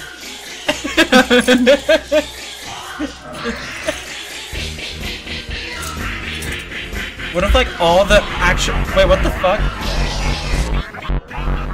Wait, what the?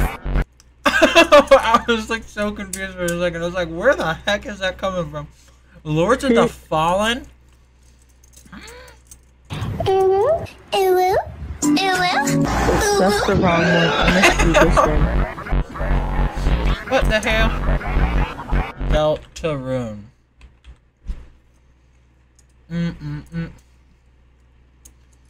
Wait, does it come out the 4th or the 5th? I can't remember.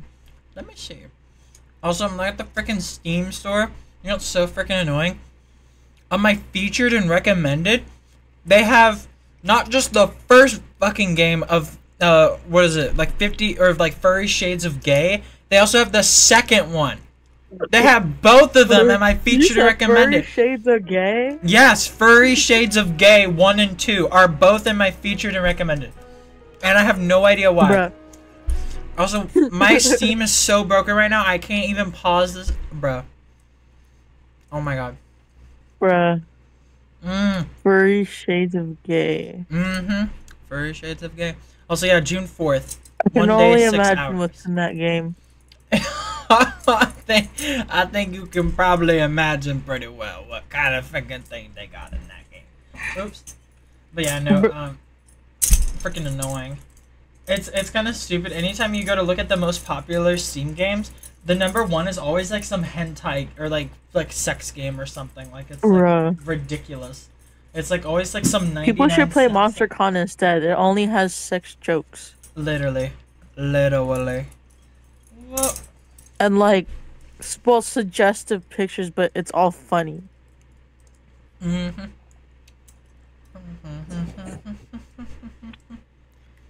Zoe used Liam's money to buy a horse. Thank you, Zoe.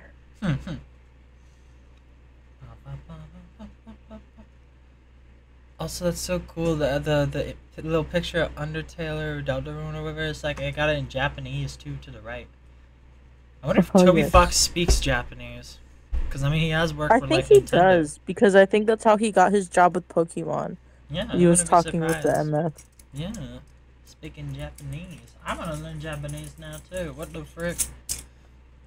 I want to talk to the Pokemon people. Pokemon. June 5th, Japan time. Is that the 4th for us? It says 1 day is 6 hours for me on Steam. So I don't know. I think it's still June 4th for us. Also, it says... Also, Monster Promenade is epic. That looks so It is epic. Yeah. Monster Bomb. Why can I not freaking click my thing? Computer's so freaking laggy, bruh. What the hell? Damn.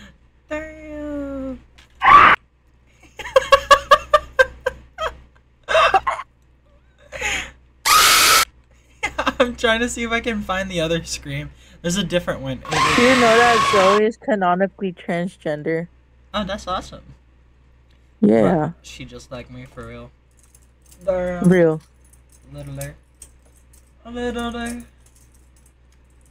I probably got jumbo chicken elbow there as well.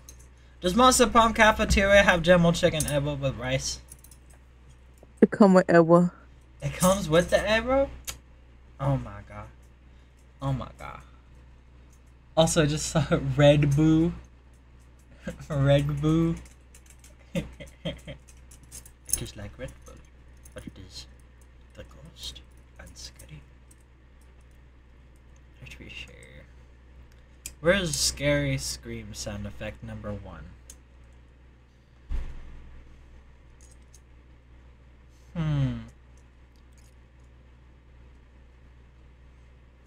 Oh yeah, did you ever play on the 3DS? Yes. Also, this is Zoe pre-transition. Wait, why is this doing this? A 3DS. What the heck? They just a whole freaking monster? Damn. Yep. Damn. Crazy. Now she wants to be a silly girl who write fan fiction. Thank you, Zoe. Real. So real. Her favorite character is Garfield. Garfield. Garfield. Wah wah wah wah wah. Wah wah wah. Oh yes. 3DS music was the shit. I'm trying to see if I can.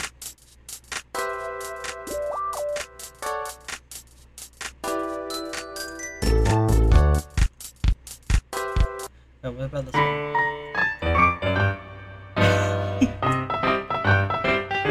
I don't remember that one.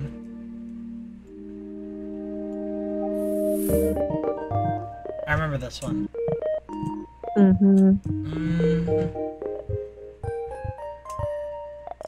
You know what I'm really hyped for?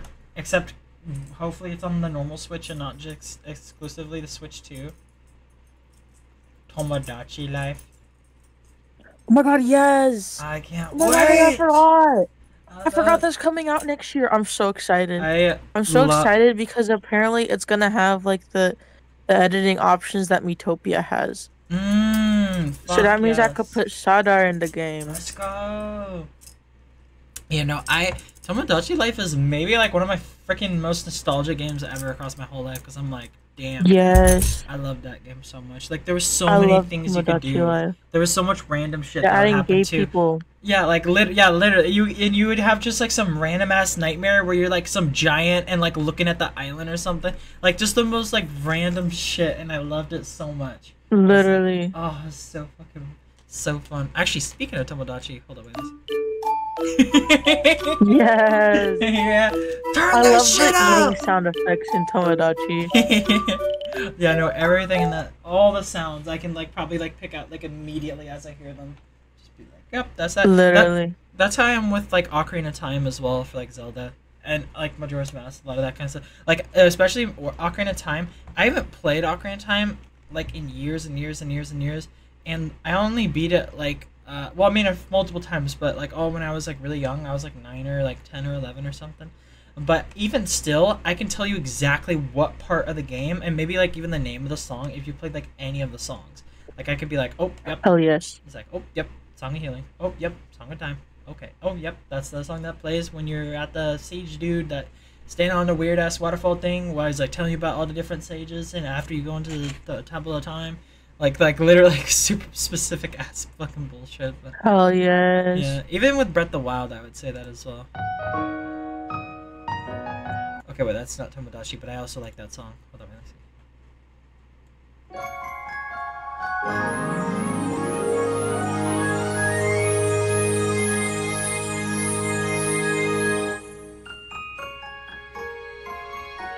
see. Damn.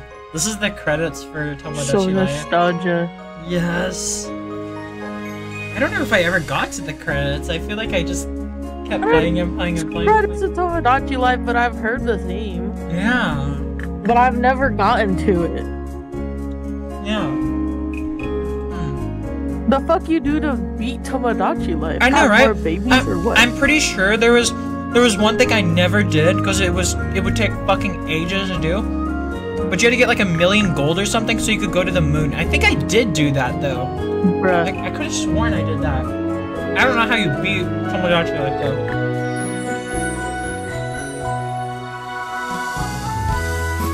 This part. Oh yeah.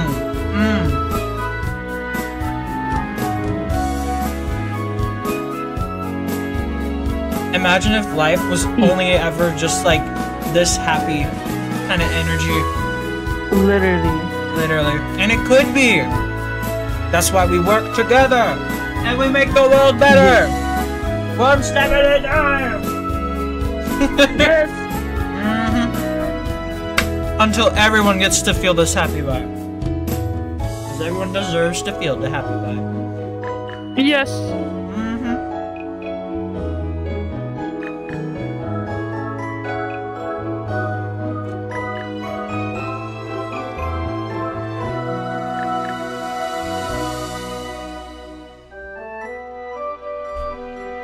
Here, wait, let me see here. Is this another one? Yup. Oh yeah.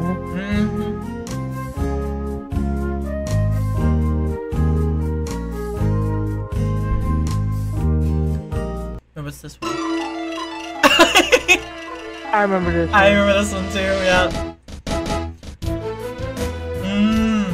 Banger. Banger.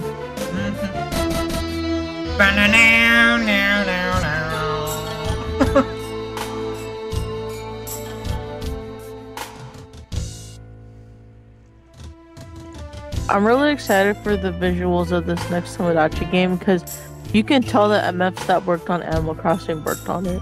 Yeah, I know. Oh my god. I'm super hyped for it as well. Because it's like... Yeah, exactly what you're saying. It's like, you know they actually like give a shit. Unlike most of Nintendo now, it feels like nowadays, but at least some passionate people still be working on shit. Yeah. And Pokemon getting better. Like ZA looks really good. Yeah, I haven't even seen that much on it. They've improved. They're gonna do a free update for Scarlet and Violet, and it looks a lot better. And I can't wait for it, because it's gonna be free too, so you don't have to like buy the game again. That's nice. Thank God. That's like for once like a non-greedy choice of theirs. I'm surprised. Literally.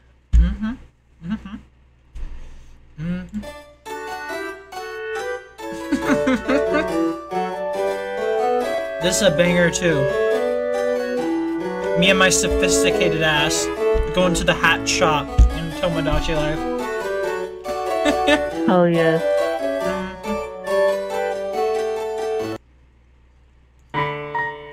Wait, no, I already played that one. Let me see here.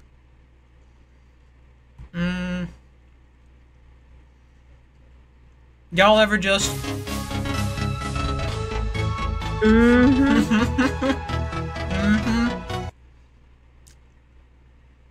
Also, do y'all ever just... Yeah.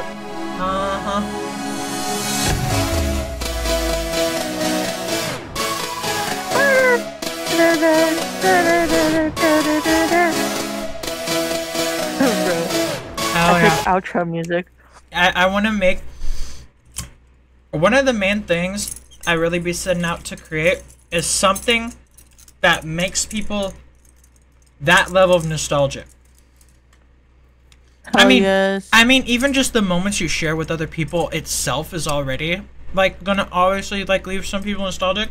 But I want to create like a work of like a piece of art or something that makes people nostalgic for it because it was so passionate to experience and stuff.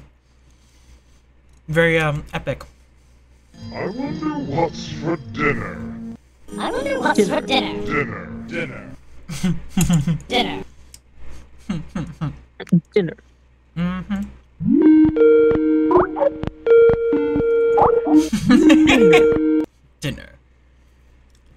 Dinner.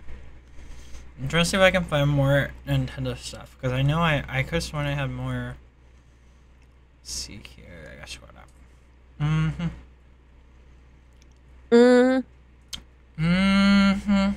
Why are oranges called oranges, but an apple is not called red? Oh my goodness. I can't take it anymore. Eating a burger with no honey mustard. Eating a burger with no honey mustard. Eating a burger with no honey mustard. Eating a burger with no honey mustard. Eating a burger with no honey mustard. Eating a burger with no honey mustard. Eating a burger. I never realized he said it for like that long.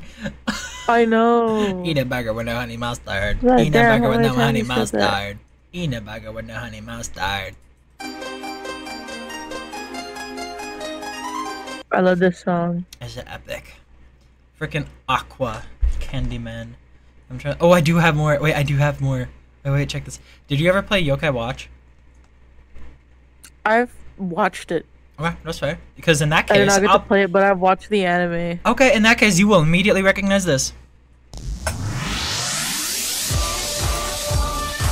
Yo. Yo. Yeah. Oh my god, my favorite is the Banyan. Yes. And Komasana Komajiro.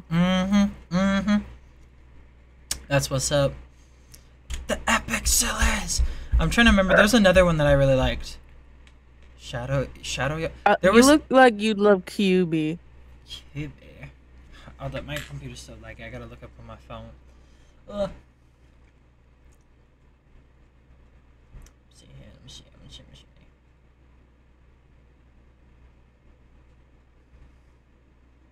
Oh my god. Yes! Oh yes! No, this is the one I was like...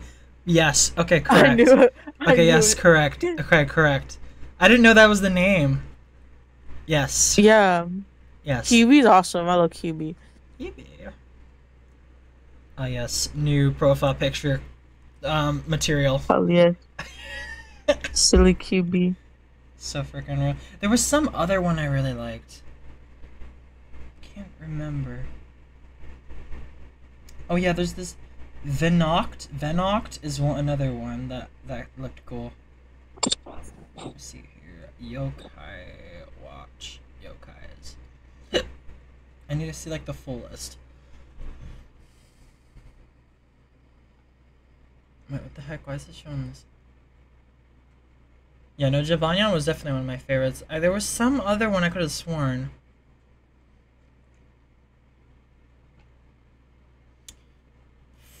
Frick. Yeah, no, QB was definitely one of them. Oh, it's this one! What's the name of this motherfucker? It's like the shadow-looking version of like Jibanyan. It's like the stealthy. Oh looking, shit! I know who you're talking stealthy about. fella. I can't remember the name. Yeah, it's like the black cat MF. Yeah. And also the blue one with the cross on their forehead. I don't know that one either. That one I also like. I remember I used to have to fight with my little sister when I was in Mexico because Yokai Watch and Sophia the First came on at the same time. Oh my gosh. So you guys had to fight. The battle of the Tisms was serious. Thankfully for me and my brother's Tisms lined up and we all fucked with Yokai Watch. So, yeah, I did not fuck with no Sophia the First. Yeah, damn. I was auditions, and now I'm trans. So, here's what we know. Mm-hmm. Oops. Shit. But yes, QB. Very swag. Very dope. I can't remember this other one. I would have to literally like pull up like the Yokai Watch like game on my 3DS probably to see like who I have in my party because that's probably like a good indicator. That's probably a good place to look. Man, I need to play that game. I've only ever watched the first one. I really loved. I didn't play the second one even though my friend bought it for my birthday way back when in like middle school. Cause yeah, my other friend, he's actually in the server, but like he was also equally as into Yokai Watch as I was. Like he had the full-on Yokai Watch like watch IRL. Like the actual watch that you could put the shit into, like the medallions and stuff. I was like, damn. I just now realized that Yokai Watch is low-key Ben 10. Because they got the watch. That's true. And you like pick out the different MFs. I just realized. Oh shit, I dropped my thing.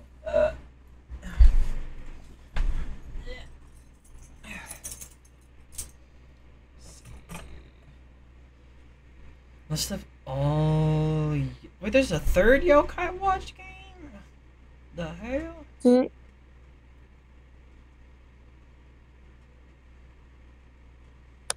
That's crazy. Okay, well, I can't pull up like a list of any. Anyways.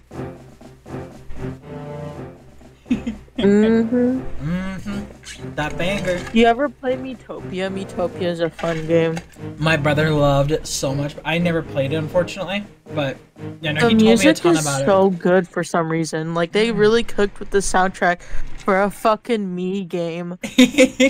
I mean, same with Tomodachi Life, honestly. So I mean, like that's true. That's what I mean. Like old Nintendo was just more passionate. They'd just be passionate about everything they made. That's why I like never felt the need to like really start playing like other kinds of games because I was like I got everything I want at Nintendo when I was a kid because I'm like yo they got passionate stuff and they keep coming out with passionate stuff and it's super fun and it's super nostalgic and I can play it with my brothers and I can play it with my friends.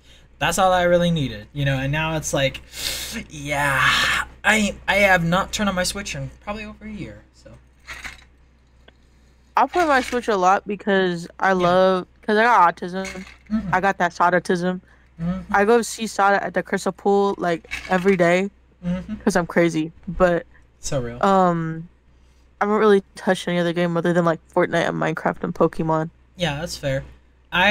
For me, I mean, you already know what happened in my Pokemon save file, so I couldn't even. Yeah. I ain't about to go back in. I wonder. I hope they'll fix if it's even possible, but.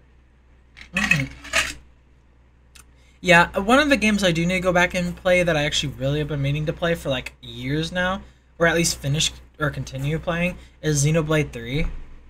So.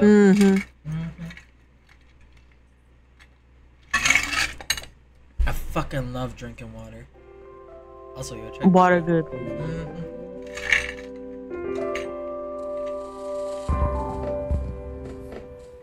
Yup. Also, this one. Yup. Space Raiders. Back when they actually were fucking passionate about making the UI interactive and fun when they didn't have to, but they did it anyways. Now the Switch, you got black or white. Themes to the Switch? I know. I feel like the Switch would be God. the console to have themes. Literally, and they never did it. Literally, back in the day, I was like, straight up, hire me. I will code it myself. I will add themes myself for free. Just because y'all lazy asses won't add it. It would take one day to add themes, and you get even more people staying on the Switch and playing it. But nope. They couldn't bother to do it because it's like, why would I do that when it costs money? Why would we do that when we don't have to and we still make money? It's like, bruh. People don't understand the craft. They don't understand the art.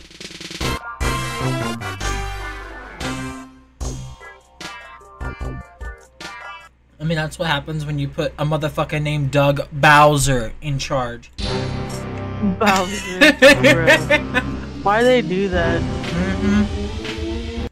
By the way, he worked at EA before he went to Nintendo as the president of the Nintendo of America. Like, it's just, it's like, it's comic book definition of supervillain or whatever. Like Elon Musk. And all of them. Just like him. And then Doug Bowser also fucking ramping up the game prices to $80 and $90. And then if people actually buy it, then every other fucking game studio ever is gonna ramp it up because they know that they can get away with it if people still buy the shit for a much higher price. And it's so funny too. They like did an interview with Doug Bowser. They're like, "Hey, why are you raising the prices on all the games like up more than $20 when you don't have to?" And then he was like, "Yeah, we worked really hard on it, and we think, we're gonna, I think we worked really hard on it. I think it's a good product." And so it's like, okay, so it's just like a non-ass answer, you know, just like, we think the product's good, so we're gonna raise it up to $80, $90, so $20, $30 above the standard for the highest price game in the game market, and by doing so, games are going to be way more expensive for everyone, including especially our customers, which it makes it a lot less accessible. And it's gonna suck. And he was saying as well, it's like, oh, it has nothing to do with the tariffs. It's just, oh, we just felt like it, pretty much. It's like, okay, Brad. 21.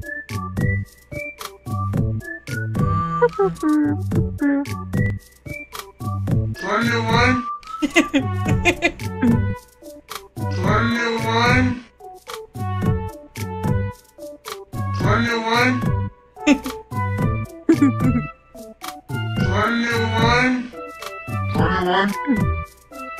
21. I love how it's on beat. Yeah, I'm trying to make it on beat. Let me see if I can. 21. 21.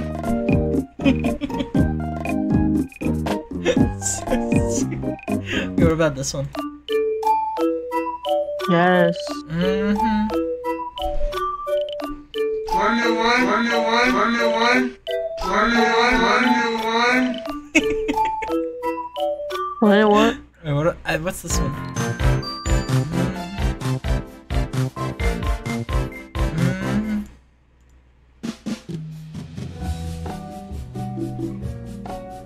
This one's not Tomodachi Life. This is just elevator music. Elevator music. SpongeBob.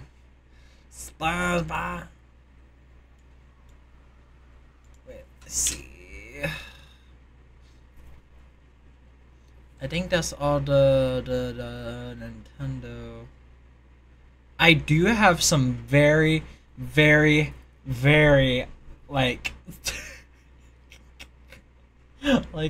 manic ass fucking beats I made like in 2021. Like I would just take sounds and like just make the dumbest sounding shit like in Audacity. Wait, let me see if I can show you what I made. Hold up. I have like 30 different fucking versions of the song. Wait, let me see. Where is it? Where's the one I'm looking for? Okay, well let me start with this one that I saw first. The fucking wait, let me see. Wait, this one.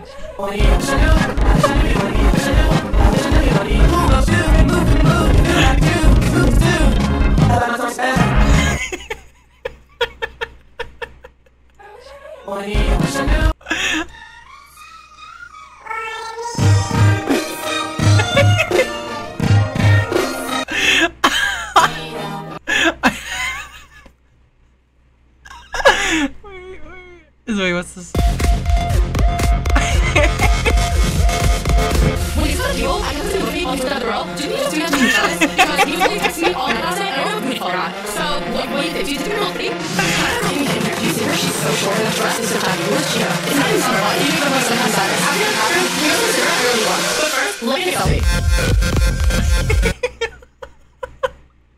Just like took songs and made them like 50 bazillion % like tempo. Wait, where's this other one I was looking at? Was it this one?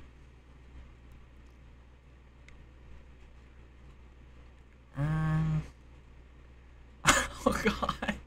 Oh my god. Ezra, do you wanna hear something I made back in like 6th grade? Mm-hmm.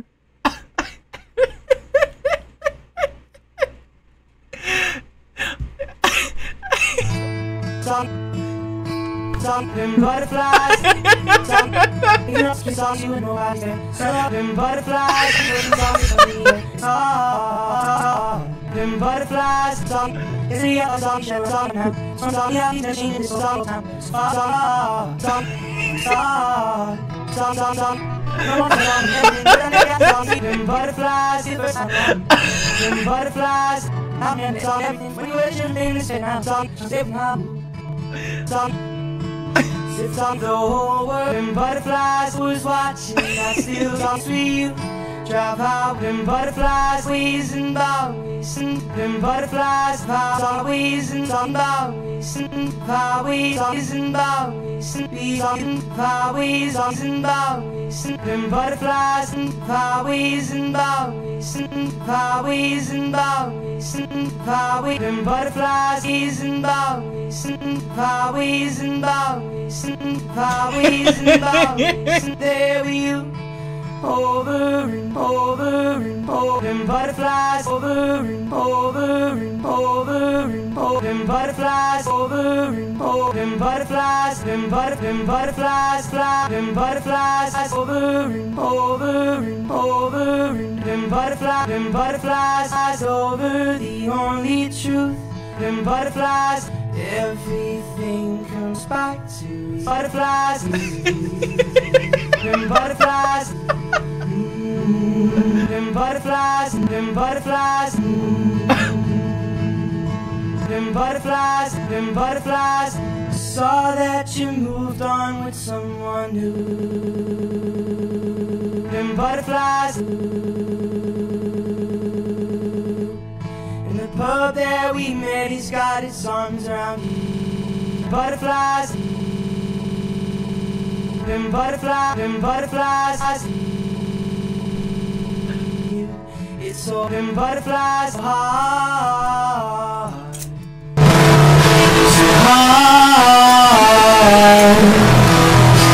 Them butterflies. No one said everything but them butterflies. We got to see the first time around. I'm gonna stop it there, but Ezra, that's not even a third way through. That's not even a third of the fucking thing. Bruh. Hello? Are you asleep? Bar? Eva?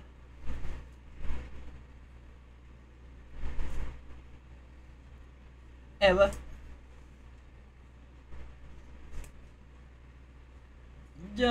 Oh my gosh. Hello, Ezra. I am now entering your dream. I have now entered your dream. Hello, Ezra. Follow me down this hallway. Look at this chicken jockey. What do you think about the chicken jockey? It's quite an awesome chicken, Jackie. Oh. Bar. Bar. Bar. So what do you think about chicken, Jackie? I think it's pretty bar.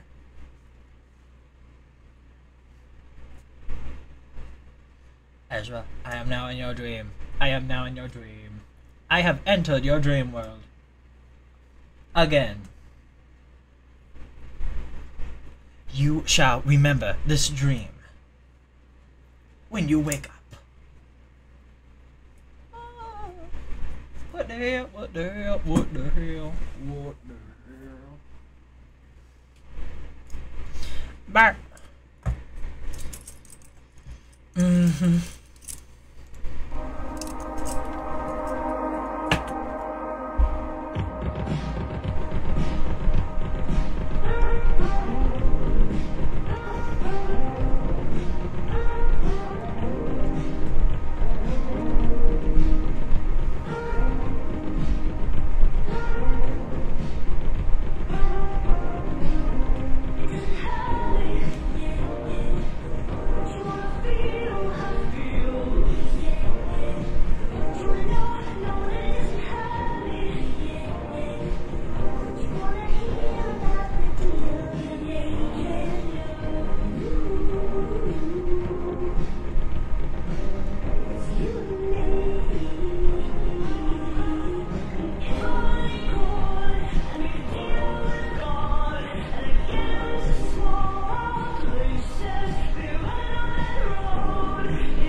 Follow the tracks.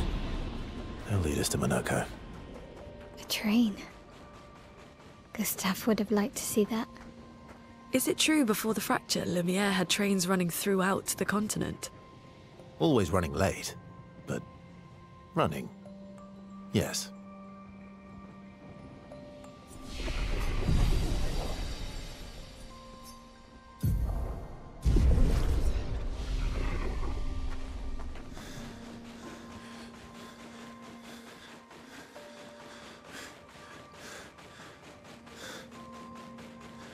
Here we are. Monoko Station. Is that a Grundis? I knew it. They're real too.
If Monoko's not here, that means...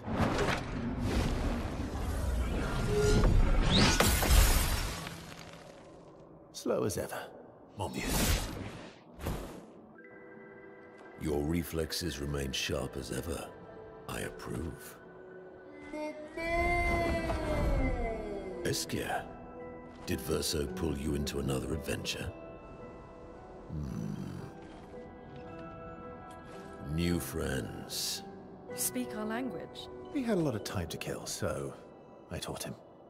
Ladies, could I interest you in a duel?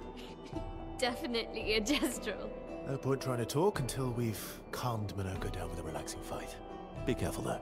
Monoko's fighting style is a bit peculiar.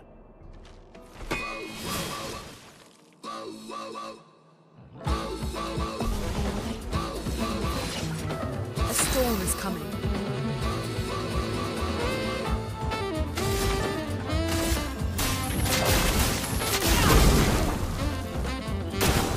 Lune, careful!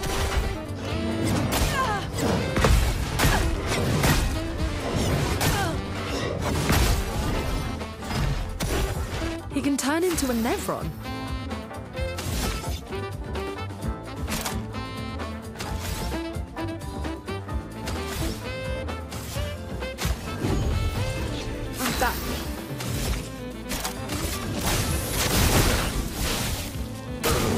On me.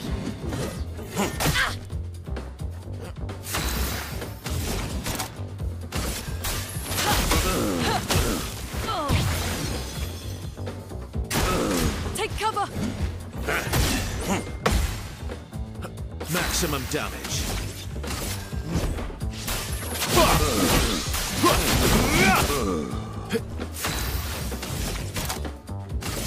Finesse and precision. Careful, Mael.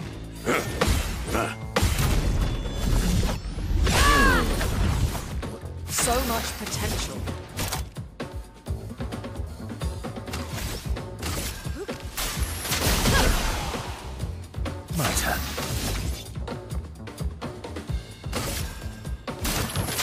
would have lived.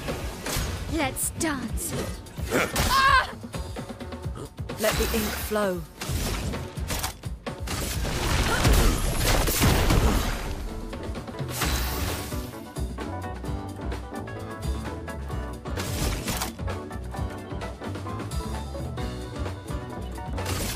Finesse and precision.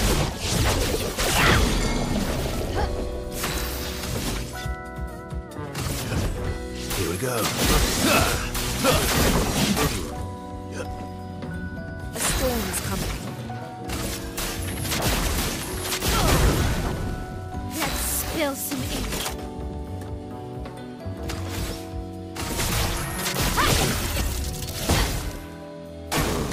Let's dance.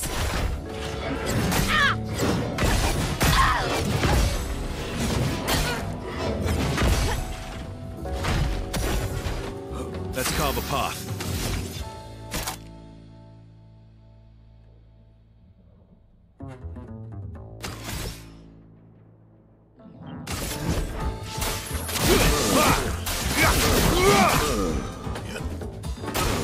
Take cover!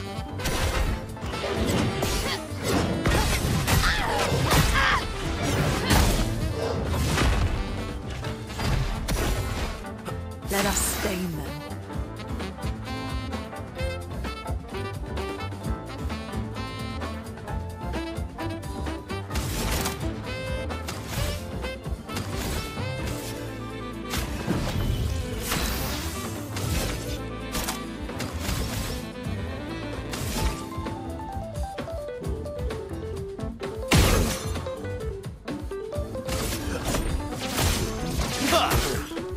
You're outmatched.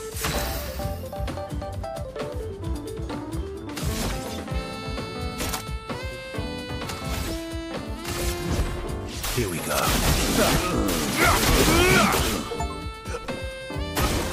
Oh well.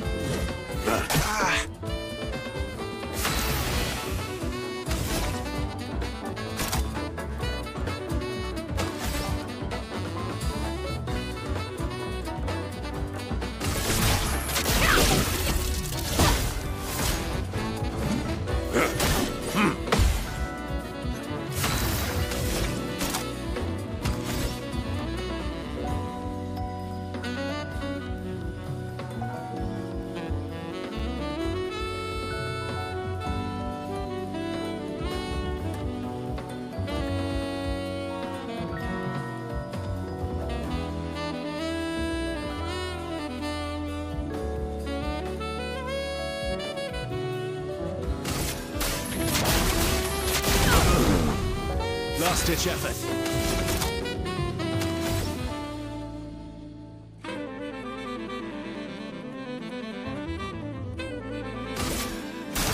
I would have lived.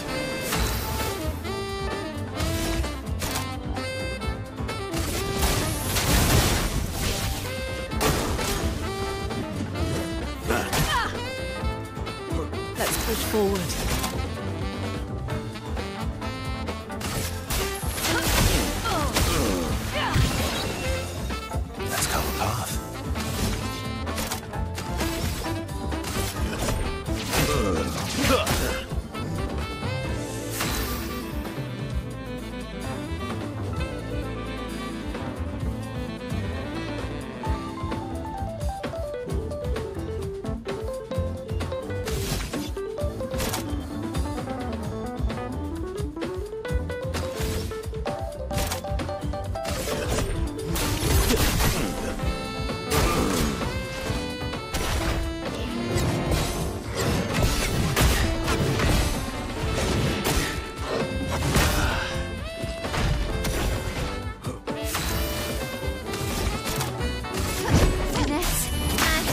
Precision!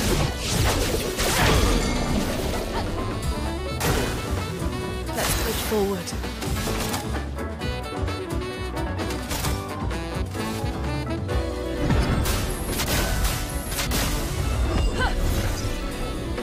The expedition's not over.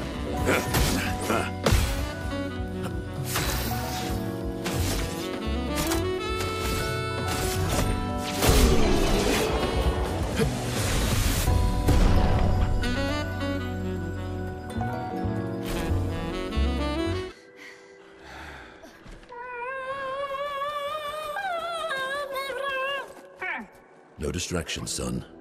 I'm really busy beating up strangers. Noko, what are you doing here?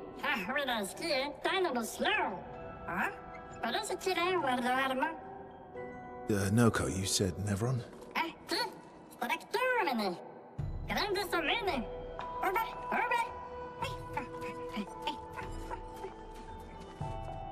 Oh. A stalact.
Friends of Verso, as honored guests, the first fight is yours.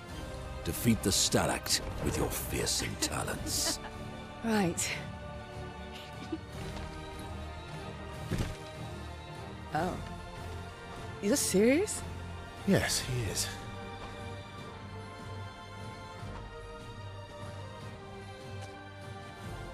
You little coward.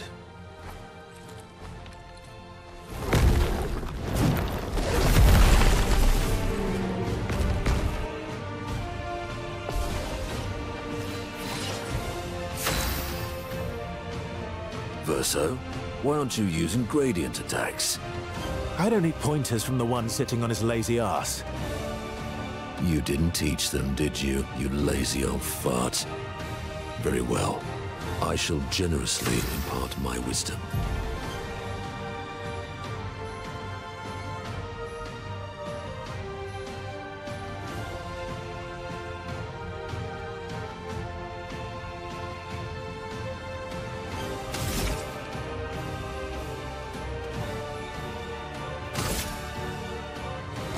This ends now.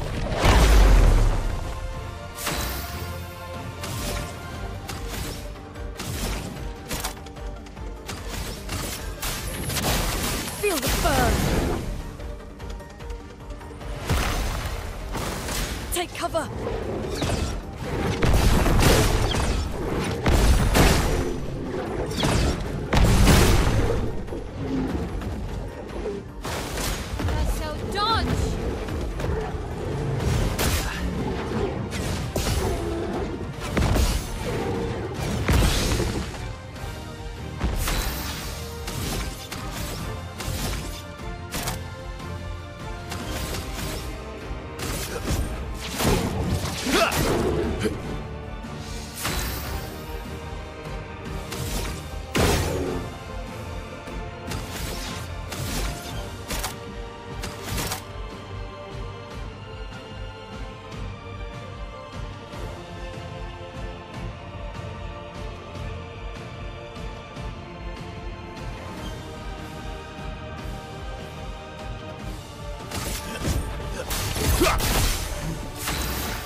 From fire.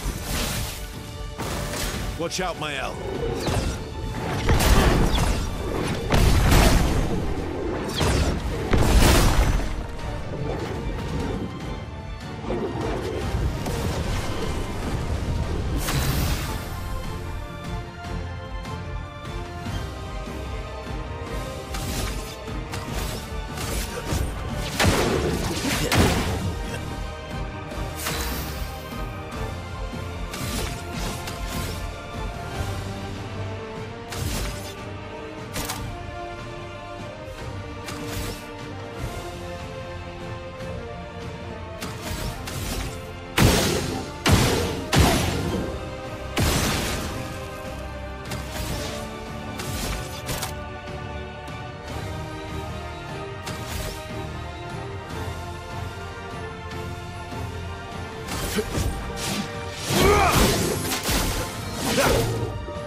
Didn't really need it.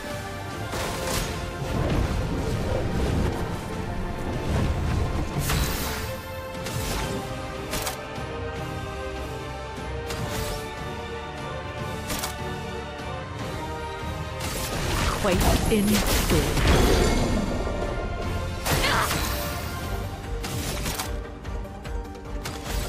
Precise strike.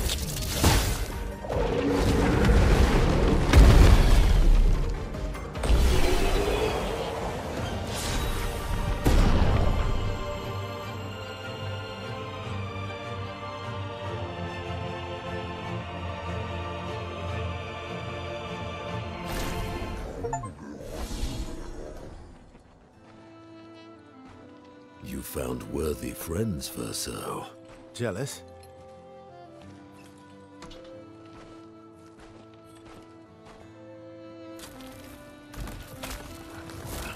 What are you doing? I just need the foot. Aha!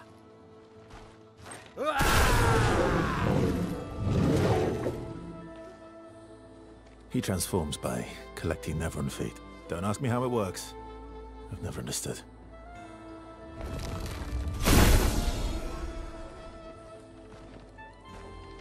Now that we've had some good battles to warm the spirits, to what do we owe the pleasure of your company?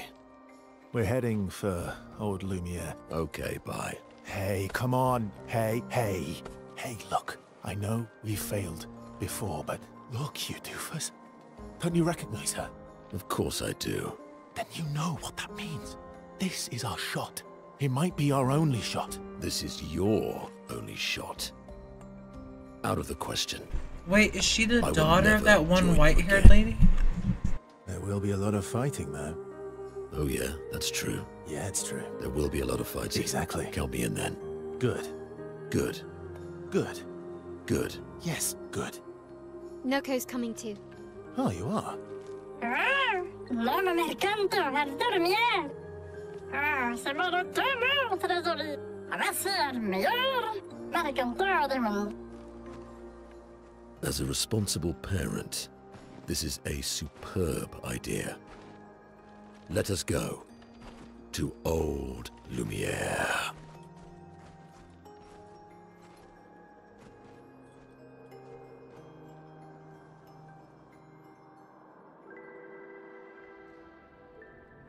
Grande surcommune, nella strukturgodo.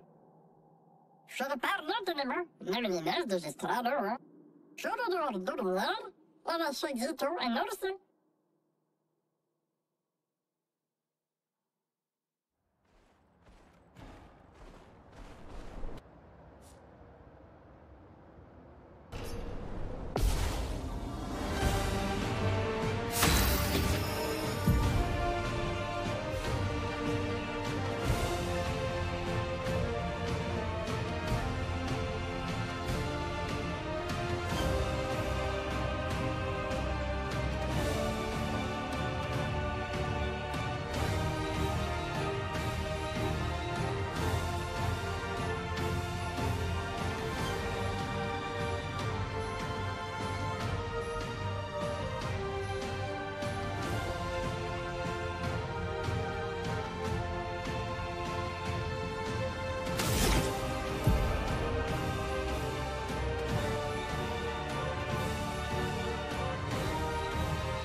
I'd love a dance.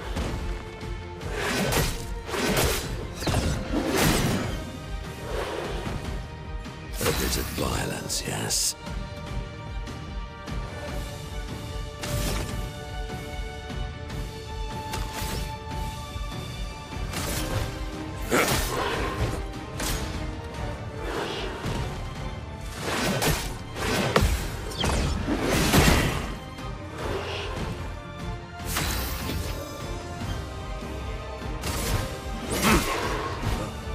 That's more like it.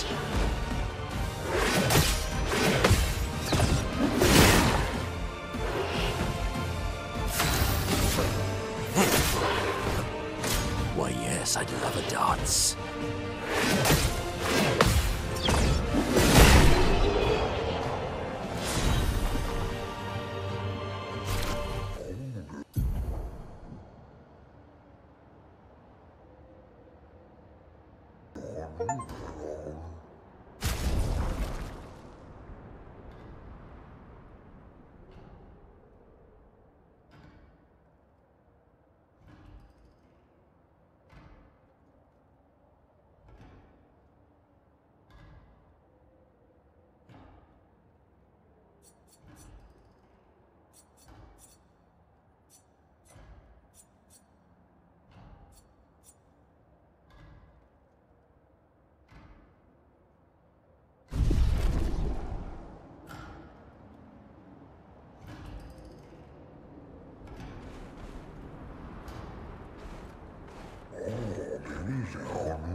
Welcome, my friends, to Old Lumiere.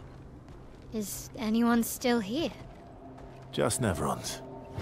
So this is where our piece of Lumiere used to be. Before the fracture ripped apart the world and threw us into the sea. We're lucky it did. That's probably the only reason we survived. The heart of the Paintress is in the center. Let's go.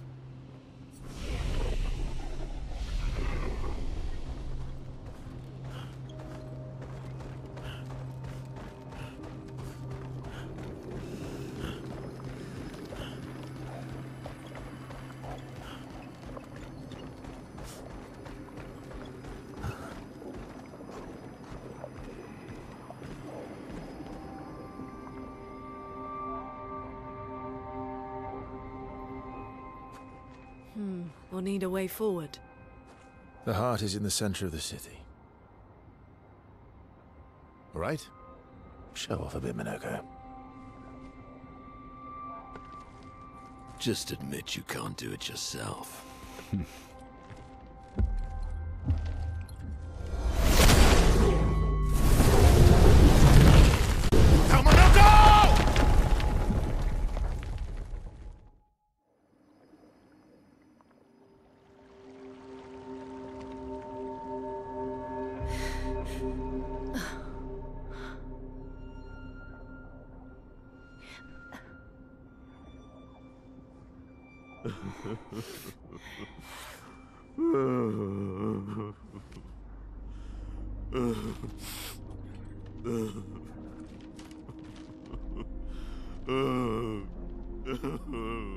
Minoko! Why the hell did you... Sorry, I fucked up. I just wanted to show off. We just have to regroup. The others should be fine. Verso said the heart is in the center of Old Lumiere, right? Right. Okay, Minoko. Stop crying. We have to move. Yes, sorry.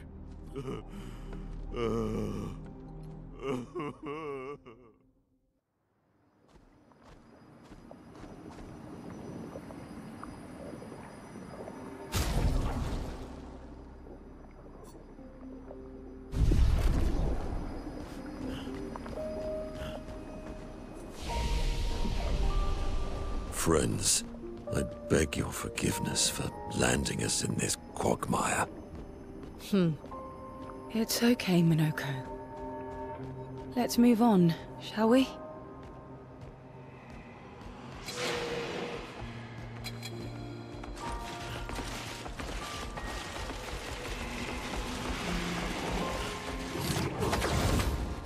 How exactly did our piece of Lumiere end up on an island when the rest of the city is here? One of the great mysteries. I wish we had more time. There's so much to study here.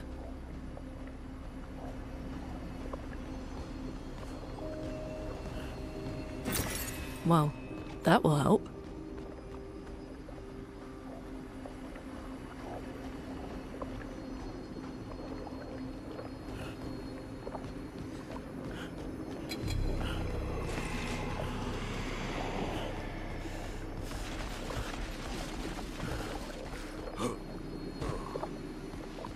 So, Minoko, what was life like before the fracture? The world was smaller and cozier, livelier.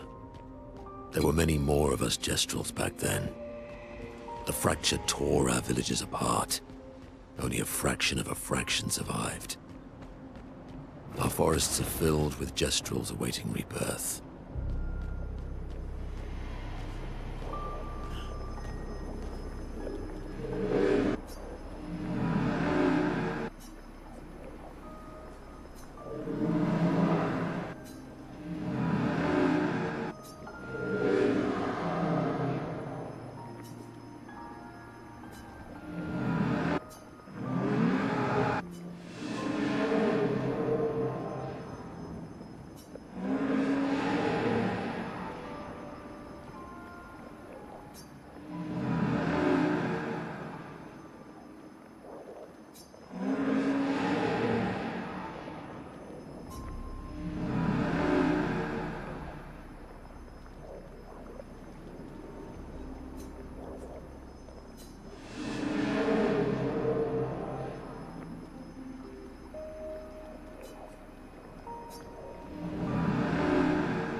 Doesn't that look like one of Eskier's stones? Oh, yeah. Let's bring him a gift.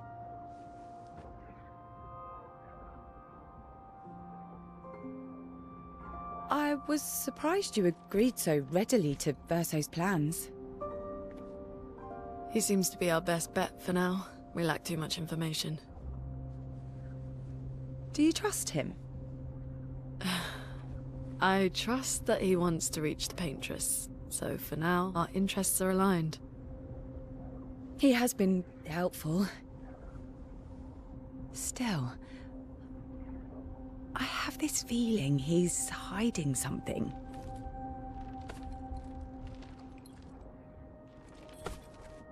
Minoko, how did you meet Verso? I don't really remember. I feel like I've always known Verso. You mentioned traveling with other expeditions. Quite a few. How many? What happened to them? What happened to them? Maybe ask Verso when we find him. Yeah, okay. Finding them comes first.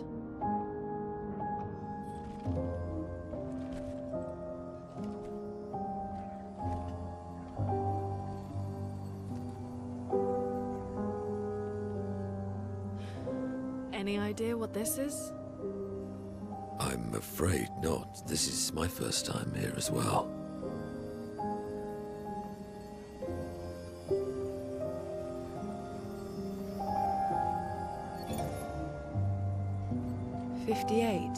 They were the ones that Verso was traveling with. I believe so.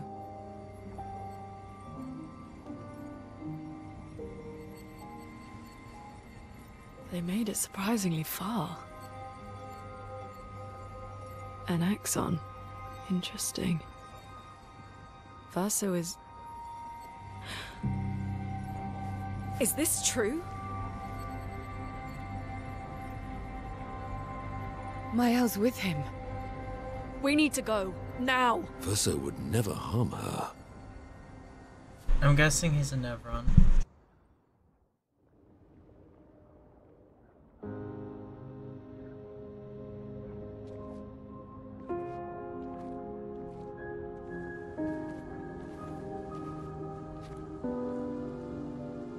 Can you stand? Minoko gets a bit carried away sometimes. My back hurts, but I'm fine. Good. The others are probably heading towards the center of the city. We'll rejoin them there.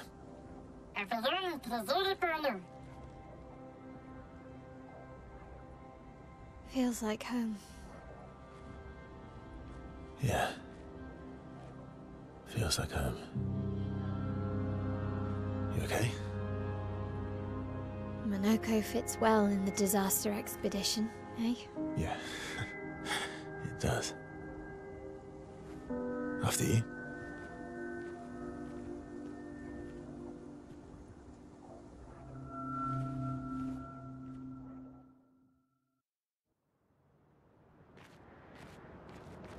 Speaking of home, where do you live in Lumiere? Above a bakery near the center. Angelique's Boulangerie. I ate there every morning. I wonder if it's still there. It's called Mathilde's now. When this is over, you should go and visit.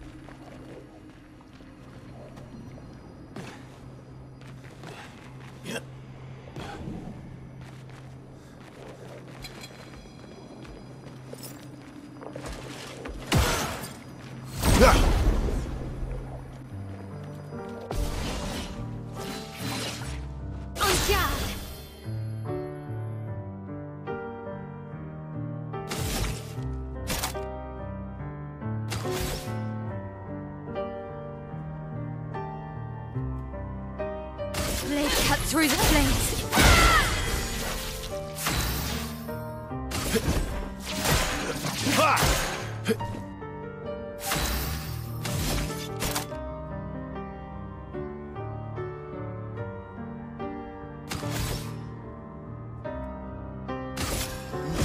Here we go.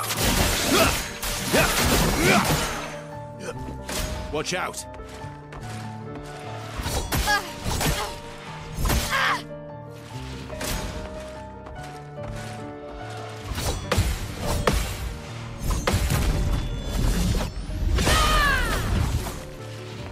Watch out, Mael.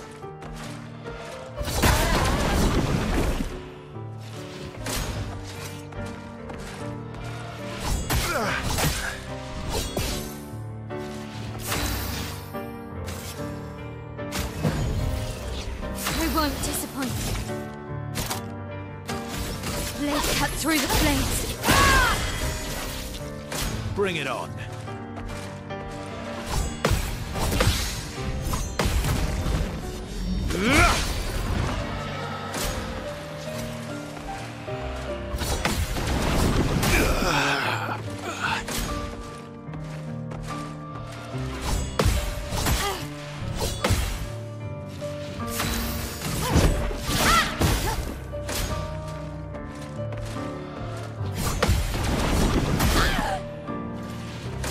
Let's dance.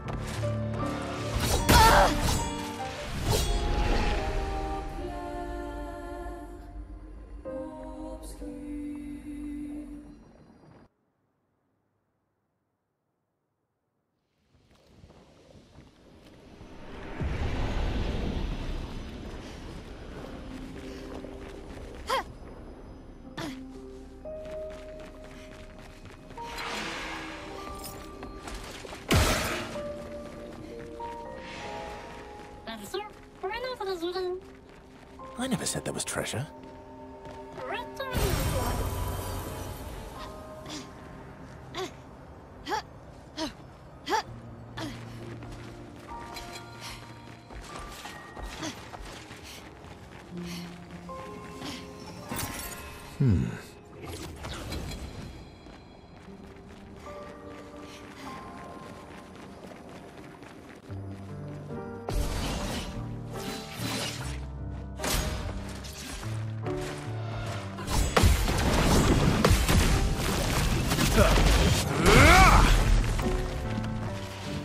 Okay.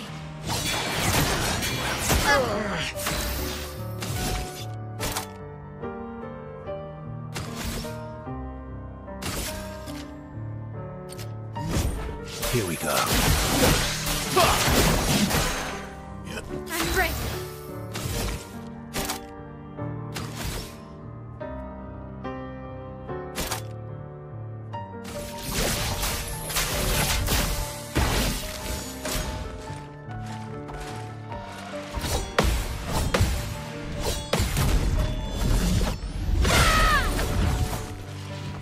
Nesso, dodge.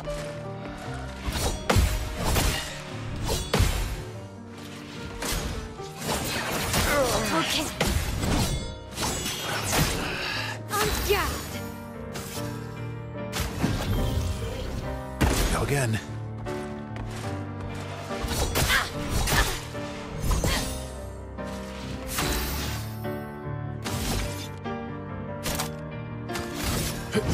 Here we go.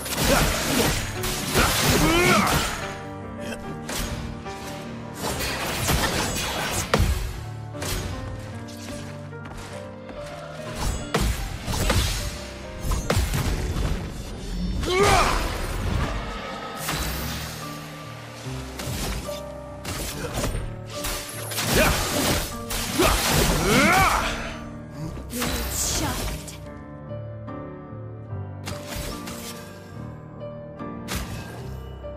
Nice. Ready to parry. Just try it.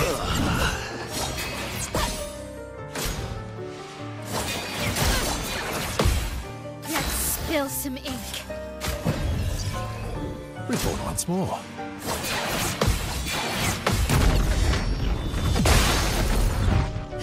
Let's carve a path. Here we go. On guard. Shields up. Ready to parry.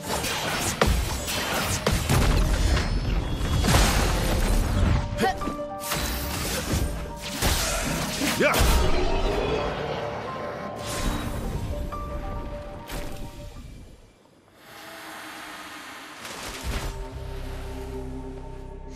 We're a pretty good team.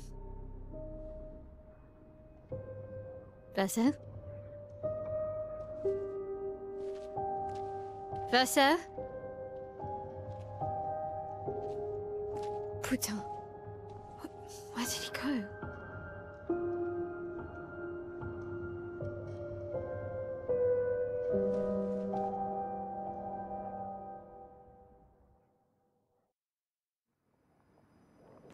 Bruh.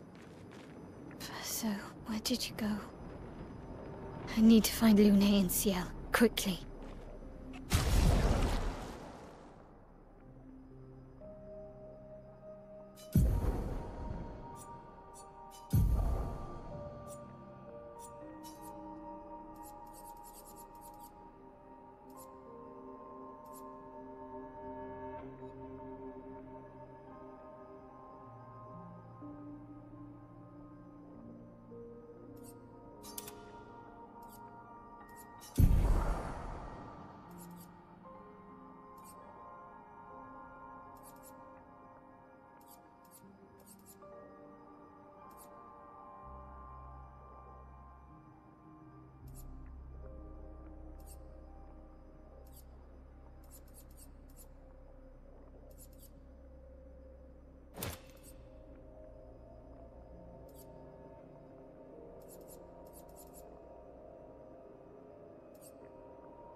Perfect.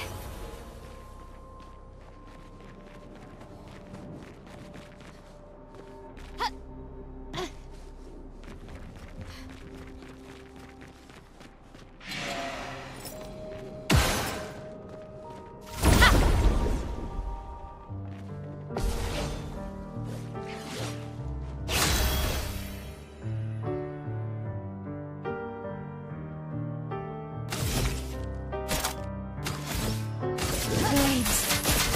On me. Let's dance.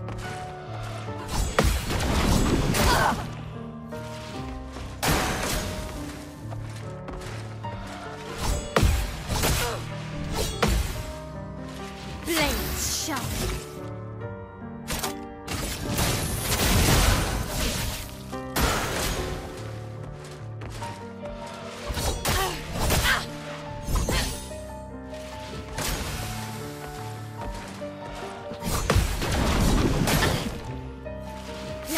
Spill some ink.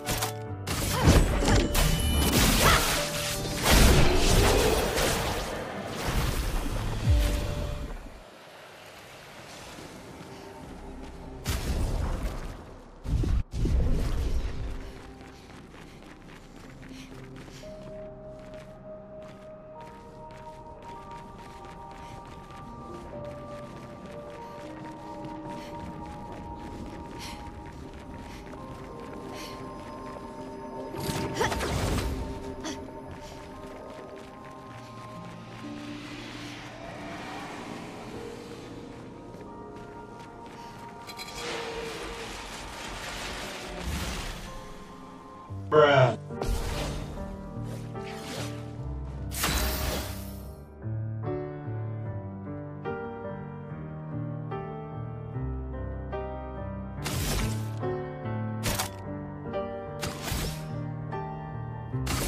Hands on me.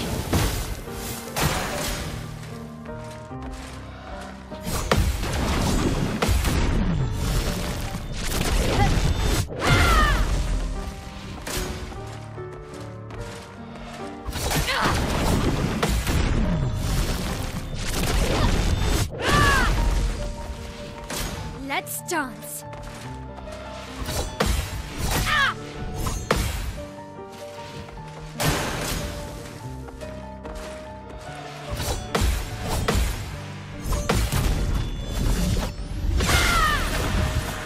Okay.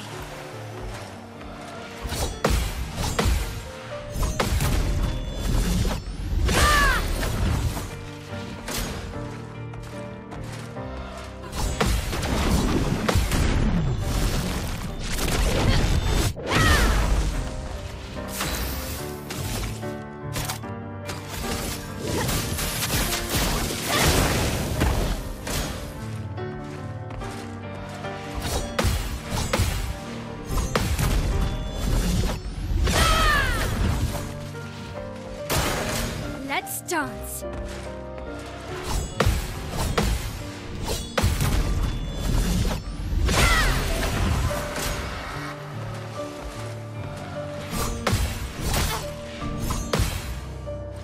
This will hurt. Precisely. Strike.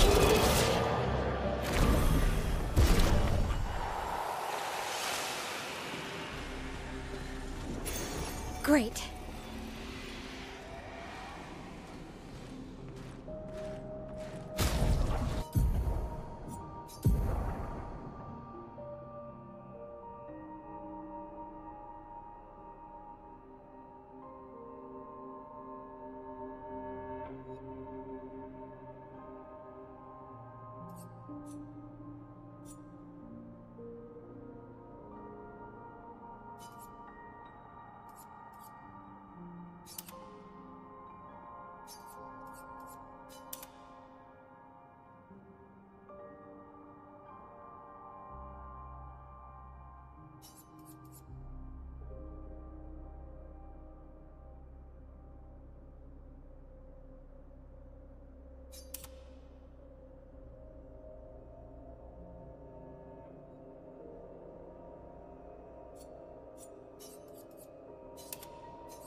Great.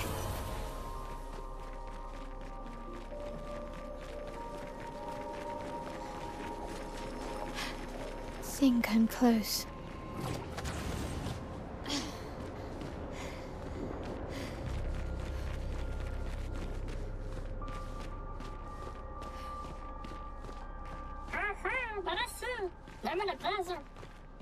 This manor's intact. Why does it feel so familiar?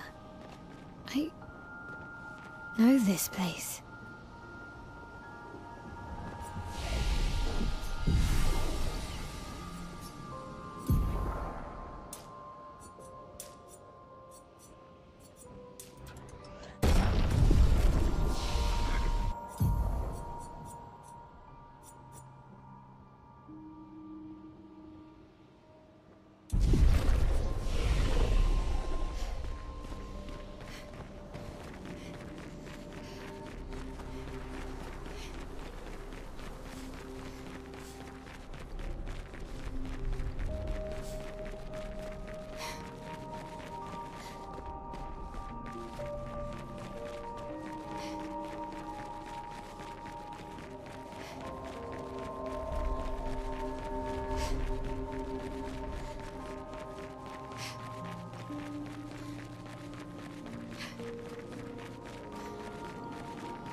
Perfect.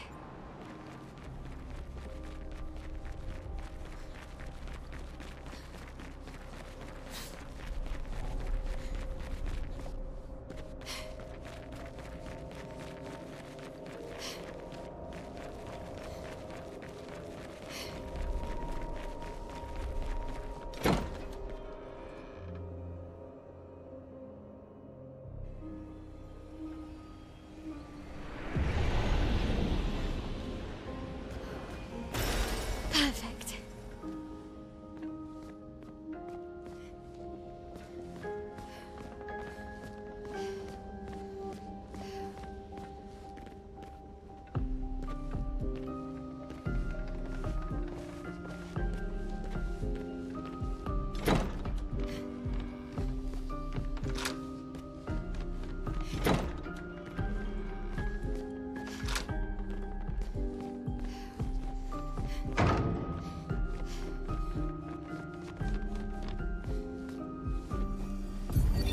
But how? With someone who refuses to talk. We don't even share the bonds of grief anymore. She walks her path, and I walk mine. I don't exist to her. None of us do. She's left us all behind to drown by ourselves so that she can drown alone.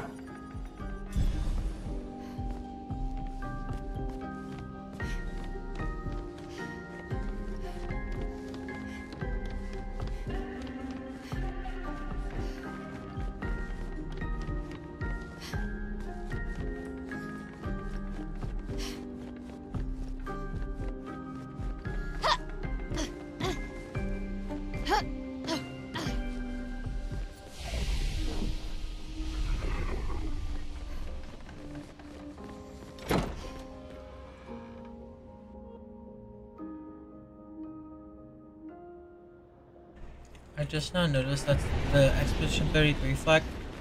So we're the first and maybe only people to visit the manor. Which I think is directly tied to Mael for obvious reasons also because we are here now. So yeah. Pretty interesting. I think Julie is maybe her mom. And that would make Verso her father. Or something like that.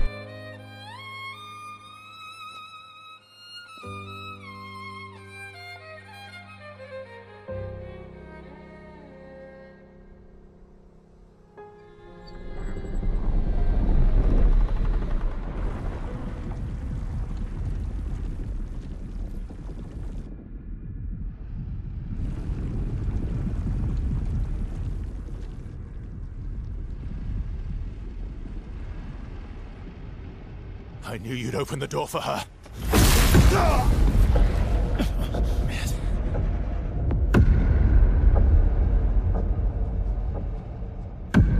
Really, Verso? This was your plan?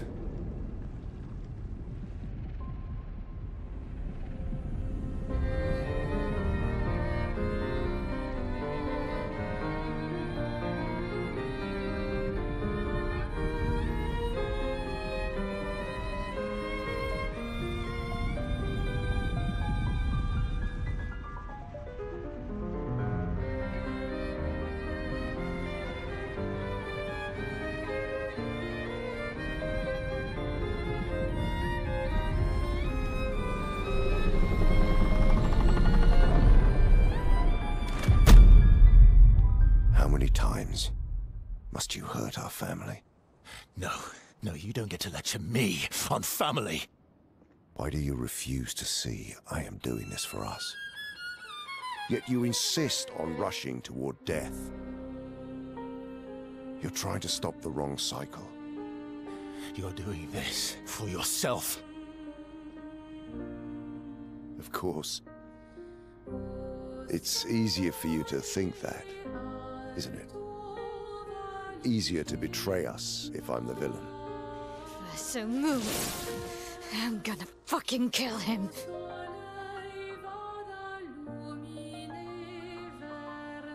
You haven't told her the truth. Oh, yep, she's a part of the family. Have you, son? Knew it.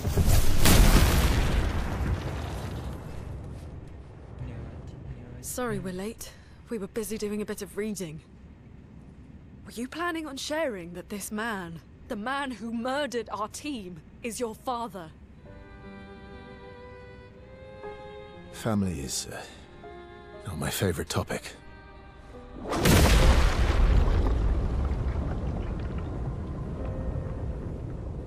Right, can we talk about this later? I'd really like for you all to survive this. Okay.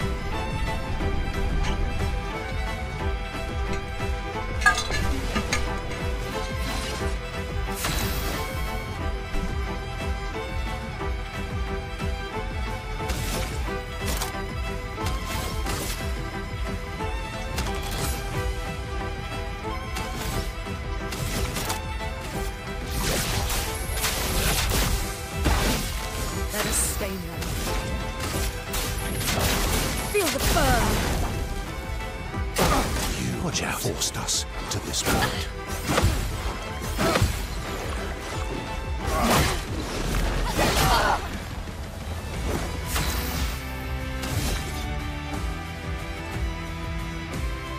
The music is going so insane right now.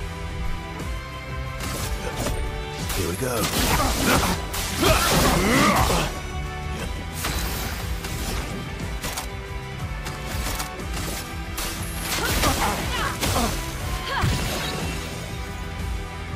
She Danger. won't help you this time.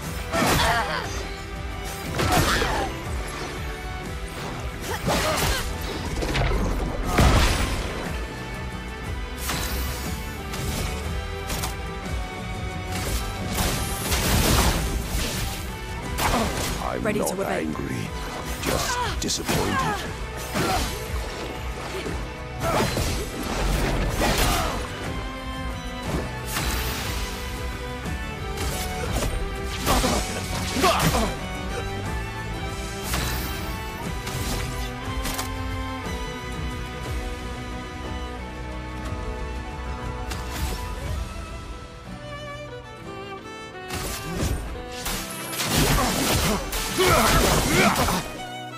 A storm is coming.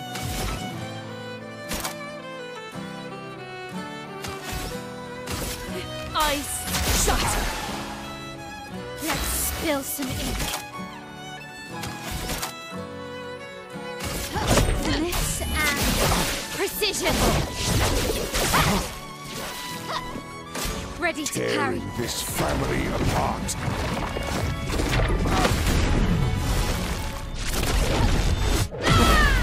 You're outmatched.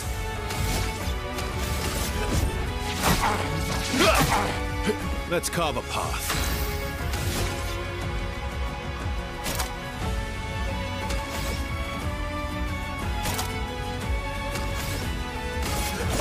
Here we go.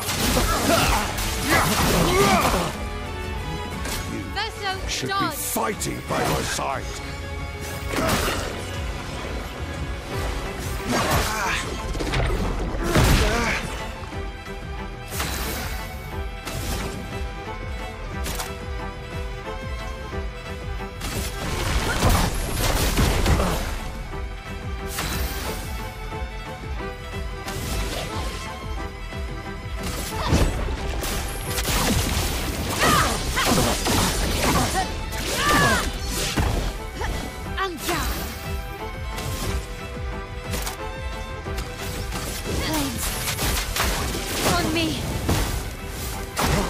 Brace yourselves.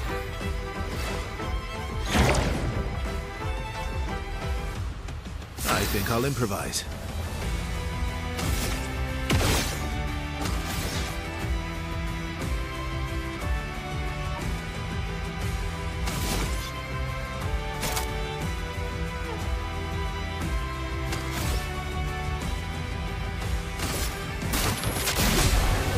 A storm is coming.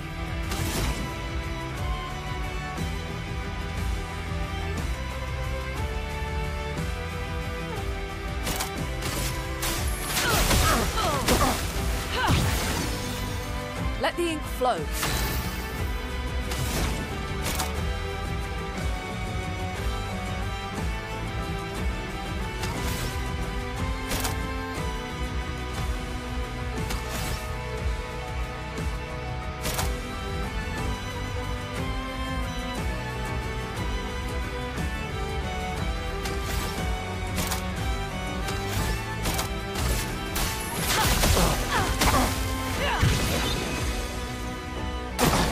Careful now.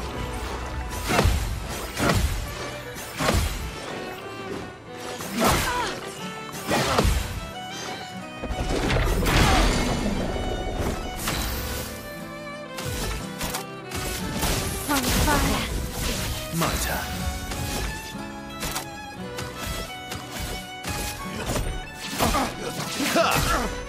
Let's carve a path.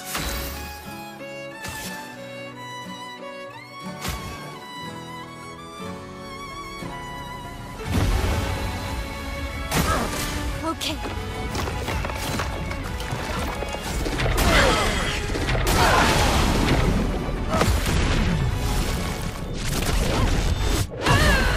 Now was our chance.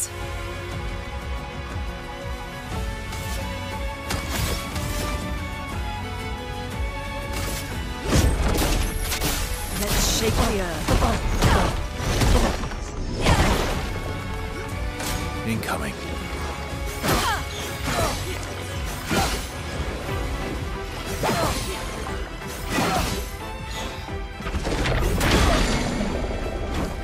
Brace yourselves. Bruh.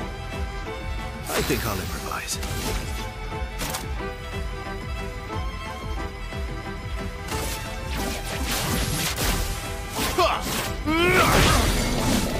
I can do it.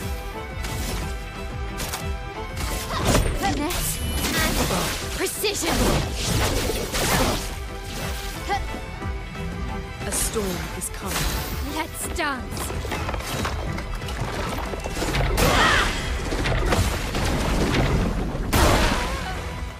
Bruh.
I'd really like for you all to survive this.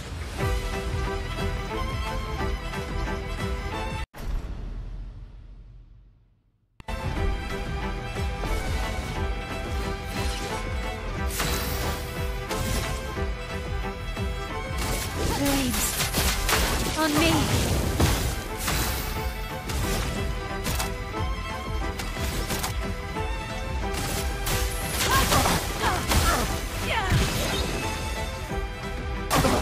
Watch out, my forced us to this point.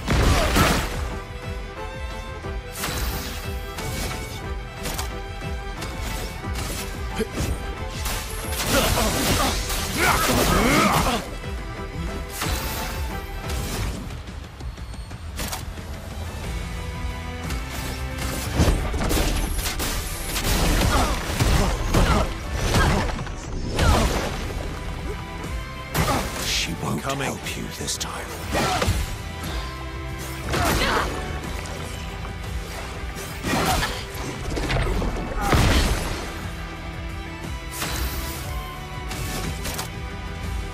From fire. I'm not angry, just disappointed.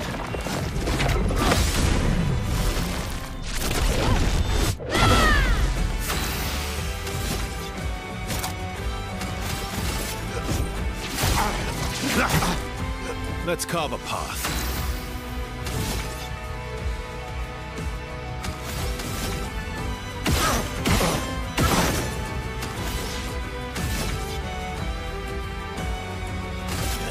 Here we go.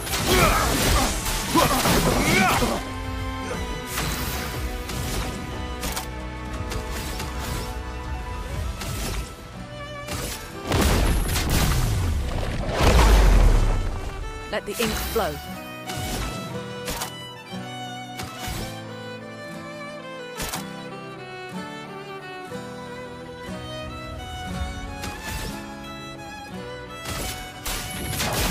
Feel the burn. Ready to evade. Tearing this family apart.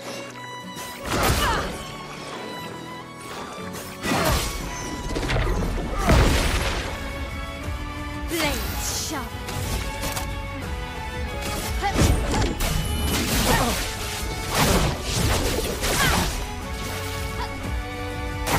You should be fighting by my side.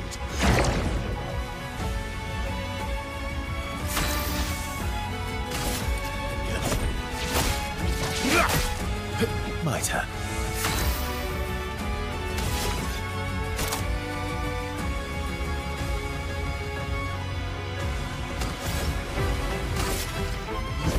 Here we go.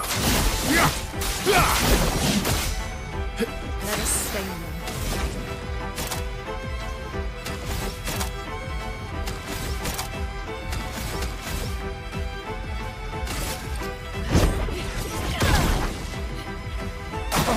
Careful, Mael.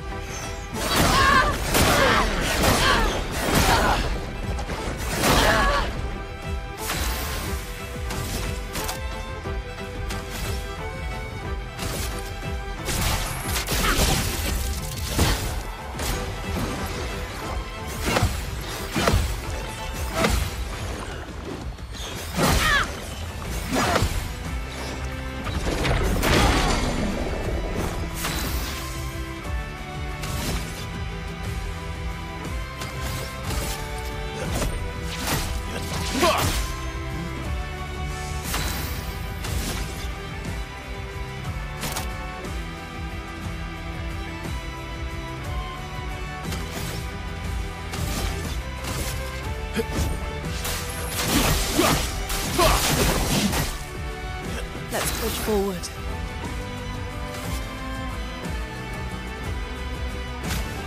Let's keep going.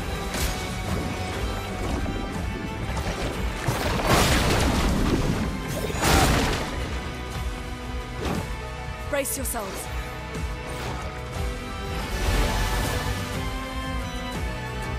Time to hit big. Take cover.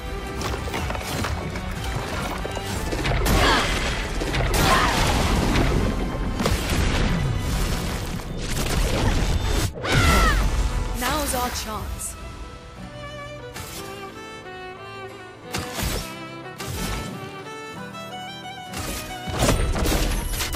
Let's shake the earth.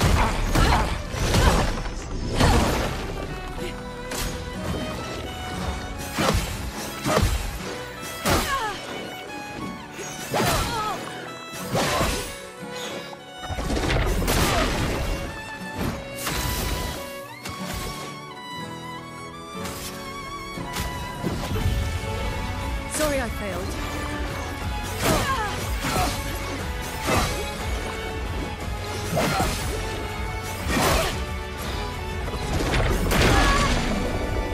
Let's push forward. Let's dance.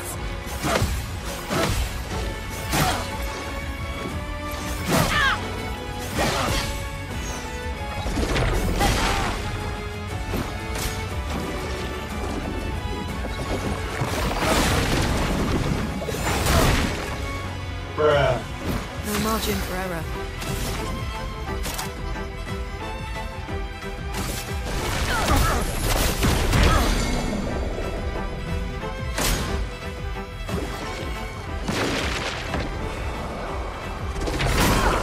Ready to evade. I'll do it.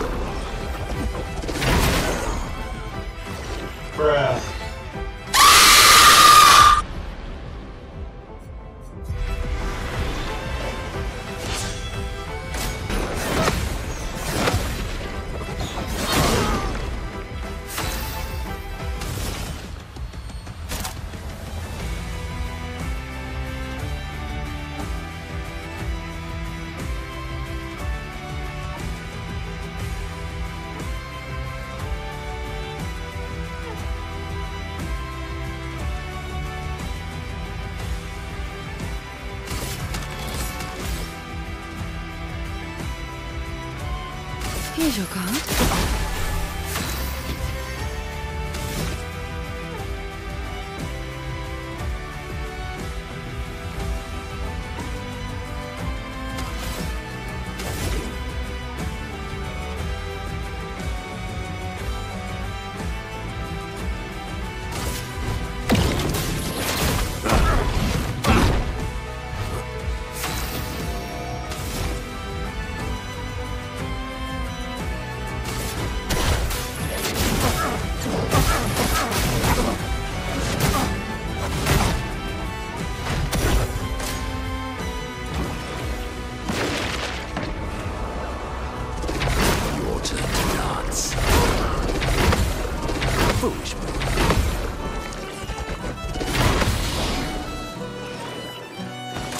It's locked on you.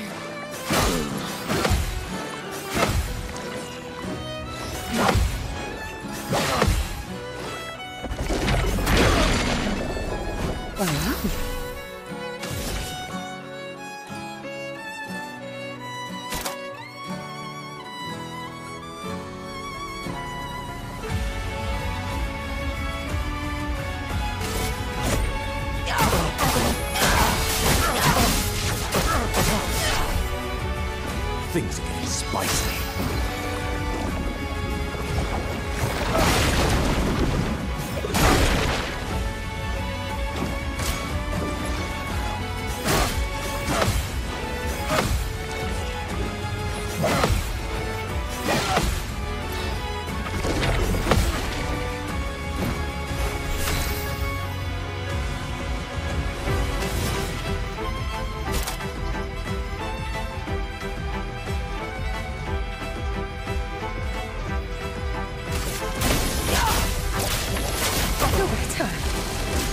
Today.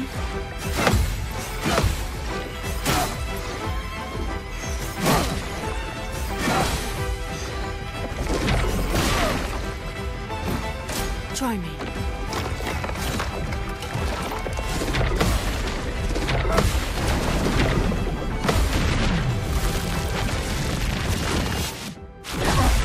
Time to strike.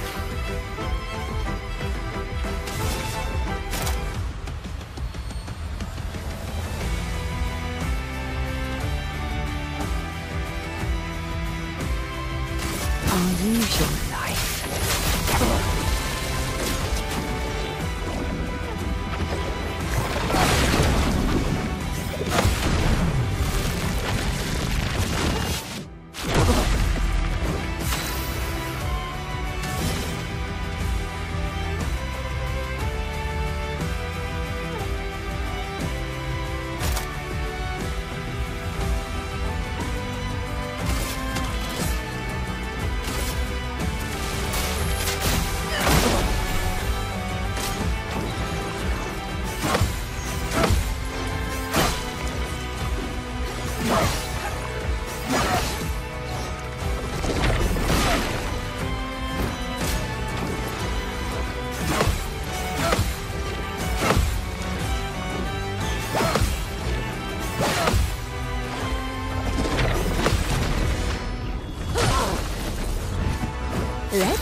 play.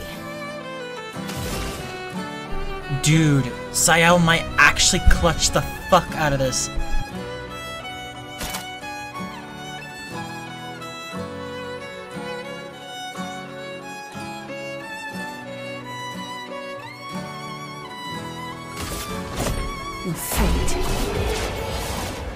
Oh my god, Sael is actually so fucking goated. Oh my god.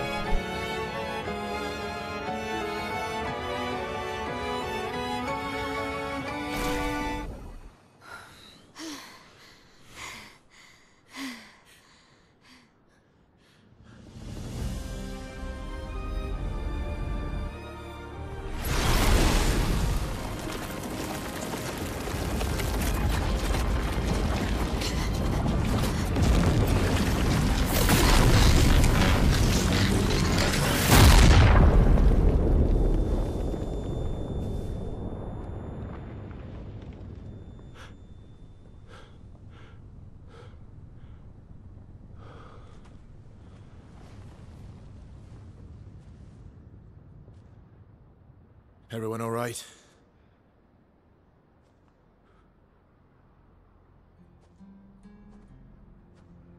Lurker?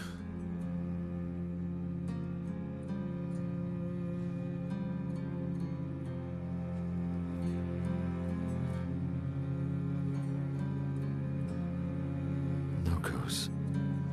Broken.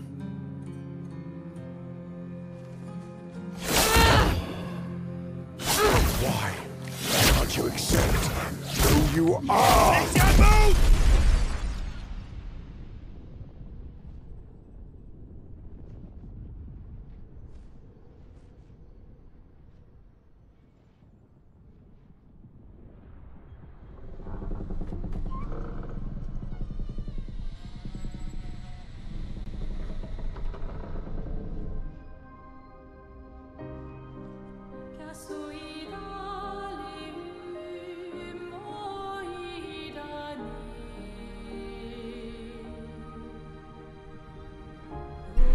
This is incredibly well done.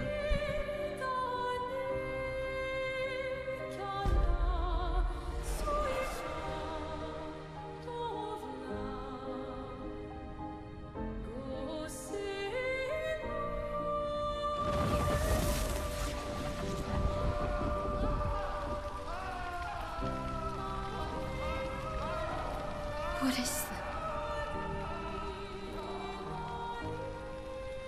Will you Twin sister? tell me your name?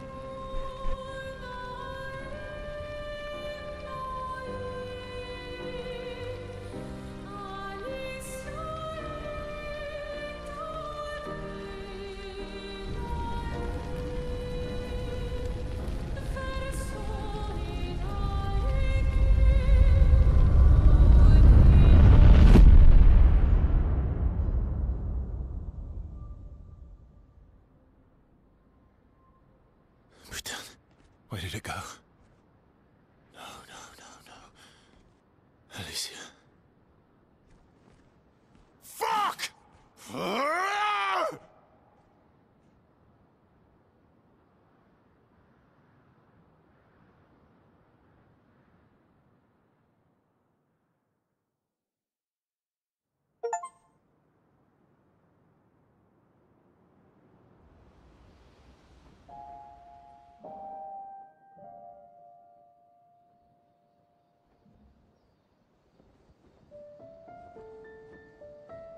Oh, Dory.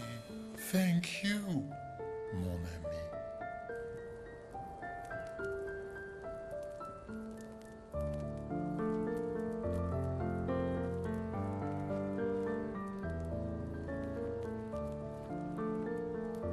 Care to explain? Your father. I don't think of him as my father anymore. Still, why didn't you just tell us? Because it's private. And it's painful and it's none of your business. I cut ties with him decades ago. Lying by omission is still lying. I've told you everything you need to know. I'd rather make that determination for myself. I think we can all understand where each other's coming from, right? He hasn't steered us wrong yet. But we're a team now. And we won't get very far if we don't trust each other. Family's complicated.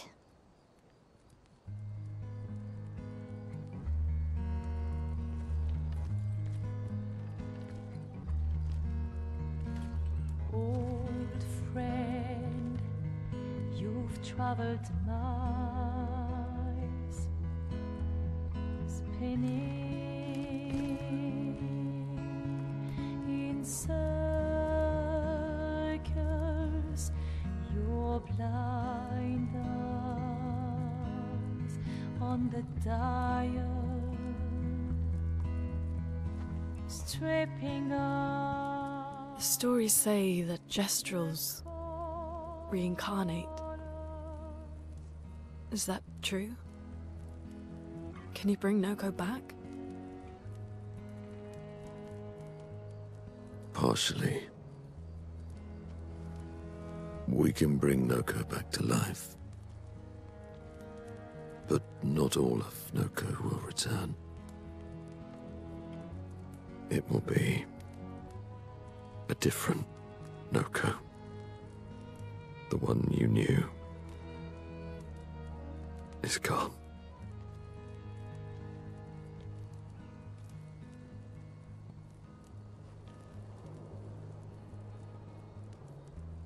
I'm so very sorry, my friend. And all for naught. The Painter's heart was in that manor, and now it's gone. We have no way to access the monolith. Expedition 58 seemed to think you knew another way. What? We found 58 and their journals. So that's how you... I wasn't hiding it. If that's what you're implying. It's a dead end. Wait, what are you talking about? There's someone else who can help us.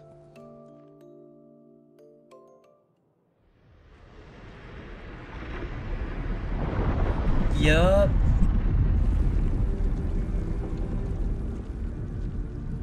Excuse me. The Paintress's like husband or some shit. Can you make a weapon that can pierce the barrier?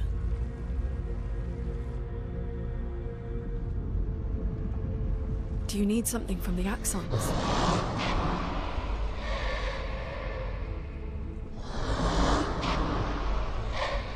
Do you need their hearts? Look, to create this weapon, he needs enormous amounts of pure chroma, which is way beyond what we can get from Nevrons.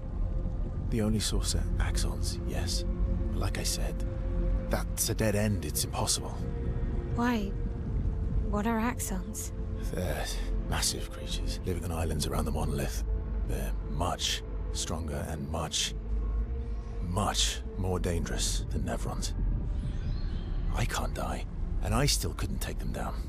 Yet we found the corpse of one in Old Lumiere, so it's possible. I don't know how that one died. But I'm telling you, listen to me, please. Our chances of taking them down without you lot dying are close to zero. Close, but not zero. Death is coming either way. And as expeditioners, if we die fighting. Wonderful pep talk. I know.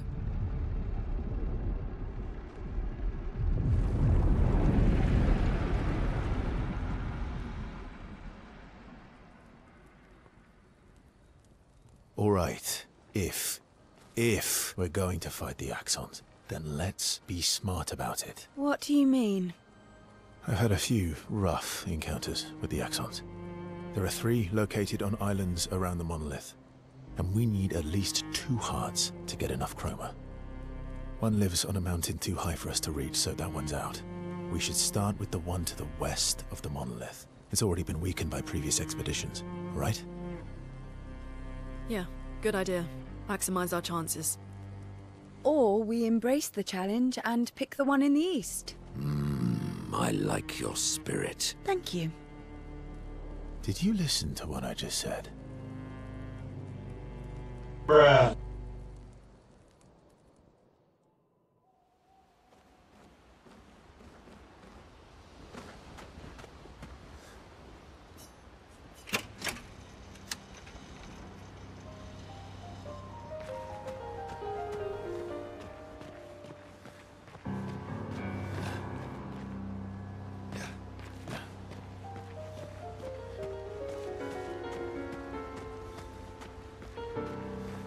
I'm mad. Eskie. I'm About? That was mean. I thought he cared. He's not.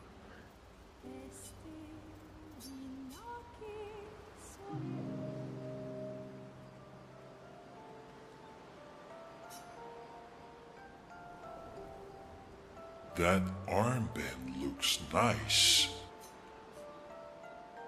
Yeah. What's up with you? So, you want an armband too? Maybe. You barely have arms. Not true. Anyway, I want a headband. Your head is humongous. You're gonna need so much cloth. I have a big brain. Bruh. All right, Monsieur Big Brain. I'll see what I can do.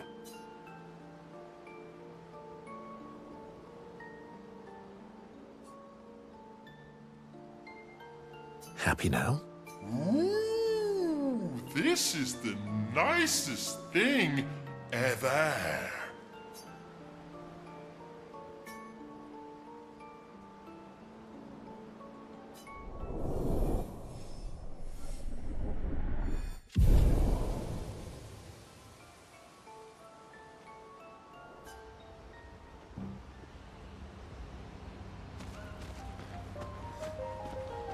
Ready for the Axon?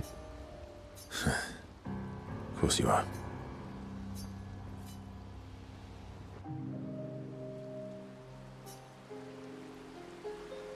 Throwing rocks again? Mm-hmm. You should try. Eskie would be horrified that we're throwing stones into the lake.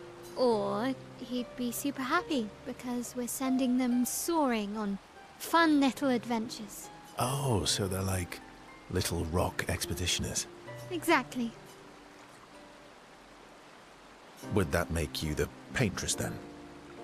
Clearly, I'm Lumiere. I'm launching them on their journey and watching them from afar. Stone after stone after stone, knowing they'll never come back. And knowing you'll never stop. You get it. Yeah. I enjoy depressing poetry too. That doesn't surprise me. Is that what you're writing in your notebook all the time? It's not all depressing. Why, what do you write about? You don't seem like a sunshine and rainbows type. Mostly poetic insults to use on Monoko. I'm currently comparing him to the backside of an owl. Actually, writing is cathartic for me. It helps. Can I see? Do I get to read yours? Mine's kind of personal. Well, so is mine. Yeah, but I bet you secretly want people to read it. Okay, fine. I'll let you read mine, if I get to read yours. Okay, deal. Be kind, though. Yeah, I can't promise that.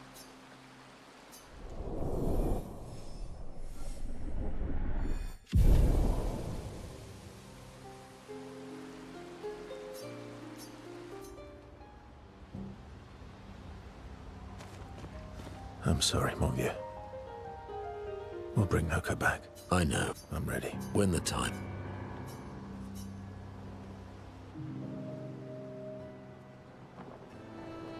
I see you got stronger. Well, I didn't spend the last few years hiding in the mountains. The mountain where a Pelerin cut you in half and you cried for my help? Yeah, the mountain where a Stalak stomped you and I had to evacuate you. You want to fight? Well, unlike Jestrels, I need sleep, so I'll pass. Coward. Have you seen how weak you are now? I beat you blindfolded. In the mountains, I have learned inner peace. These petty provocations do not work on me anymore. I've missed our little excursions. Yeah, you do too, I know. Remember our first battle against the duelist? Sure do. We got our asses kicked pretty hard. And this one time we tried to swim to the Red Tree Island and you got eaten by that snake? Bruh. Oh yeah, it turns out living inside a snake's belly is possible when you're immortal. Carving my way out was a nightmare though. Remember that time you got stuck under a building for a year? And you thought I went back to the village, so you abandoned me. Good times. Oh, and remember when...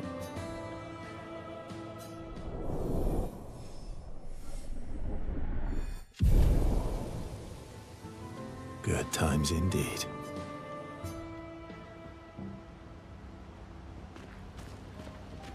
All these years and you've never defeated an Axon? They're kind of tough. And do you think our chances are close to 0? I didn't think you cared about odds. Lune and I have less than a year. But Mael's different.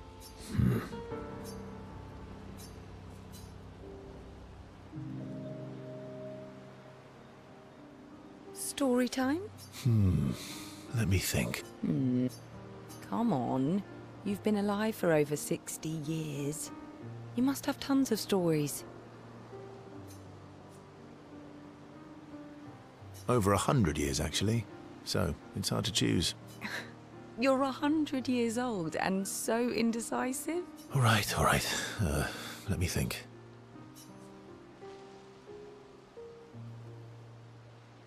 Okay, I'm going to share something deeply personal with you. Oh, I'm so intrigued. It's about my hair. Your hair? That's a bit literal on the dark and personal. Hey, I'm sharing a heartfelt secret here. Do you want the story or not? Please, do share. Sometime after the fracture, my hair turned completely white, like an old man. Luckily, the Jestrel village has a hairstylist quite skilled in color treatments. Lucky? But he's always napping when I get there, and his apprentice always mucks things up. I'm lucky my hair's not purple this time. Purple could be fun. So, your turn. That was hardly dark or personal. White hair? Old man, I'm revealing myself here. All you've revealed is that you're vain, and that you're really bad at making appointments. Vain? Hey, I'm not the one with all the bracelets and rings. Actually, my students made these bracelets for me, to remember them by. Because chances are we'll never see each other again. Not necessarily. I'm an optimist, but I'm also a realist. My youngest student is 6. Her parents will gommage when she's 12, and she herself won't live past 21. Her parents did the maths. They'll have 12 years as a family, and she'll experience 21 years of life. These are the choices we get to make.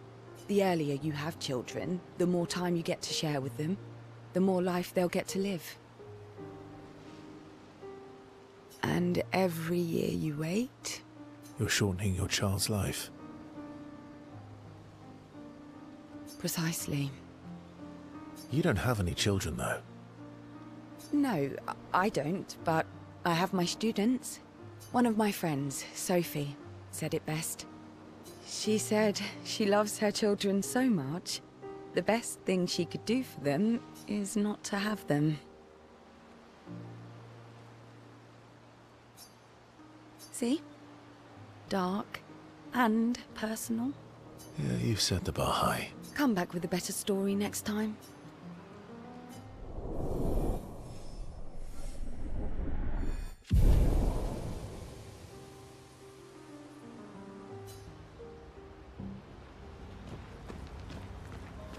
Lune. Okay.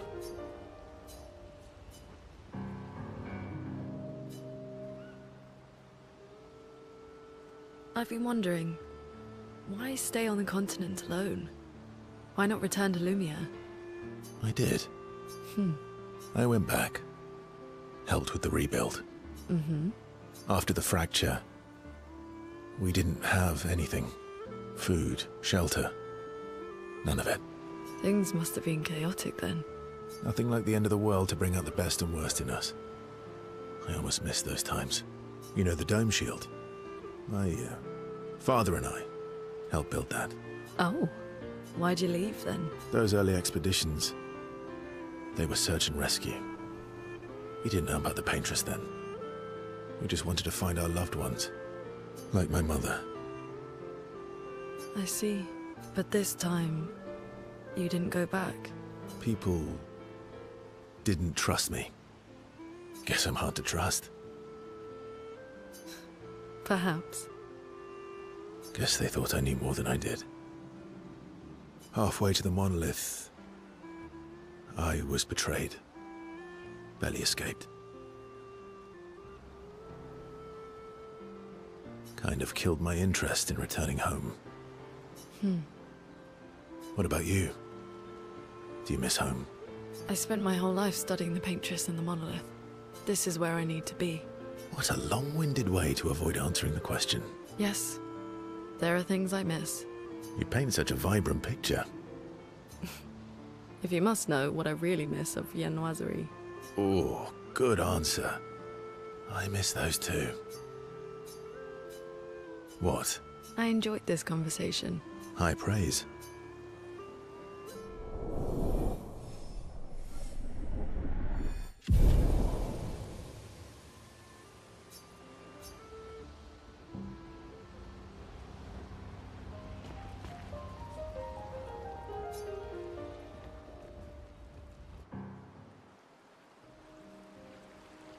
So, the masked person with Renoir, that's your sister? Not a hard leap to make. Her name's Alicia. What's wrong with her? She wears a mask all the time, she never talks, and she's always staring. She was trapped in a fire a long time ago. Damaged her face and her throat, so, yeah. Why did they come to see me? I don't know. That surprised me when he told me. She helped me before. I thought she'd help me again, but it seems she's chosen a different side. Family is complicated, right? Yeah. Do you want the armband back? What? I feel like a fraud wearing it, given, you know. Wear it anyway. You said you chose your side, right? I did. You're not upset with me? Strangely, no. I hate secrets, but Gustav always gave people the benefit of the doubt. And your actions are what matters. I trust you. Thanks.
Let us get wet.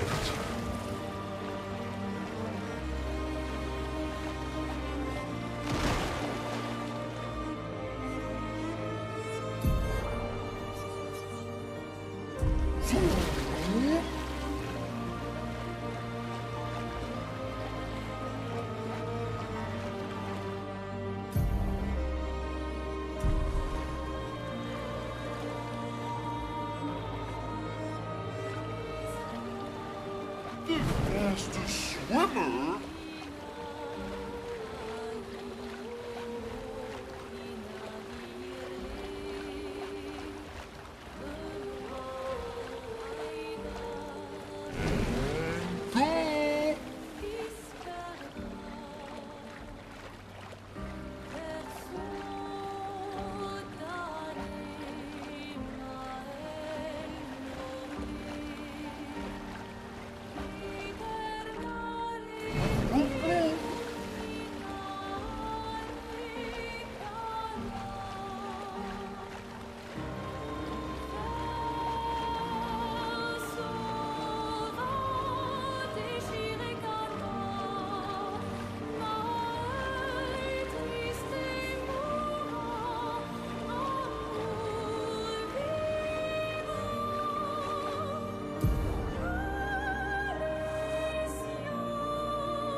So this is Visage Island?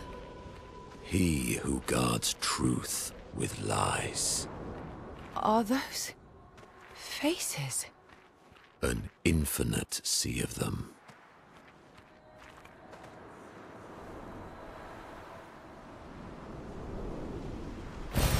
Useful.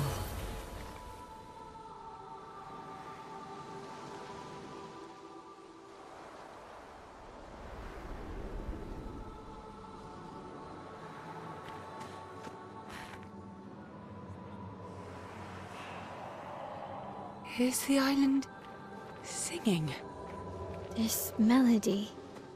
This is creeping me out.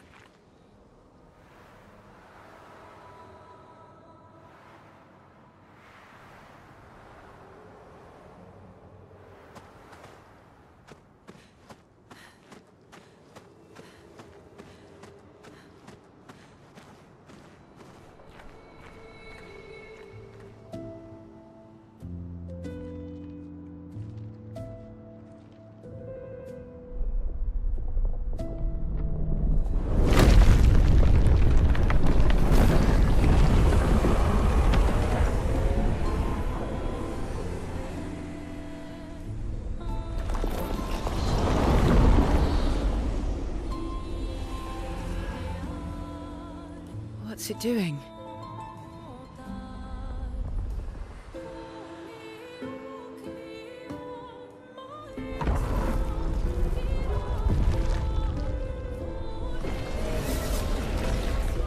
It's not attacking.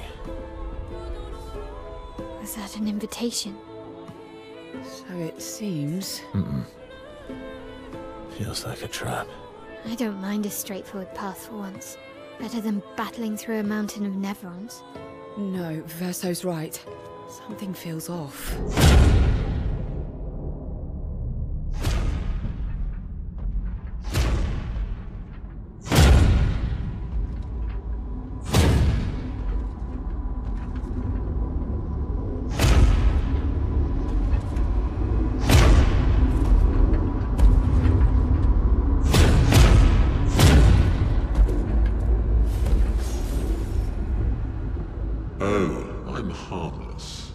You don't need those. Well, if you're harmless, then these weapons will stay harmless too. Touché. Well, Visage invites you to join him in his chamber at the end of this path. I assume that's why you're here. Where do the other paths lead? You're free to traverse them. Masks are not just to obscure, they may also illuminate. Look for the masks that you need. Meaning? The invitation stands.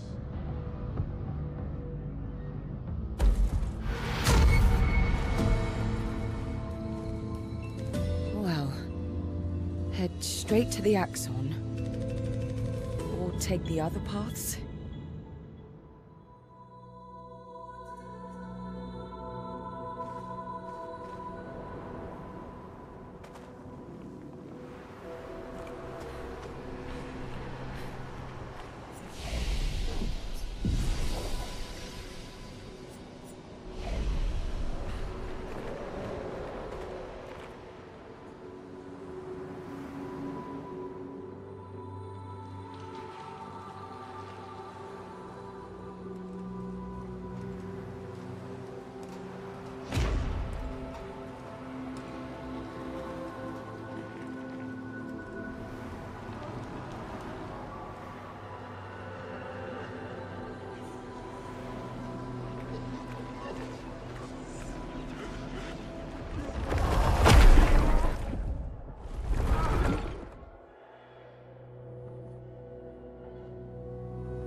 I know they're Nevrons, but witnessing the sorrow of others, I can't help but feel for them. A noble but tremendously fatal impulse.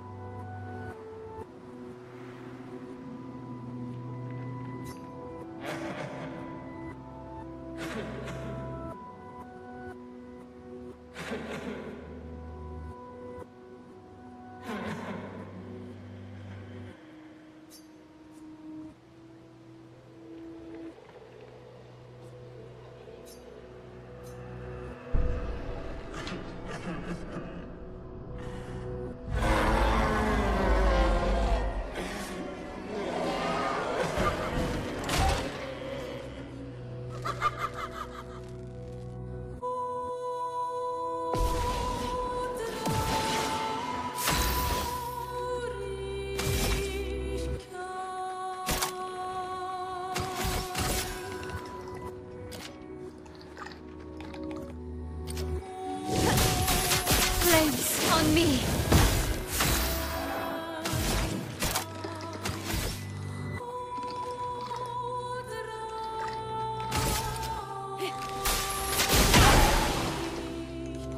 Lune, careful!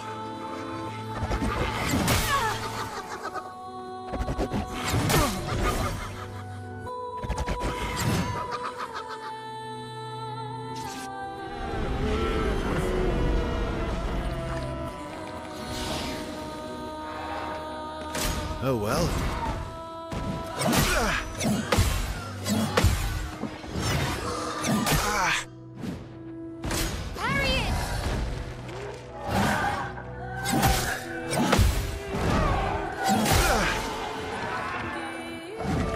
Let's carve a path.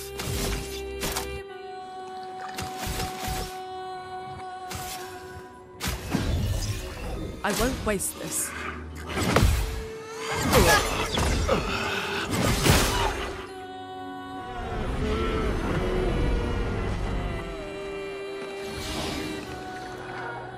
Blades sharpened.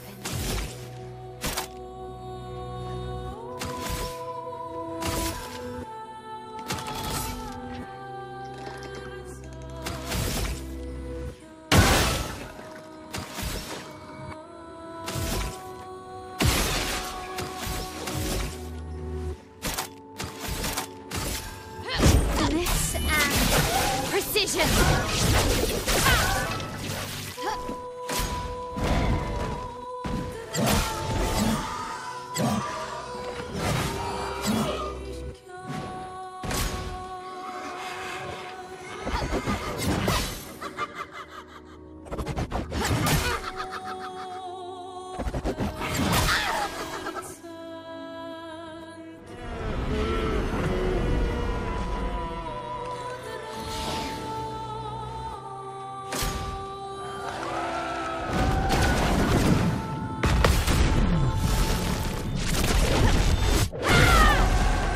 Okay.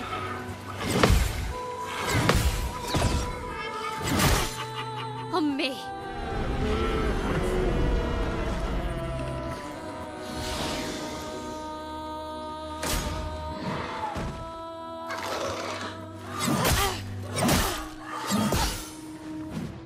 I can do it.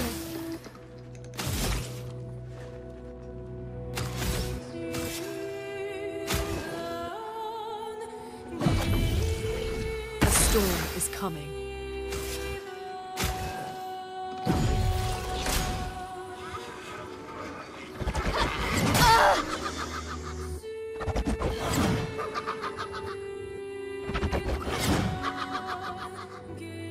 Careful, Verso.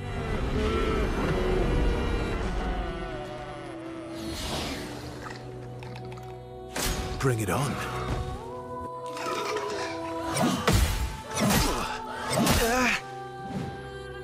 Lune, careful.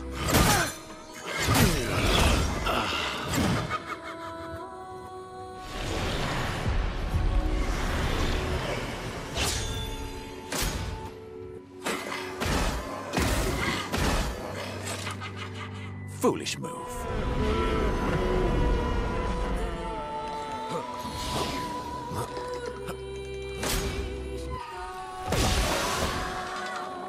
Try me.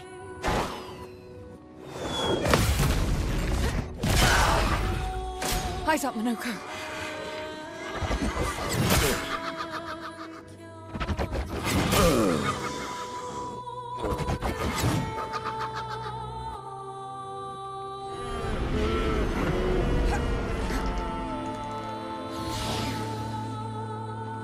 Well, well.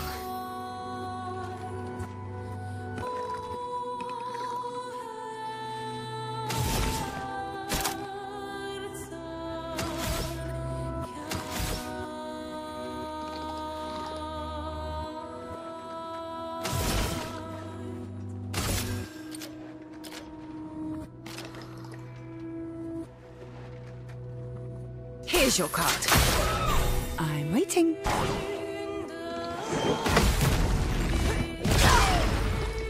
Try me.